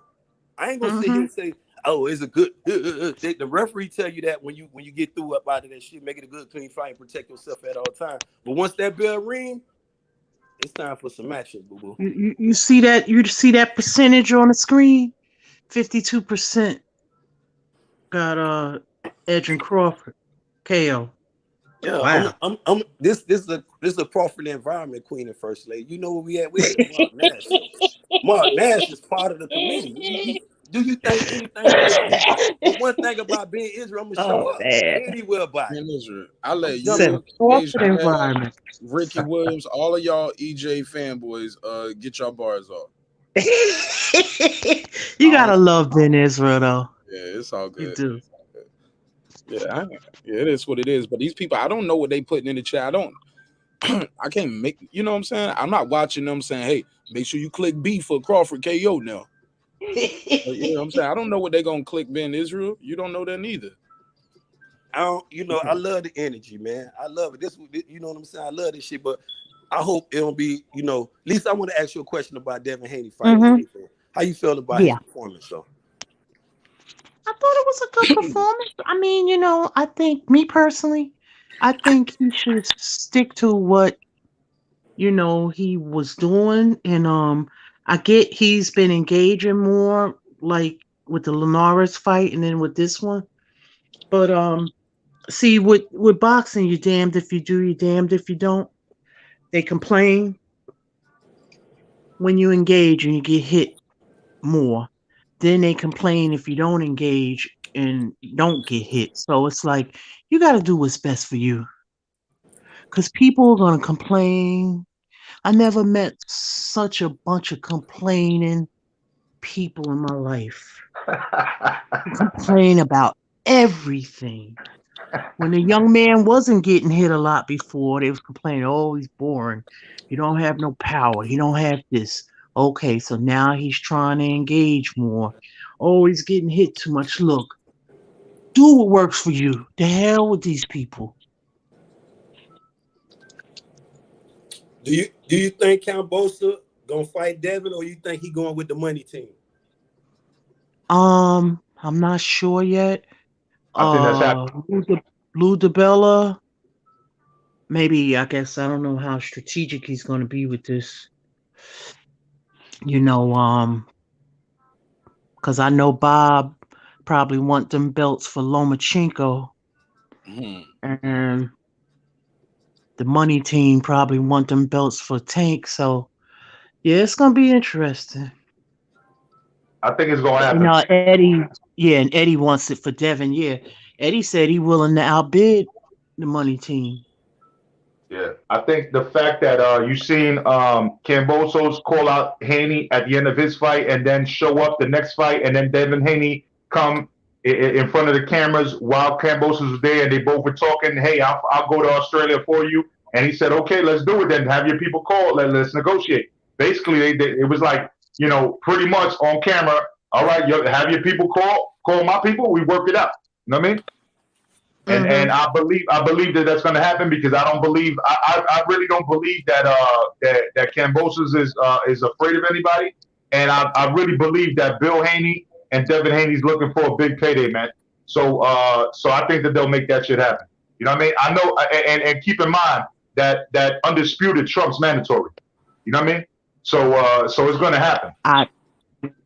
I mean, yeah, I get what you're saying, but I heard DiBella was on the Boxing Voice, so he's talking, this is because, see, DiBella has a guy with multiple belts now, so, and DiBella, he's like a promoter. He's not like what he used to be or whatever, but I mean, he's still in the game, no doubt. But it sounds like to me he's been kind of jaded by the business. I don't know. But he made it strategic. He still had a week before he let him on the last fight, Lisa. You see how he had Kambosos sitting there doing like the whole promotional thing and sitting there waiting for Devin Haney to win the fight so they could talk about their potential fight. You know what I'm saying? I think that was all promo. You know what I'm saying? So whether it was Lou DiBella or Bob, you know what I'm saying? Like it was still in favor of them fighting each other. And that's what Wasn't he at the Tank fight last night too?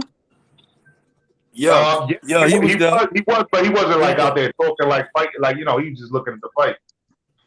Yeah. Well, he's looking at his options. Basically. The best option is Devin Haney. We got that 135 is split in two pieces of Major Key. You know this more than anybody. But I ain't gonna say that. But I already know what you're saying, and I agree. You know where I'm heading at with it. And this is the time we could clear all that bullshit up. Exactly. Even with this franchise title, as and Devin said he don't want it. He said he want undisputed. He don't want the franchise title. And Eddie said something after the fight. How can you, Major Key? How can you unify the franchise title and then become undisputed when you can't unify the franchise title? Eddie exposed. Eddie said, man, he said Sudamar bullshitting out here, man. And I think it takes away from these young fighters like the Devin Haney. That's why I stand behind the Nightmare so much. You feel what I'm saying? I support him 100% because I feel as though fighters like that is being cheated, and that's the unfair of boxing. That's the screw. And T.O. came out the Lomachenko fight. He said he gonna give Devin that work. Then we had a Kambosos. Then the shit was set off for a year and some shit, and then I'ma beat it up. Then he came in there and got the motherfucking down under ass whooping. That man still making up excuses. Ain't took his losses like a man. Was talking about Devin need 5 years. He ain't on his level. So who is this Kambosos guy? If Devin ain't on your level, Major Key, who is this Kambosos kid just beat the shit out you? Hey Ben, if you talk that shit all day to me, man, I'll convert to Israelite, bro. Hey, come on, man. You've been doing this here, man. I told you, man. And I love Warriors. You right about that, though. You already know that I feel that way, bro. I feel like they should clear that shit up. Just clear it. Just clear it up. You got clear it up. And we right there at the door. We at the door with this fight. Exactly. Devin won. Kambosos took the titles. We could do it. They said we'll see it in our straight. I'm ready to buy that fight. I don't care how much it costs. I am too. Hell yeah. You know what I'm saying? I'm ready. That's undisputed.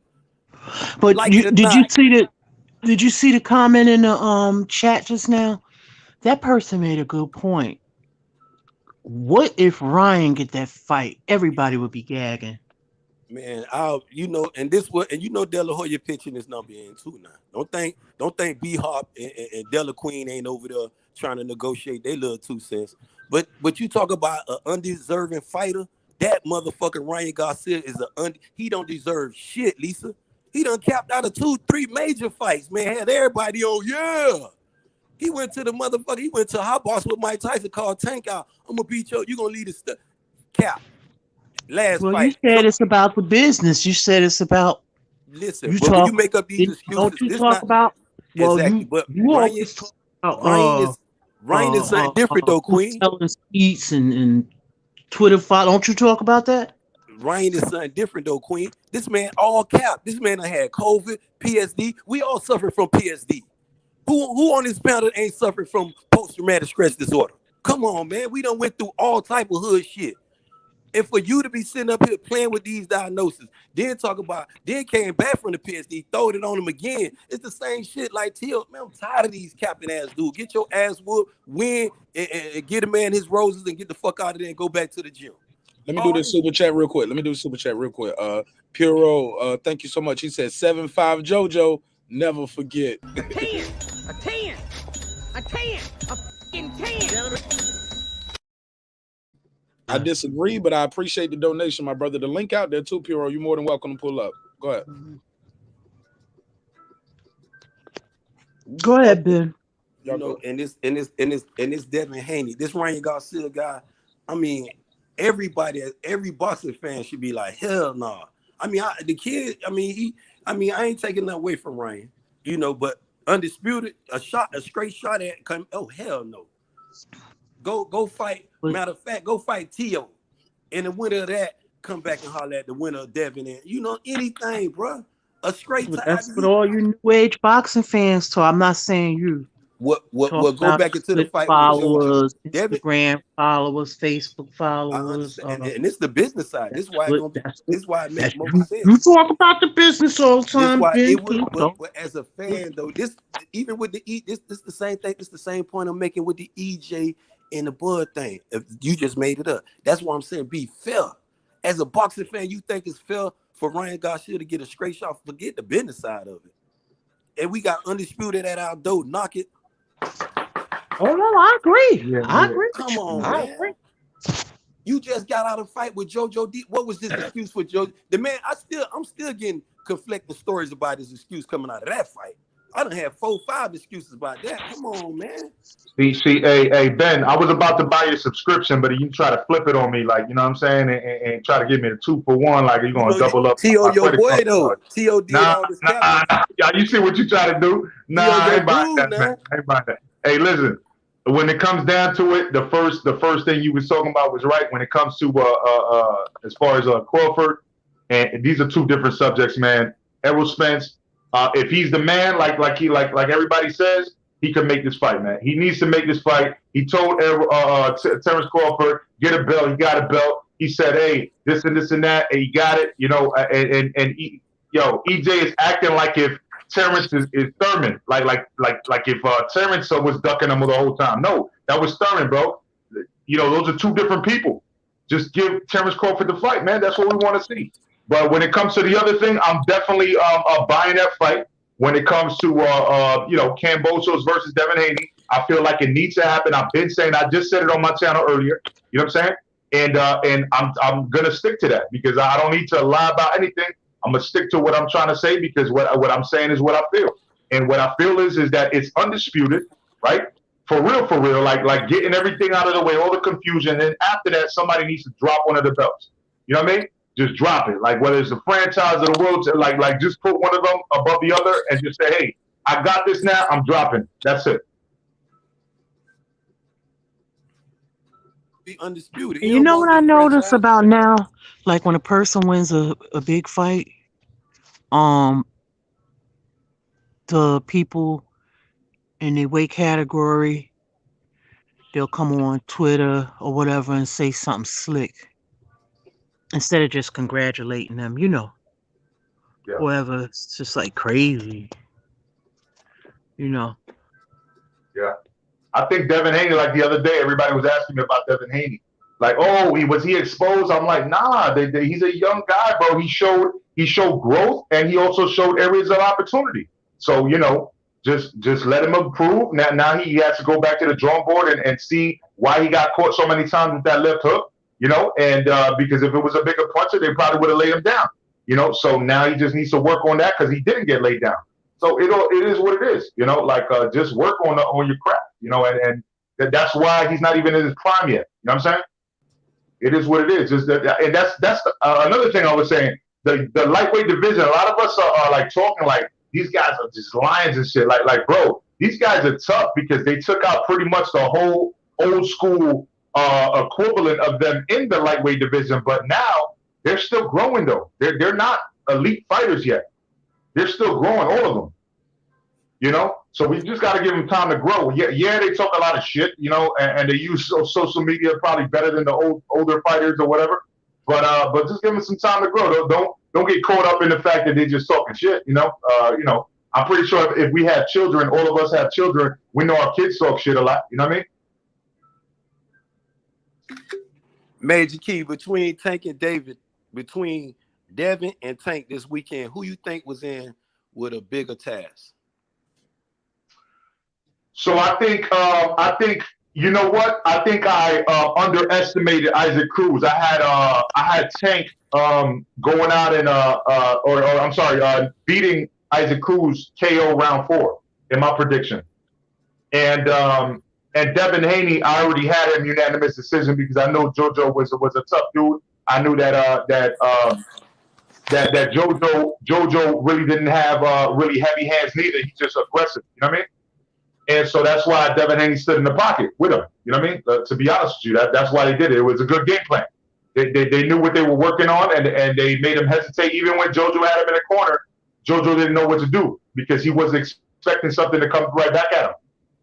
Whereas Isaac Cruz, kind of shocked me, and he shocked Gervonta Davis. And Gervonta still, held his own with that. But that was shit, bro. That was a close fight, man. That was a close fight. That was closer than anybody would have thought. Yeah, I believe Devin, even though Isaac Cruz put on Tank was handicapped almost. I think Devin was in with a bigger task. I think JoJo, some people say it was easy, but I feel as though Devin answered a few questions. How he handled adversity. I feel as though Devin answered a lot of people. I wanted to see Devin in there with a tough fight going into this undisputed fight, because they said when Linares punched him in the mouth, he had to stink it. The man overcame that adversity. This is what boxing is. It doesn't matter if you punch me, Major Key. I get up and whoop your ass. I won the fight. Well, shout out to the matchmaker though. Shout out to the matchmaker because Ben, the matchmaker did a perfect job because he showed how Haney could get tagged, but by a lesser power puncher. And so it was up to Haney to take those and to adjust during the fight. And I know Haney won that fight. I said it, Saturday night. I'm not even hesitating on that. You know what I mean? Haney won that fight, but it showed areas of opportunity as well. And I think that's what they wanted. They wanted to see him go out there and win with his skill, but at the same time take some adversity, like you just said. And JoJo Diaz showed him some adversity, but he wasn't going to be able to knock him out. Queen, you still there? Yeah, I got a question. Was that was the first time Tank went all 12 rounds, right? Yeah, that was the first. He went 8. I believe it was an 8 or a 6. I think it was an 8 rounder. He only went the distance twice in his career. That 12 rounder with Cruz, and I forgot the dude that the little kid. Now it was an 8 rounder, I believe.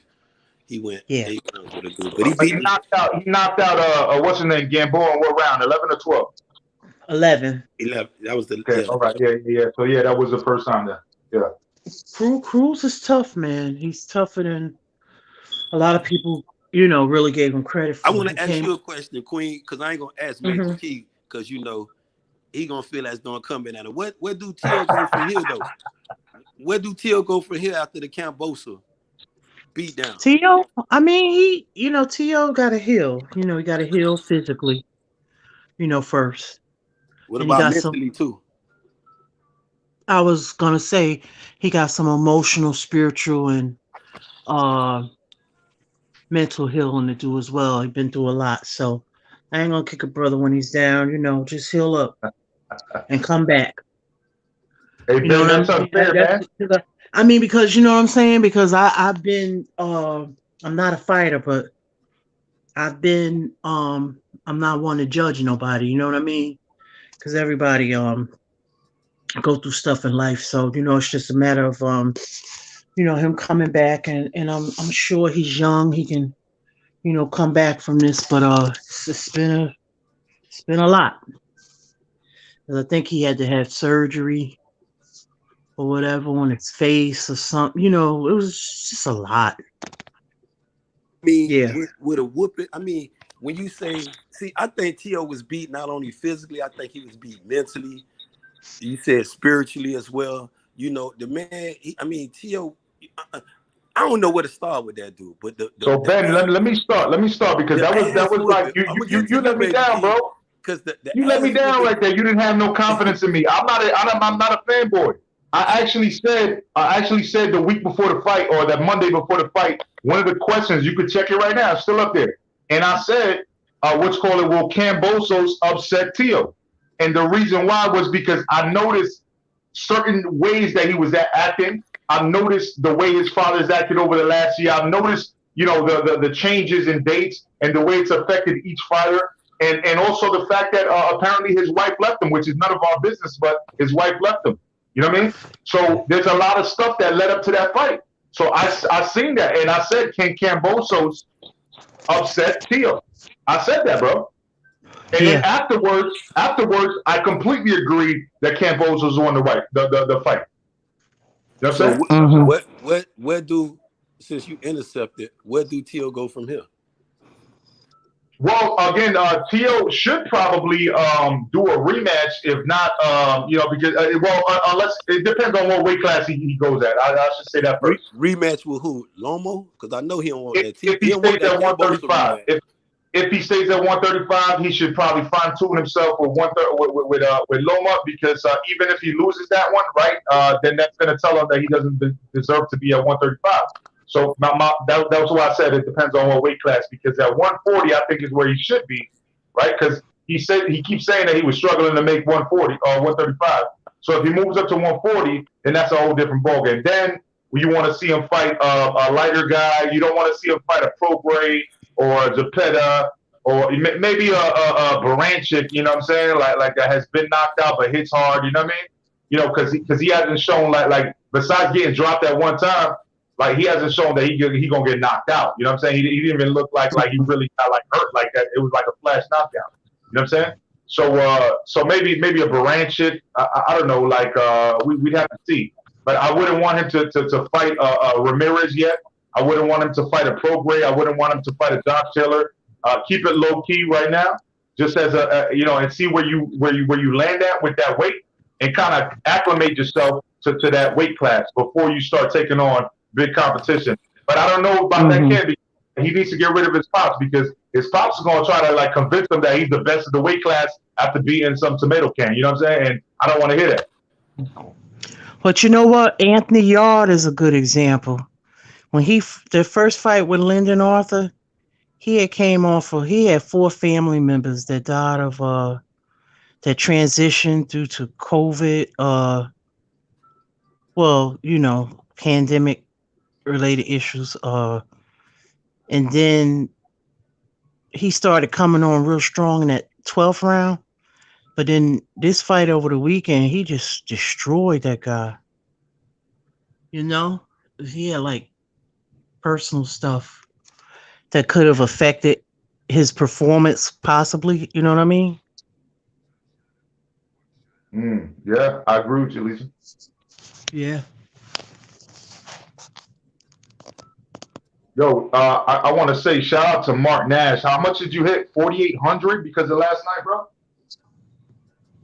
Bro, shout out to Major Q. We hit 600 today. We hit 600 today. My man hit 4,800, bro. Damn. Nice. Yeah, bro. Congratulations, Mark. My bad. I stepped away. Congratulations, Somebody Major pulled up. P. My bad, Thank you. bro. I was in Congratulations the to you kitchen. both. Keep grinding. Yeah, 4950. I think it was 4950 subscribers. Oh, then he had to add the extra 150 on me. Like, damn, bro. I said I got 600. Damn, they ain't got to rub it in my face like that. No, that was crazy though. Over the weekend, I did 250,000 views on this channel between 3 videos. I seen when I came in yesterday. When I came in, well, not yesterday. Was it yesterday or the day before? Bro, I seen like fucking like thousands of people on your shit. I was like, damn, what the fuck's going on? Yeah, I was shit, listening to you. It was so many people. I was like, whoa. Keep up with the phone calls. Yeah. Felt like I was looking at the Fight Hype when I went over to Fight Hype at the post presser. It was crazy up in there. That's how your stuff was, Mark. I was like, sheesh. Yeah. We're getting there little by little, man. Little by little. But I got my guy Puro here. What up, Puro? What's up? What's up, Puro? Hey, Lisa. What's going on, Ben Israel? What's up, Major Key? What up, What's going Mark? on? I gotta go in the kitchen. Yeah, I put me a little pizza in the oven, so I need to take that out. That's why I've been so quiet. My bad. Handle. Yeah. What, Puro? Hey, I want to ask you guys something real quick. Because this was curious. Why did you guys underestimate Cruz in that fight versus Tank? I'm interested. I could tell you first because I got to do something real quick for like 5 seconds. So I thought that he was going to walk in. I thought his punches were slower. I thought he telegraphed his punches. His punches were wide, and I thought he was susceptible by putting his head down to the uppercut. So that's my quick view. That's a good one. Go ahead, Major. What about you, Lisa or Ben? I didn't really know Cruz like that, so I looked at a little as what do you call it, highlights, but I've seen him before, but not much of him. So I maybe underestimated him, but what I did notice is in the last stare off at the weigh-in, when I saw the way he was looking at him and he didn't back down, I was like, he coming to fight, so he's not coming to lay down. And Tank pushed him too, just for a stare Tank down. Pushed him, which I thought was kind of silly. Yeah, it was odd, wasn't it? Yeah, it was kind of silly, but what I saw in him, Isaac, was that he was coming to fight. I was like, oh, he's not coming to lay down. He wasn't intimidated by the power, right? Nah, he wasn't intimidated by that. Yeah, I didn't see him intimidated at all. I'm a Tank fan, but other than that, I mean, like, I had Tank winning by 11th round knockout, but I actually thought it could possibly go the distance because I've been following Cruz for his, pretty much his whole career, and I know he has a chin because his style, you need a chin. But Tank's power is legit. So like literally, I thought that if he could handle Tank's power, he was gonna have a problem. But Tank showed me he impressed me with his performance against Barrios. So that's why I had Tank even winning a decision, even if Barrios was, even if Cruz was able to withstand his power, which he did. Do you think Cruz is a new player in the division? I mean, yeah, I think his stock went up. Definitely. I agree. His stock went up. And yeah, he's not to be overlooked, and somebody that's name is gonna ring bells, and I would like to see more of him. He's a warrior, and yeah, he's an entertaining fighter too. Lisa, he's a real entertaining fighter. If it like some people, I guess. Well, I don't know if some people don't like that type of style of like I just hear a lot of criticism of like it's boxing is a hit not get hit. It's not about take punches and give punches. But I mean, I love both styles, But I do agree. I do like an entertaining fight though too. Mm-hmm.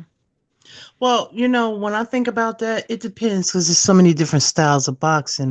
Correct. When you're looking at boxing from it's like from the amateur type of way, like I could see, because that's so different. Yes. The way the amateurs fight, but that's like boxing, but when you become a pro, it's so different. Yeah, it So is. It there's so is. many different styles of boxing, and I appreciate them all. That's cool. No, that's cool. Yeah, I like all styles. At one point when I was younger, I didn't like them. Um, I think Floyd was probably the one that once I started kind of like appreciating how Floyd kind of gave away a few like maybe 1 or 2 rounds to study his opponent that completely dominated. You know, I started like I started appreciating the mental aspect of boxing, which I came to realize is like the boxing is a mental game. You get what I'm How old saying? are you, Pudo? How old are you? I'm gonna be 40 in like I don't know 6 months. Okay, because I actually I learned that off of Pernell Whitaker. Like I learned the way that you can outbox somebody and still bring aggressive effective aggression towards Correct. somebody and still have that ring IQ. You know what I'm saying? I learned that off of Pernell Whitaker because I thought that he beat Chavez in that fight. So You know did what I I. mean? So did I. And I Yeah. was a big Chavez fan. Yeah. Yeah, no. I mean, I watched that shit because, again, my grandmother introduced me to boxing. I used to watch all the big fights back in the day. Everybody used to be in my crib for that. You know what I'm saying? Yeah, for sure. My grandparents used to be hustlers. They used to sell fucking beer. You know what I'm saying? So back in those days, they just have a big barrel of beer and shit, and just everybody, all right, what you want to pay for it? Oh, that one, okay, give me $1. Give me $1.50 for that one. And it's all good. Yeah. So for the kids, they'll have juices and shit, for free. So it is what it is. But at the end of the day, man, I watched those fights, man, and trust me when I tell you, Pernell Whitaker was nasty with it, and that's where I learned that whole style from, and I appreciate it. But I also like to see people actually engage. That's where I have the difference between Pretty Boy versus Money May. Because Money May was just trying to catch that check. He was staying back. You know what I mean? Whereas Money May Pretty Boy used to engage and just be like, oh, you think you better than me? I'm gonna fuck you up right now. You know what I'm saying? That's the difference. Yeah. No, those are two different fighters, Major. And it's funny that you say your grandma and you say your grandparents were hustlers, because my dad introduced me to boxing. He was actually a former boxer back in the day, and he was a hustler. When that didn't work out, he hustled pool and cards. He was a mechanic. There's all type of hustling, man. In New York, you can hustle stock for Christmas, bro. Trust me. There's all types of hustling, bro. Hustling doesn't just mean selling drugs, bro. Like you can hustle in all types of ways. Hey, man, I'm from the hood. Trust me, I you don't gotta tell me that, brother. Oh yeah. Back then, boxing was everybody was having parties and and people still do, but back then it was just like everywhere. Yeah, But Pernell, all them guys, man. Am I wrong, Lisa? They didn't have cable like that. No, they didn't have that like that. Yeah. Yeah, so you had to have the guy that you had to have the guy in your pocket, the one that put up the legal cable, and then he's in the apartment watching the fight. And then if they send the bullet was something that disrupted the service. If they knew that you were illegally streaming, they would disrupt the service. But then the guy was there, so he would fix it real quick, and boom, we watching the fight again. And everybody throw up their beers, yeah, and then we watching the fight again. Wow. Yeah. Yeah. And I actually liked Pernell a lot, Major Key, because he was entertaining. He was a character in there, like even though he had a slick style of boxing, like he always tried to entertain the fans. I always liked Pernell. Mm-hmm. Yeah, man. Yeah, I mean, see, their lifestyles was different. Him and Floyd. See, Floyd lived that lifestyle of a fighter, and as far as taking care of his body. So he was well preserved. You know what I mean? That's factually so. Yeah. He still got some headshots. Pernell was very entertaining, huh? I say he still got some headshots though because you can hear him now. Either that or he adopted Floyd Sr.'s speech pattern, one or the other. But he said like even though he's definitely equipped to handle his situations, you could tell that there's been some damage there. Yep, you could see it. You could see it, and definitely with his dad, it's pretty sad. Oh, with his dad, yeah, but I don't know. with Floyd. I mean, I don't know if I necessarily hear it. I just think that Floyd stuttered. Uh, that could be, maybe I don't know. I never noticed it. Yeah. Well, that's what his stutter to me is getting a little worse, Lisa. That's why I think it may be affecting him a bit. Oh, okay. Could be. That's Yeah. why I think, to me personally. Could be. Yeah. Talking to all these dudes with the CTE and stuff, I think that there's a little bit of effect on Floyd. You know what I'm saying? I don't know that he'll agree with that. Like, I don't think that he'll say that.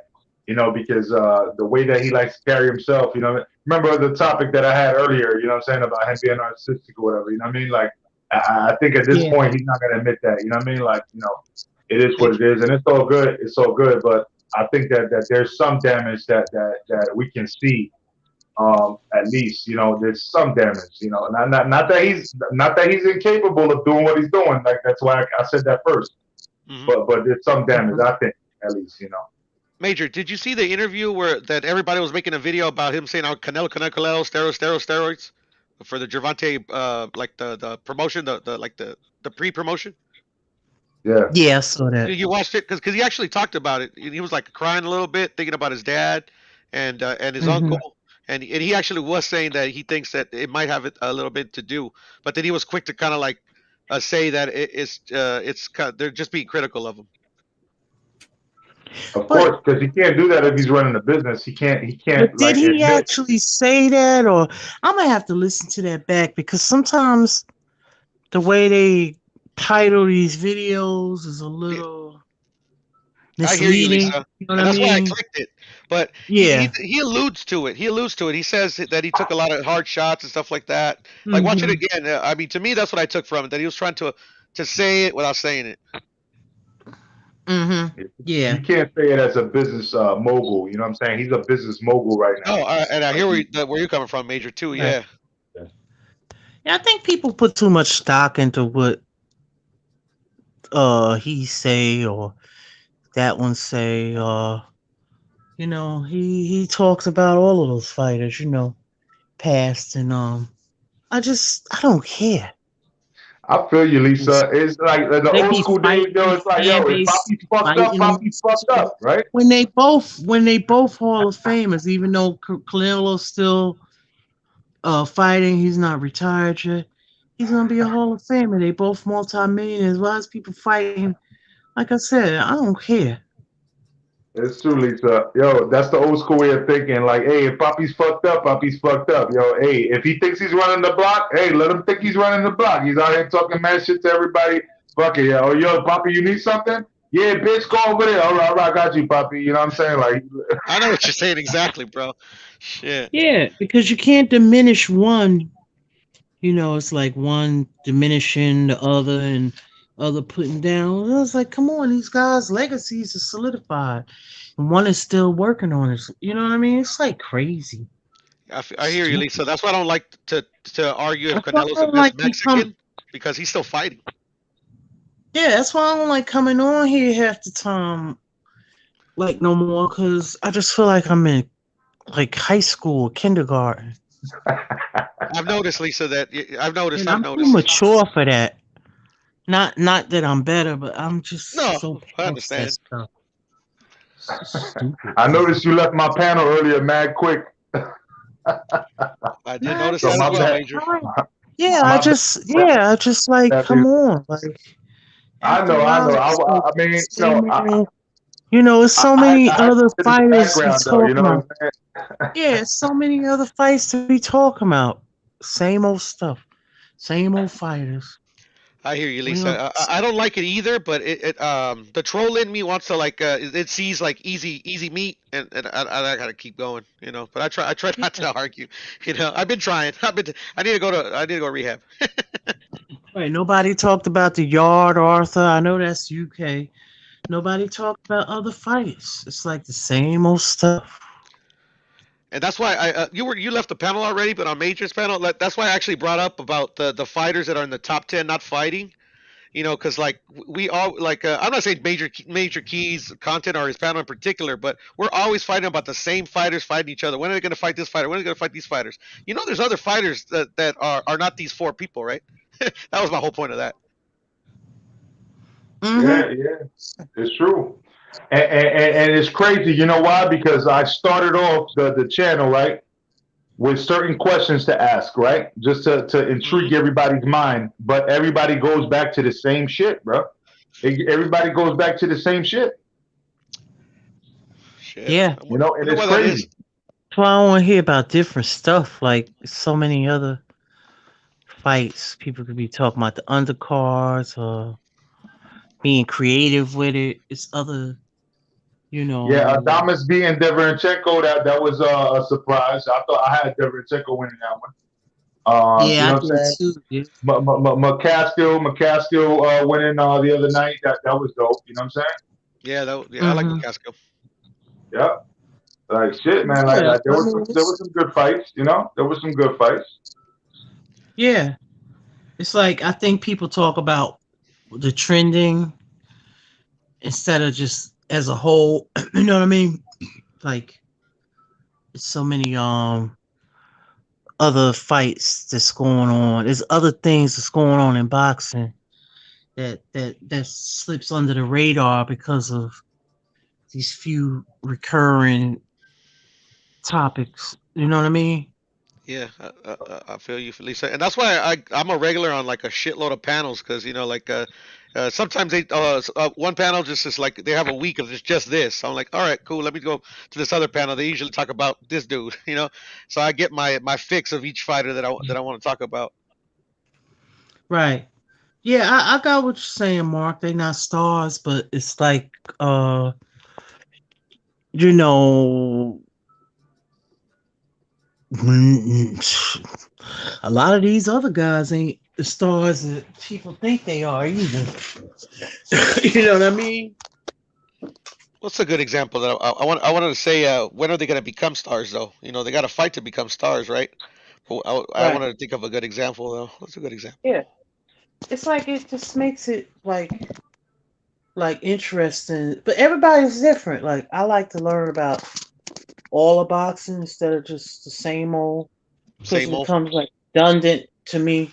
Because I really enjoy boxing. I like nobody talks about the little guys, the little weight guys. Yeah, You they know, get neglected. Yeah, and I'm high on this one guy from Mexico City named Ray Martinez. I think he's an exciting fighter. yeah. I'm high One of the on. best little guys down there is Ioka. I think he lost his last fight though. Me personally, Lisa Bales, but I do like Inoue. Oh, Ioka lost? When? No, he didn't lose, but I just thought he lost. It was a really close fight. I was just Against What do you mean, Tanaka? Tanaka? No, he fought a Mexican No. dude right after that. I forget. Oh, okay. Yeah. What was his name? I forget, Man, but these it was guys really are close. It was a good fight though. Tanaka.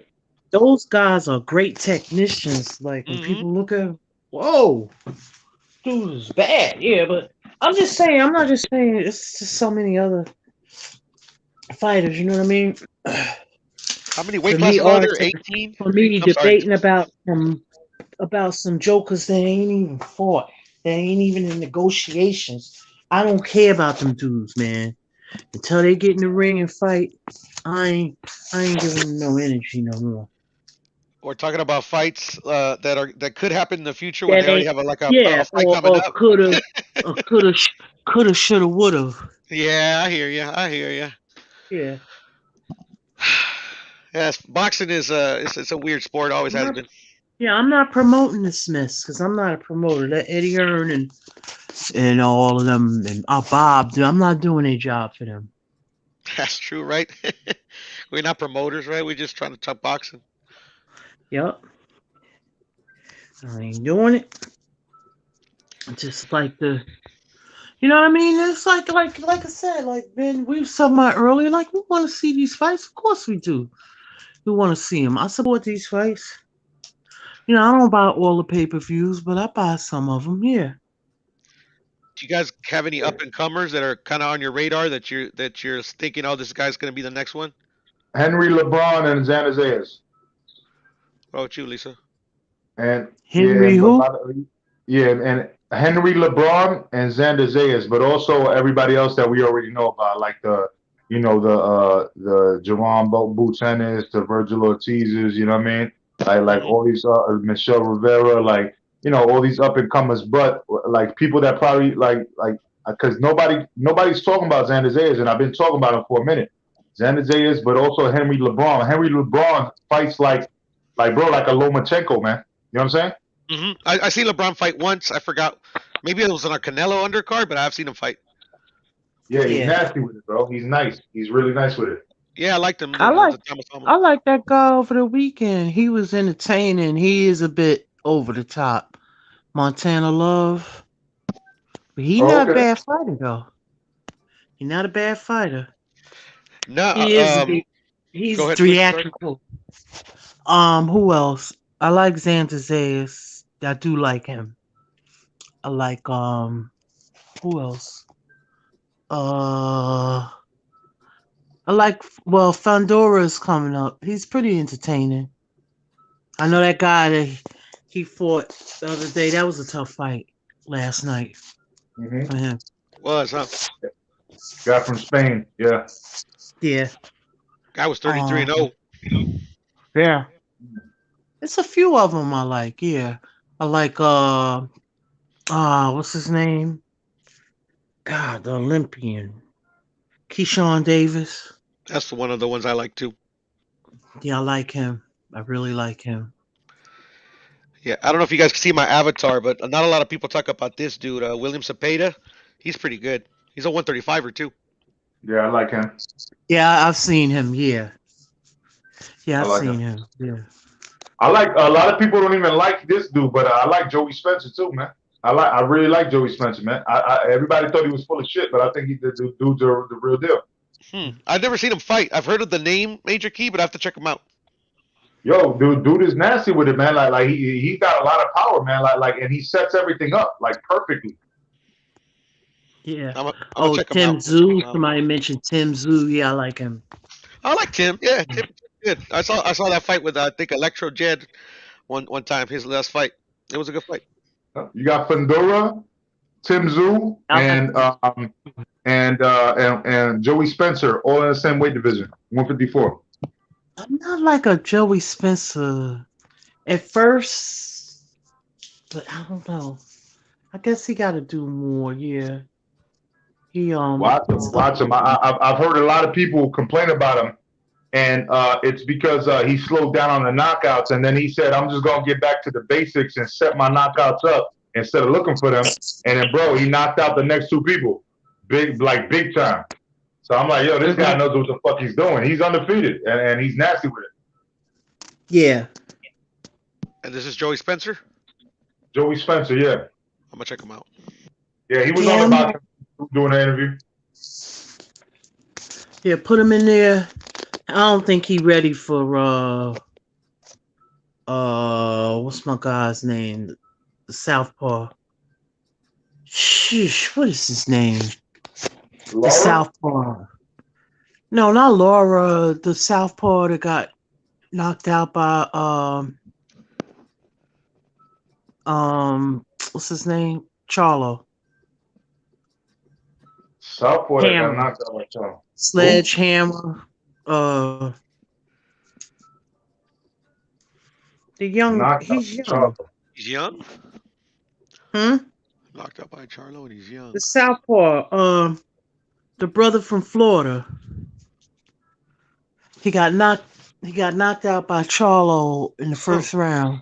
I'm gonna look it up. Let me see. Remember the kid? He got knocked out. He's coming back. He's bringing himself back up.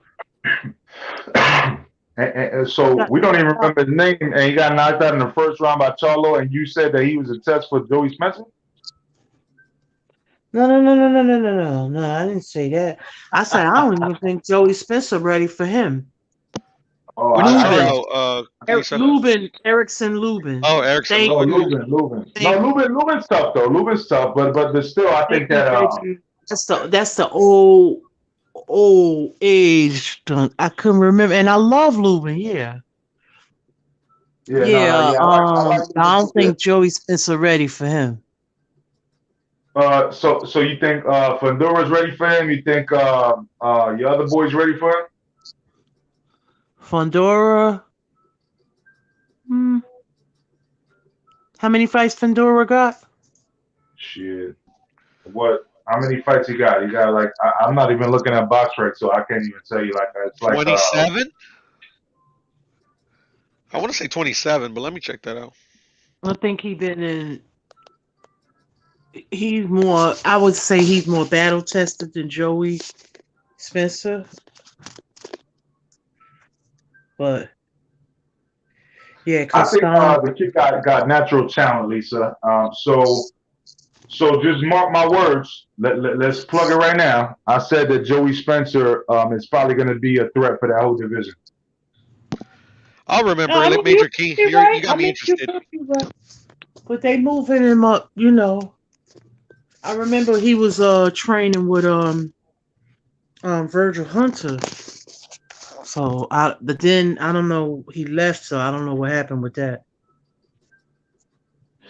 Yeah, because he was looking for knockouts so much. That's what he said. He was looking for knockouts so much, and he wanted to get back to the basics to set up the knockouts. Yeah, but like I said, he right now, I would like to see Lubin get another shot at the winner of Charlo Castano. Is that his only loss, Lisa? Lubin's? Yeah. Well, shit. Then there you go. Shit. If he's been winning, hell yeah, let him get a shot. Yeah. Get that rematch, you know. Shit. See if he. Yeah, I don't know why they never put him in there with. I don't know why they didn't put him in there with Laura. Well, Laura's at 160 now. I don't know why they didn't put him in there with people like that. He's the boogeyman, Lara. I'm just playing. He's real good though. His awkward style is not very entertaining. Sometimes, I mean, I try not to look at the business side of it, but you know, it is about making money at the end of the day. I love Laura. I think he's a great fighter. I just think he some of those attributes is. I mean, of course, his legs are not what they used to be, but I enjoy watching him. Like I said earlier. I enjoy the different styles of boxing. Everything is not rock'em sock'em. Everything is not Gotti Ward. Yeah. You know, I mean, I enjoy inside fighting. If you guys, just so you understand, how highly I praise Joey Spencer. This is how highly I praise him. If Errol Spence would move up to 154, he would beat Fundora, and Joey Spencer would probably knock him out. No. And I'm going out on a limb and saying that. I'm dead ass serious. That's how I feel. Hell yeah. Say that again. It's all good. That's what you feel. Wait, no, I feel like Errol Spence. Ben, wake up. Errol Spence, if he moves up to 154, right? He beats Fundora. Technically, he beats him, right? And Joey Spencer probably knocked him out. Repeat it again, Major Key, because somebody said wake up. I thought I was dreaming. I thought I was dreaming when you talk about Joey Spencer. Joey Spencer, and you said something else too, Major Key. He won't clean out no 154. I didn't say that. I said he knocked out. I said he knocked out Errol Spence if Errol Spence moves up to 154. You just wanted to see if I was asleep. You just test me there. But one fighter, I know. That's a bold statement. One fight I know Joey Spencer will have problems with, and he's not impressive to me. The former unified champion. I'm not talking about Jerry Hurd. I'm talking about that Rosario dude. Jason Rosario be a perfect match for that dude you were just talking about. But here's the thing: styles make fights, and what I'm trying to tell you is Errol Spence, right? This is exactly what I said. If Errol Spence moves up, he beats Fundora technically, and he gets knocked out by Joey Spencer. Mark my words. Man, listen. Man, Joey don't have nothing in his toolbox for EJ. I'm not even finna entertain that before Charlo. That's what you think. That's what you think. That's why I'm saying that bold statement, bro. Man, that's what I'm saying. That bold statement. Joey, I'm saying it. Joey, he young. He still hold me accountable. He young.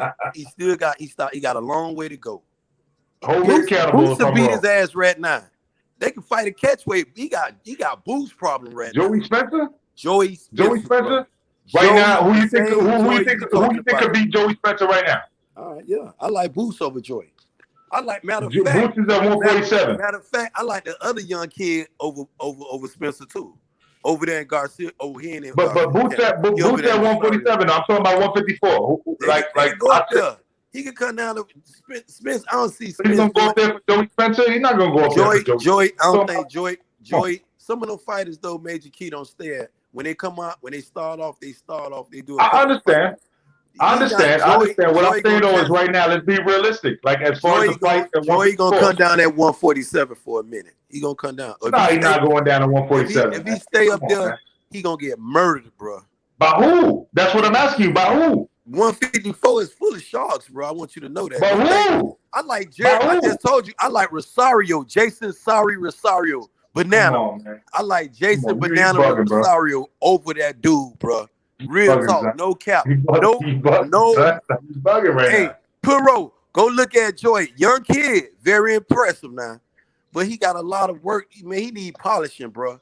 I've heard of him, but I've never seen him fight. I need to check him out. That dude needs some wax, Lisa Bill. He need a And little good no tune-up? He need a Jason wax Rosario treatment. need no polishing? Who? Jason Rosario. What you mean? Who? Were you out now? I'm not sold on Jason Rosario, but I gave you a fighter who I thought Spencer would have trouble with. He'll knock out Jason Rosario. He'll knock out Jason Rosario. What Mark keep throwing up here at me, man? He keep throwing this on the screen. I think he want me to read this. Oh shit! What's that? What it say? Oh shit! I can't sleep. Oh shit! Terence Crawford responded to him.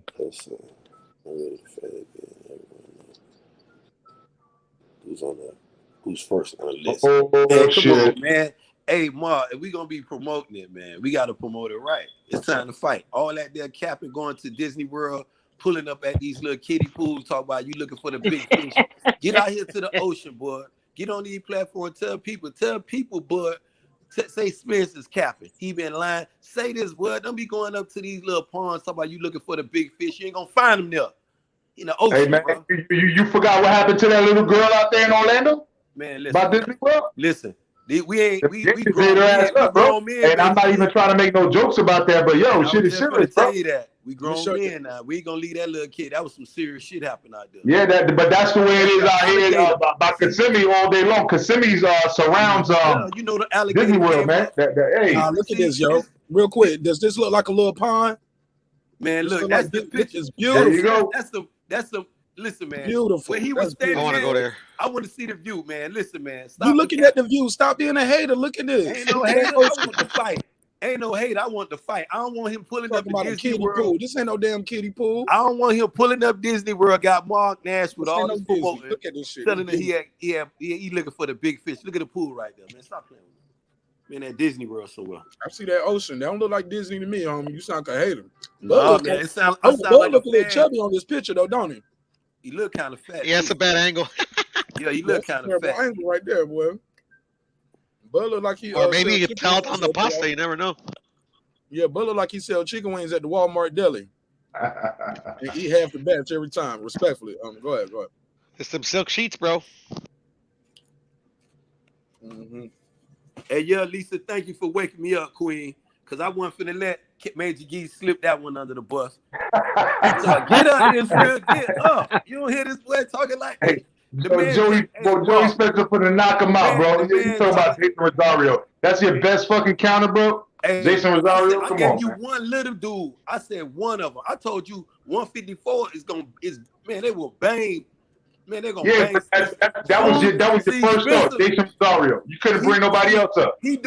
Spencer doing what he supposed to do with them. Who else to knock out Joey Spencer at 154? What they supposed to? What gonna happen with? You see how you don't dare say Jamel Charlo? You see how you don't dare say Castano? You see that's you that don't dare say that. Hey, you said it's Jason Rosario. Come on, man. Joey's so young, he got time to develop. That's what I'm trying to tell him. Very young. He's too young. You throwing him in with Charles, bro. Listen what you said. How old is Joey? About 21, 22. Nah, he older than that. I've been watching that man for at least 5 years now. Yeah. Joey Spencer's on some real shit, man. Like Joey Spencer, He's really that young, Mark.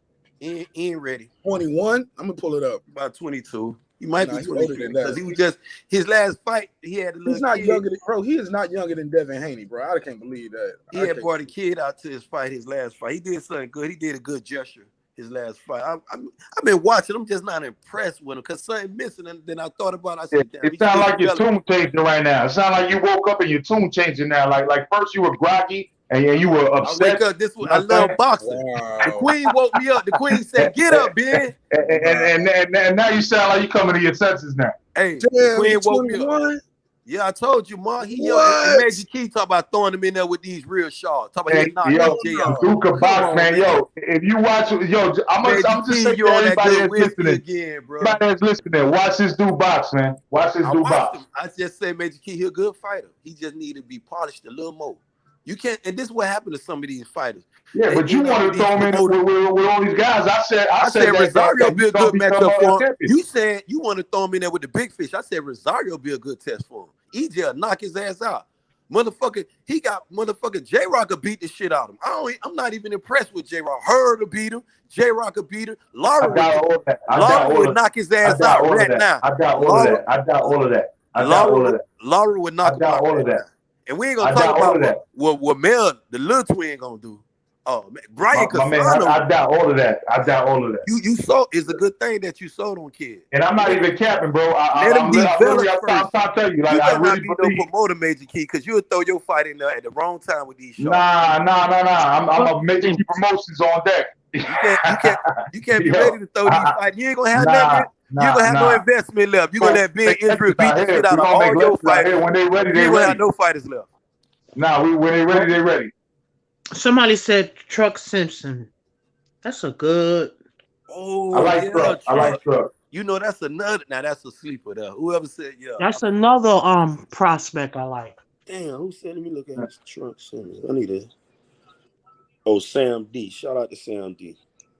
And I don't normally look at the chat while I'm on panels though, because you know I know when I be in them chats though, I be on the motherfucking net when I be in them chats, bro. And I be telling dude, you on the panel, you watching Ben Israel in the chat, I'm gonna throw you off your whole square. You gotta be solid paying attention to the panel and watching me in that chat. I'm gonna throw you off everything you talking about. I get under people's head. I'm very controversial, man. I like to get in your head to see what you really on. You feel what I'm saying? I think you're in your own head when you're talking to me, because I ain't. You hear me? I know you knew it was for you, Major Key. I know you knew it was for you. You feel what I'm saying? I get in your head, bro. That's what I told you. That's what it is. That's what it is. People think they. It is. You're not hallucinating. You ain't on that. Nah, I'm actually just chilling. You see, you were sleeping. I was in your head, bro. You was meditating. The queen. You was meditating. The queen. I was in your dream. The queen summoned the king. She said, "Get up. Get up, Craig. Get up, Israel." Yeah. Because she saw me saying your brain up there, bro. Yeah, and and shout out. I was just thinking about too, Floyd Mayweather. Y'all was making a good topic before I almost venture off somewhere. Floyd, with all the controversy surrounding Floyd Mayweather, he just might be the greatest of all time, though. If you really want to look at it. Who? I'm still. My God, bro! What the fuck are you talking about, bro? Listen, though, Major Key. What the fuck are you talking about, bro? You got to learn to listen. Let him say it. Let him say it. Drink some water before you get into this shit, bro. No, Major. Let's hear it. Let's hit your butt. When I was just thinking about this shit, right? You got to bring up Muhammad Ali. You got to bring up the type, but you got to go farther than that. You got to go all the way back to you. Then I go all the way to Jack Johnson days for what the sacrifice. See, Major Key, me and you different, but we are boxer fan. That's what we agree at. I look totally different from you. So the sacrifice some of these fighters made, my people, it made for everybody. And I don't want to make like I'm deviating. This some real shit. But when I was just thinking about the Floyd Mayweather, and I'm thinking about all these murderers road fighting, how they was cheated, and what Floyd brought to the table for these fighters today and moving forward, he just might be. He just might be. He ain't walk to the table to do shit for them, bro. Like, he came to the table to make his motherfucking money. See, you just responded off emotions. You ain't thinking this shit. No. Come on, bro. You not. Come on. If you, like, I told don't try to play that game. But if you're going to debate me, let's debate. But if you're going to try to play emotion, then and once you state your point, let him speak his piece. You don't have to do all that. Like, let a man speak his piece. You let him speak your piece. We'll have a great conversation. I promise y'all will. promise y'all have a great conversation. Just trust me. Sidebar: Sam D got that face where like he left Chick-fil-A and they gave him an extra sandwich in his bag right here. So shout out to Sam D right here. Super happy on this picture. But go ahead, fellas. Let's go ahead. Go ahead, clean up Ben Israel, because I want to respond clearly after you. I think it was on you, Major Key. You was on okay. Yeah, okay. So your major point was that Mayweather was the best of all time. I'm sorry, bro. I have him probably top 25, not even top 20. Okay. You're forgetting Sugar Ray Robinson's, the marvelous Marvin Hagler's, because you mentioned some names, but I'll mention other names. You know what I'm saying? We also had the the Roberto Duran's. We had the Klitschko's. We had the Lennox Lewis's. We had the Rocky Marcianos. We had the Julio Cesar Chavez. We had the Carlos Monzones. We had the Ricardo Lopez. Bro, there's so many people. This is a long laundry list of names before you even get to a Mayweather, bro. Said the top 25. All those fighters you just said, Major Key, you can consolidate them together, and Floyd Mayweather will walk over all their careers. But I'm gonna share something with you, Major Key. I'm gonna go back. Hold on, give me a minute. I'm gonna let you respond. When I made my point, I told you just responded emotionally because I was thinking this shit clearly. When you look at Floyd's career, just like all the fighters you just made, all of them, I'm telling you to consolidate, put them in a boat together. Floyd gonna stand on it. See, this is why I told you. What I'm saying may come off of, but it's not. I don't want to offend you because when I said I had to go way back. I went to Jack Johnson. I'm studying Murder's Row because I got to compare Floyd, the sacrifice and what Floyd did. It's like Jack Johnson for what Jack Johnson gonna be mine forever because what he had to do for other fighters, that's a sacrifice. Major Key, Floyd, like it or not, Floyd sacrificed for other fighters. You got to look. He benefit from that. Right now, he's $1 billion fighter. But if you look at what he did, you look at what Jack Johnson. I'm studying dudes from Murderers Row.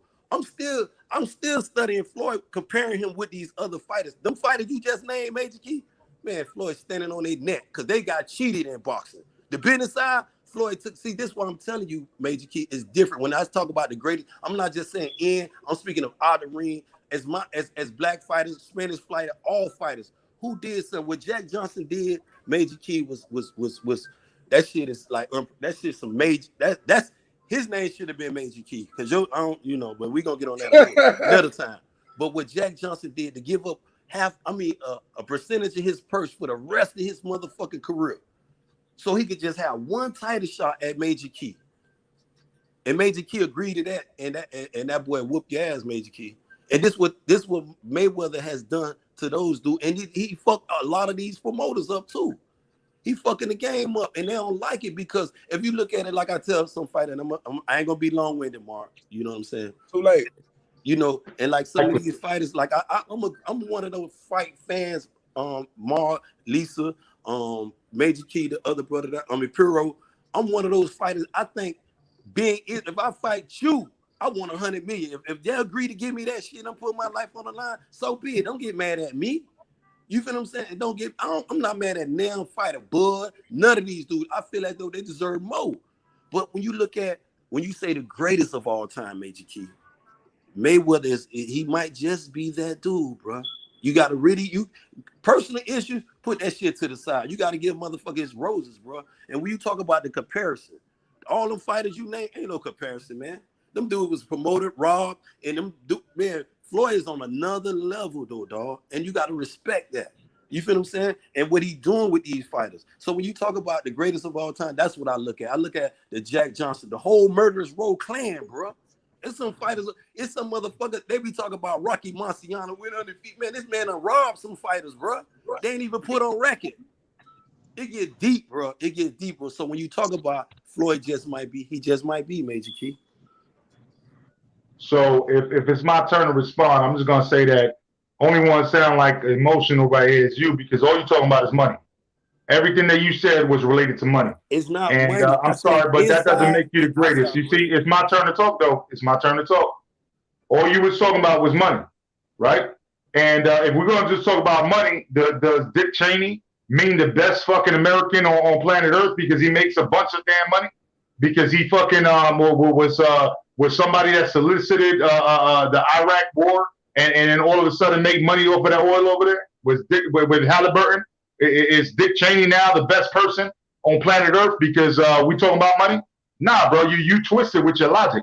Your logic is completely twisted, bro. You know what I'm saying? Because if you're talking about legendary stuff, let's not forget that Muhammad Ali himself did something by not going to the Vietnam War. Let's not fucking forget Joe Louis fighting Max Schmeling, okay? And when you're talking about Jack Johnson, let's not forget who he lost against after that. Yes, he broke through, but then he lost after that. So we could talk about this all day as far as all of that. But when we're talking about like legends, we got a bunch of legends, man. And you just completely dismiss everybody that I put down as if Floyd Mayweather was standing on their neck. That's bullshit. That's straight bullshit. So I'm going to leave it at that because first you need to go research those names that I mentioned before we even continue this conversation. Otherwise, it's pointless. No, what's pointless is you around here starting off with Dick Cheney. You moved the whole entire goalpost. You got to keep it focused. You made a good point when you left Cheney alone, bro. And you got a major key. You need to do some more homework because you ain't ready to fuck with Ben Israel about this boxing shit, bro. For real. And you can't, like it or not, though, Major Key, you got to accept these facts, though, bro. You talk about, I'm saying money. That's the narrative you pull out of this. Don't be no selective listener. Man, don't be no selective listener. Don't listen for what you want to hear, bro. Listen to the big picture. I'm saying I'm still comparing Floyd, bro, to old fighters, bro. Them fighters you talk about and the shit Floyd did. I mean, I'm just not speaking for his career. So I want to clear this shit up real quick with you, Major Key. I'm not talking about Floyd. None of this shit, what he's doing, moving forward for other fighters, black, white, green, whoever the fuck, the sacrifice he did, bro. Inside and outside the ring, I'm not putting a money value on that, though, bro. We talking boxing, the greatest of all time. You put Dick Cheney, some motherfucker. The fuck is you talking? You on that motherfucking whiskey again over there? Come on, man, keep it boxing. If that's what you're trying to pull as far as whiskey, I'm gonna show you how clear-headed I am. I'm gonna show you how clear-headed I am. Because we don't take shots like that. Just keep in mind whether on whiskey or not whiskey, which I'm not on right now. But I'm gonna tell you the straight up truth. Right now, what you're saying is basically still about money. So you're still talking about money. And that doesn't make a great fighter. That's the point. So if that's what you're trying to sell people, we're not buying it. So maybe you should sell that shit somewhere else because nobody's buying that. Okay? So if you're talking about the best boxing, if you want to talk about a boxing conversation, talk boxing. Don't talk about money because you're not in their camp. You don't know what they're doing. Okay? If you want to talk about legacy and shit like that, I just pointed out like 4 or 5 other fighters better than that. So water on you. You're getting a little dry. I need to put a little water on. All right, brother. I told you about getting emotional. You can't talk about boxing. When I get emotional, you're gonna think I'm really mad. But I could keep it simple and be factual. And I ain't talking about you. I told you about being a selective listener. You be having some good points, but you're a selective listener, Major Key. That's your whole thing. Then you start this Dick Cheney shit. Who the fuck Dick Cheney got in the ring? You know who the fuck Dick Cheney and what the fuck he did. So when I said you listen to respond and not to understand, then you twisted it up, right? When you came back and you brought them other boxes in it, you made a good point. That's the thing I was talking about. But I always make good points. I'm glad you realized that. My point was we was talking about the greatest of all time. I'm gonna line it back up with you. You had the fucking audacity to say Mayweather. That's the fucking problem here. The point he making, Major Key, he just might be. All them fighters, I'm not taking nothing away from their accomplishments, Major Key. The fuck out of here, bro. You fucking drunk, bro. You smoking crack or something to say Mayweather is the best of all time. Are you fucking nuts, bro? Emotional, bro. That's your motherfucker. Nobody on this panel is gonna agree with you. Ask them. Don't even ask me that. At a disagreement. Mayweather's the best. Mayweather's the best of all time. Nobody. And if everybody on this panel agrees with you, God forbid that happens, I'll leave right now and I'll say you're right, and then I'll fucking do a whole fucking show about this tomorrow, and I guarantee you nobody agrees with you. Get the fuck out of here, bro. You getting emotional? What you still? Mayweather's the fucking best boxer of all time. You crazy? Well, look, let me say this. Look, it's only 9 minutes left in this show. I think Troy is trying to get a word in. I want Lisa to get a word in and Puro to get. I don't want to hold the last 20, 30 minutes of the show. It's just you two guys going back and forth, respectfully. My bad. No, you good. You good. It was cool. We got your bars off. Everybody got a chance. But now it's starting to go somewhere else. I don't want anybody to make personal attacks at each other. Let's just land the plane on. Everybody give me their final thoughts. And while y'all do that, I'm gonna take this trash can to the street because I don't want them to miss the trash.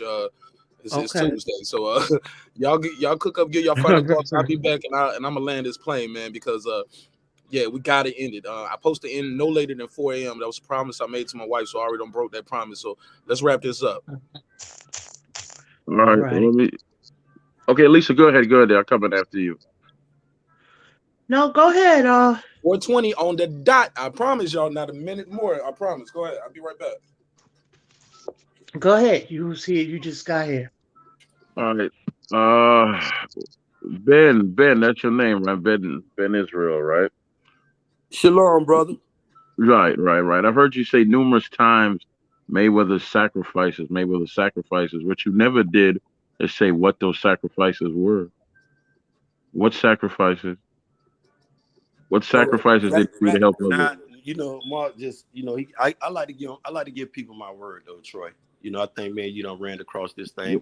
I ain't gonna hold it up with the Floyd thing, because some people real dry on this panel. You feel what I'm saying? And I don't want to wet them up real quick. So I'm gonna just leave that topic alone. But I'll share something with you. It's just the business, it just man, stop acting like you wet somebody up, bro. You got wet up, bro. Like you still not making no point. He just asked you. See, you getting emotional. Nah. It's just a simple question, Ben. Unblock me and I'll come and give you the smoke again, bro. Yo, Ben, can you focus on the question I asked you, please? He was talking to me. You tripping, dude. I got that. Can you just focus on the simple question I asked you? You must have been saying some dumb shit. What are the sacrifices you keep talking about? Because you haven't mentioned them. X Major wet. Unblock me, Major Key. I'll pull up on your panel. No, I'm this shit.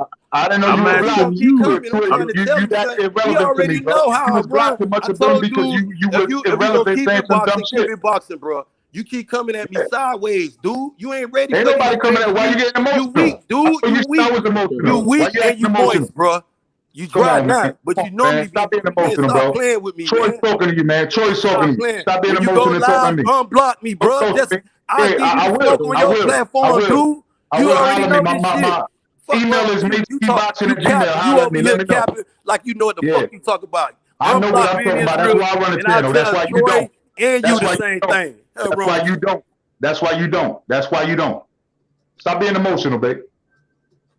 Actually, we're two separate individuals. We can't be the same thing. But look, I'm not trying to.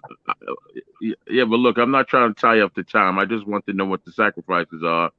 And you danced around and didn't say anything. So if you can stop dancing and just get to the point, so everybody else can speak before the show ends, I'd appreciate that. Thank you very much.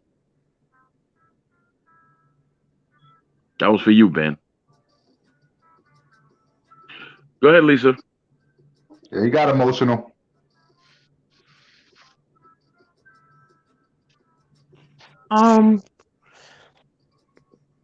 Look, I feel that they all have had great careers. If that's what Ben feels, that's what he feels. I beg to differ. But everybody's entitled to their opinion. At the end of the day, I feel that legacy-wise, well, as far as the people on Muhammad Ali's resume is it's just unreal. But I get it. Muhammad Ali took a lot of punishment. Unfortunately, and he paid the price for that. But I just don't see. But Floyd showed us the blueprint. So you got to look at the good at what all of these fighters have done. You know what I mean? Floyd showed us the blueprint on how to get out of a contract, buy yourself out, bet on yourself, not look back, and move forward and become the most successful as far as financial boxer in the history of boxing. So, you got to look at it like that. All right. I just try to put things in this context. All right, let me step in here real quick and say Sugar Ray Leonard bought out his contract long before there was ever a Floyd Mayweather Jr. And he never had a promoter. He just had Mike Trainer, who was his lawyer and his manager, and that's it. So yeah. Okay. Everything that Floyd has done business wise is already been done by others. What he did was he did it bigger. And that's where you get his respect. He did it bigger than everybody else, but everything he's done has been done by others before. So it's nothing new under the sun that he did. Nothing. Troy, when some of those fighters, the thing you just spoke of when they bought themselves out of these contracts, and I'm glad I wasn't going to even comment on it, but when they did these things, just like you said, it was bigger. Half of these fighters was being robbed. I'm talking about sodomized robbed. You feel what I'm saying? Just some brute, when you look at the inside of how a person can, when you said Sugar Ray did the same thing. Sugar Ray went back to being robbed again, and he was getting, when you take the Don Kings and the Mike Tyson, I'm gonna clear it up now for you, bro. If you take the Don Kings and the Mike Tyson, the business of the world, when you had a dude like Floyd, this is why I said, I don't know if you heard me earlier though, Troy, I said the jury's still out with me because I'm down to murderous row fighters with Floyd. These other fighters, though, I done studied and went over what they did in the ring or outside the ring will make me say Floyd just might be that greatest of all time. Not no business side of it, because there's a lot of, the motherfucker donate a lot of shit that he don't even talk about. And I'm one of the recipients of some of them donations. You feel what I'm saying? Okay, Ben. Let me give me a minute, because I'm going to go back. You don't have a minute, Ben. You do not have a whole minute. You have 10 seconds. That's it. I'm done because I want Major Key to go live. Yeah, ain't no 2 minutes. Smoke. That's what I want. Okay, real quick, then I'll end it. My thought will be fast. 30 seconds. Joe Gans then should be the greatest of all times. If you take him out the picture, we're not having this conversation because he was the first African American to win a title in any sport. And it just happened to be boxing. So if you take him out the picture, we don't have this conversation. We don't have this panel. And also. That's it. Troy. Also, he mentored a guy by the name of Jack Johnson. Fair enough. Tom Malinov is a name people don't mention. Fair enough. Major Key Boxing, tell people how they can follow you and reach you, my brother. I gotta end this one. I'm so sorry, y'all. Okay. It's been a 5-hour show. Major Key Boxing on YouTube, majorkeyboxing@gmail.com if you want to holler at me, especially Ben Israel. If you want to get a time and location for the live, like he want to debate me, like he said, we all about that smoke, bro. Like just holler at me, bro. It's my channel. I go live whenever the fuck I want. I go live in 5 minutes if you want to go live. Go live now so I can bring it to you. Go live now. Go live right now then. Let's do it. Let me put Major Key link out there. You can go to Major Key, drop your link real quick. Also, Kyle from the boxing section, he's going live right now. The after party. So yeah, y'all can go holler at my guy Kyle. Y'all can go holler at Major Key, but they're gonna keep the boxing thing going. Let me drop both of these guys' links. Okay. And with that said, I love y'all. Anybody got anything else they want to promote? Peace out, guys. I'm promoting boxing. There we go. Major Key Boxing. I'm promoting boxing. These guys are all greats. And thanks for mentioning Joe Gans. That's it. Because a lot of people don't mention him. And Tevin Farmer is Isabel, I really gotta go. I gotta go. Okay. I'm so sorry, y'all. I love y'all. All right. I'll see y'all on the next one. Remember, dreams require sleep, goals require effort. Go out there and get your goals. It's your man marqnash, where we break down business, entertainment, art, technology, sports, anything else you and I feel like squeezing into those letters. Remember, it's a hip-hop political sports show with a comedy twist. We like to let the jokes fly because life is serious enough. Dreams require sleep, goals require effort. Go out there and get your goals. I'm going to sleep. I love y'all. Peace.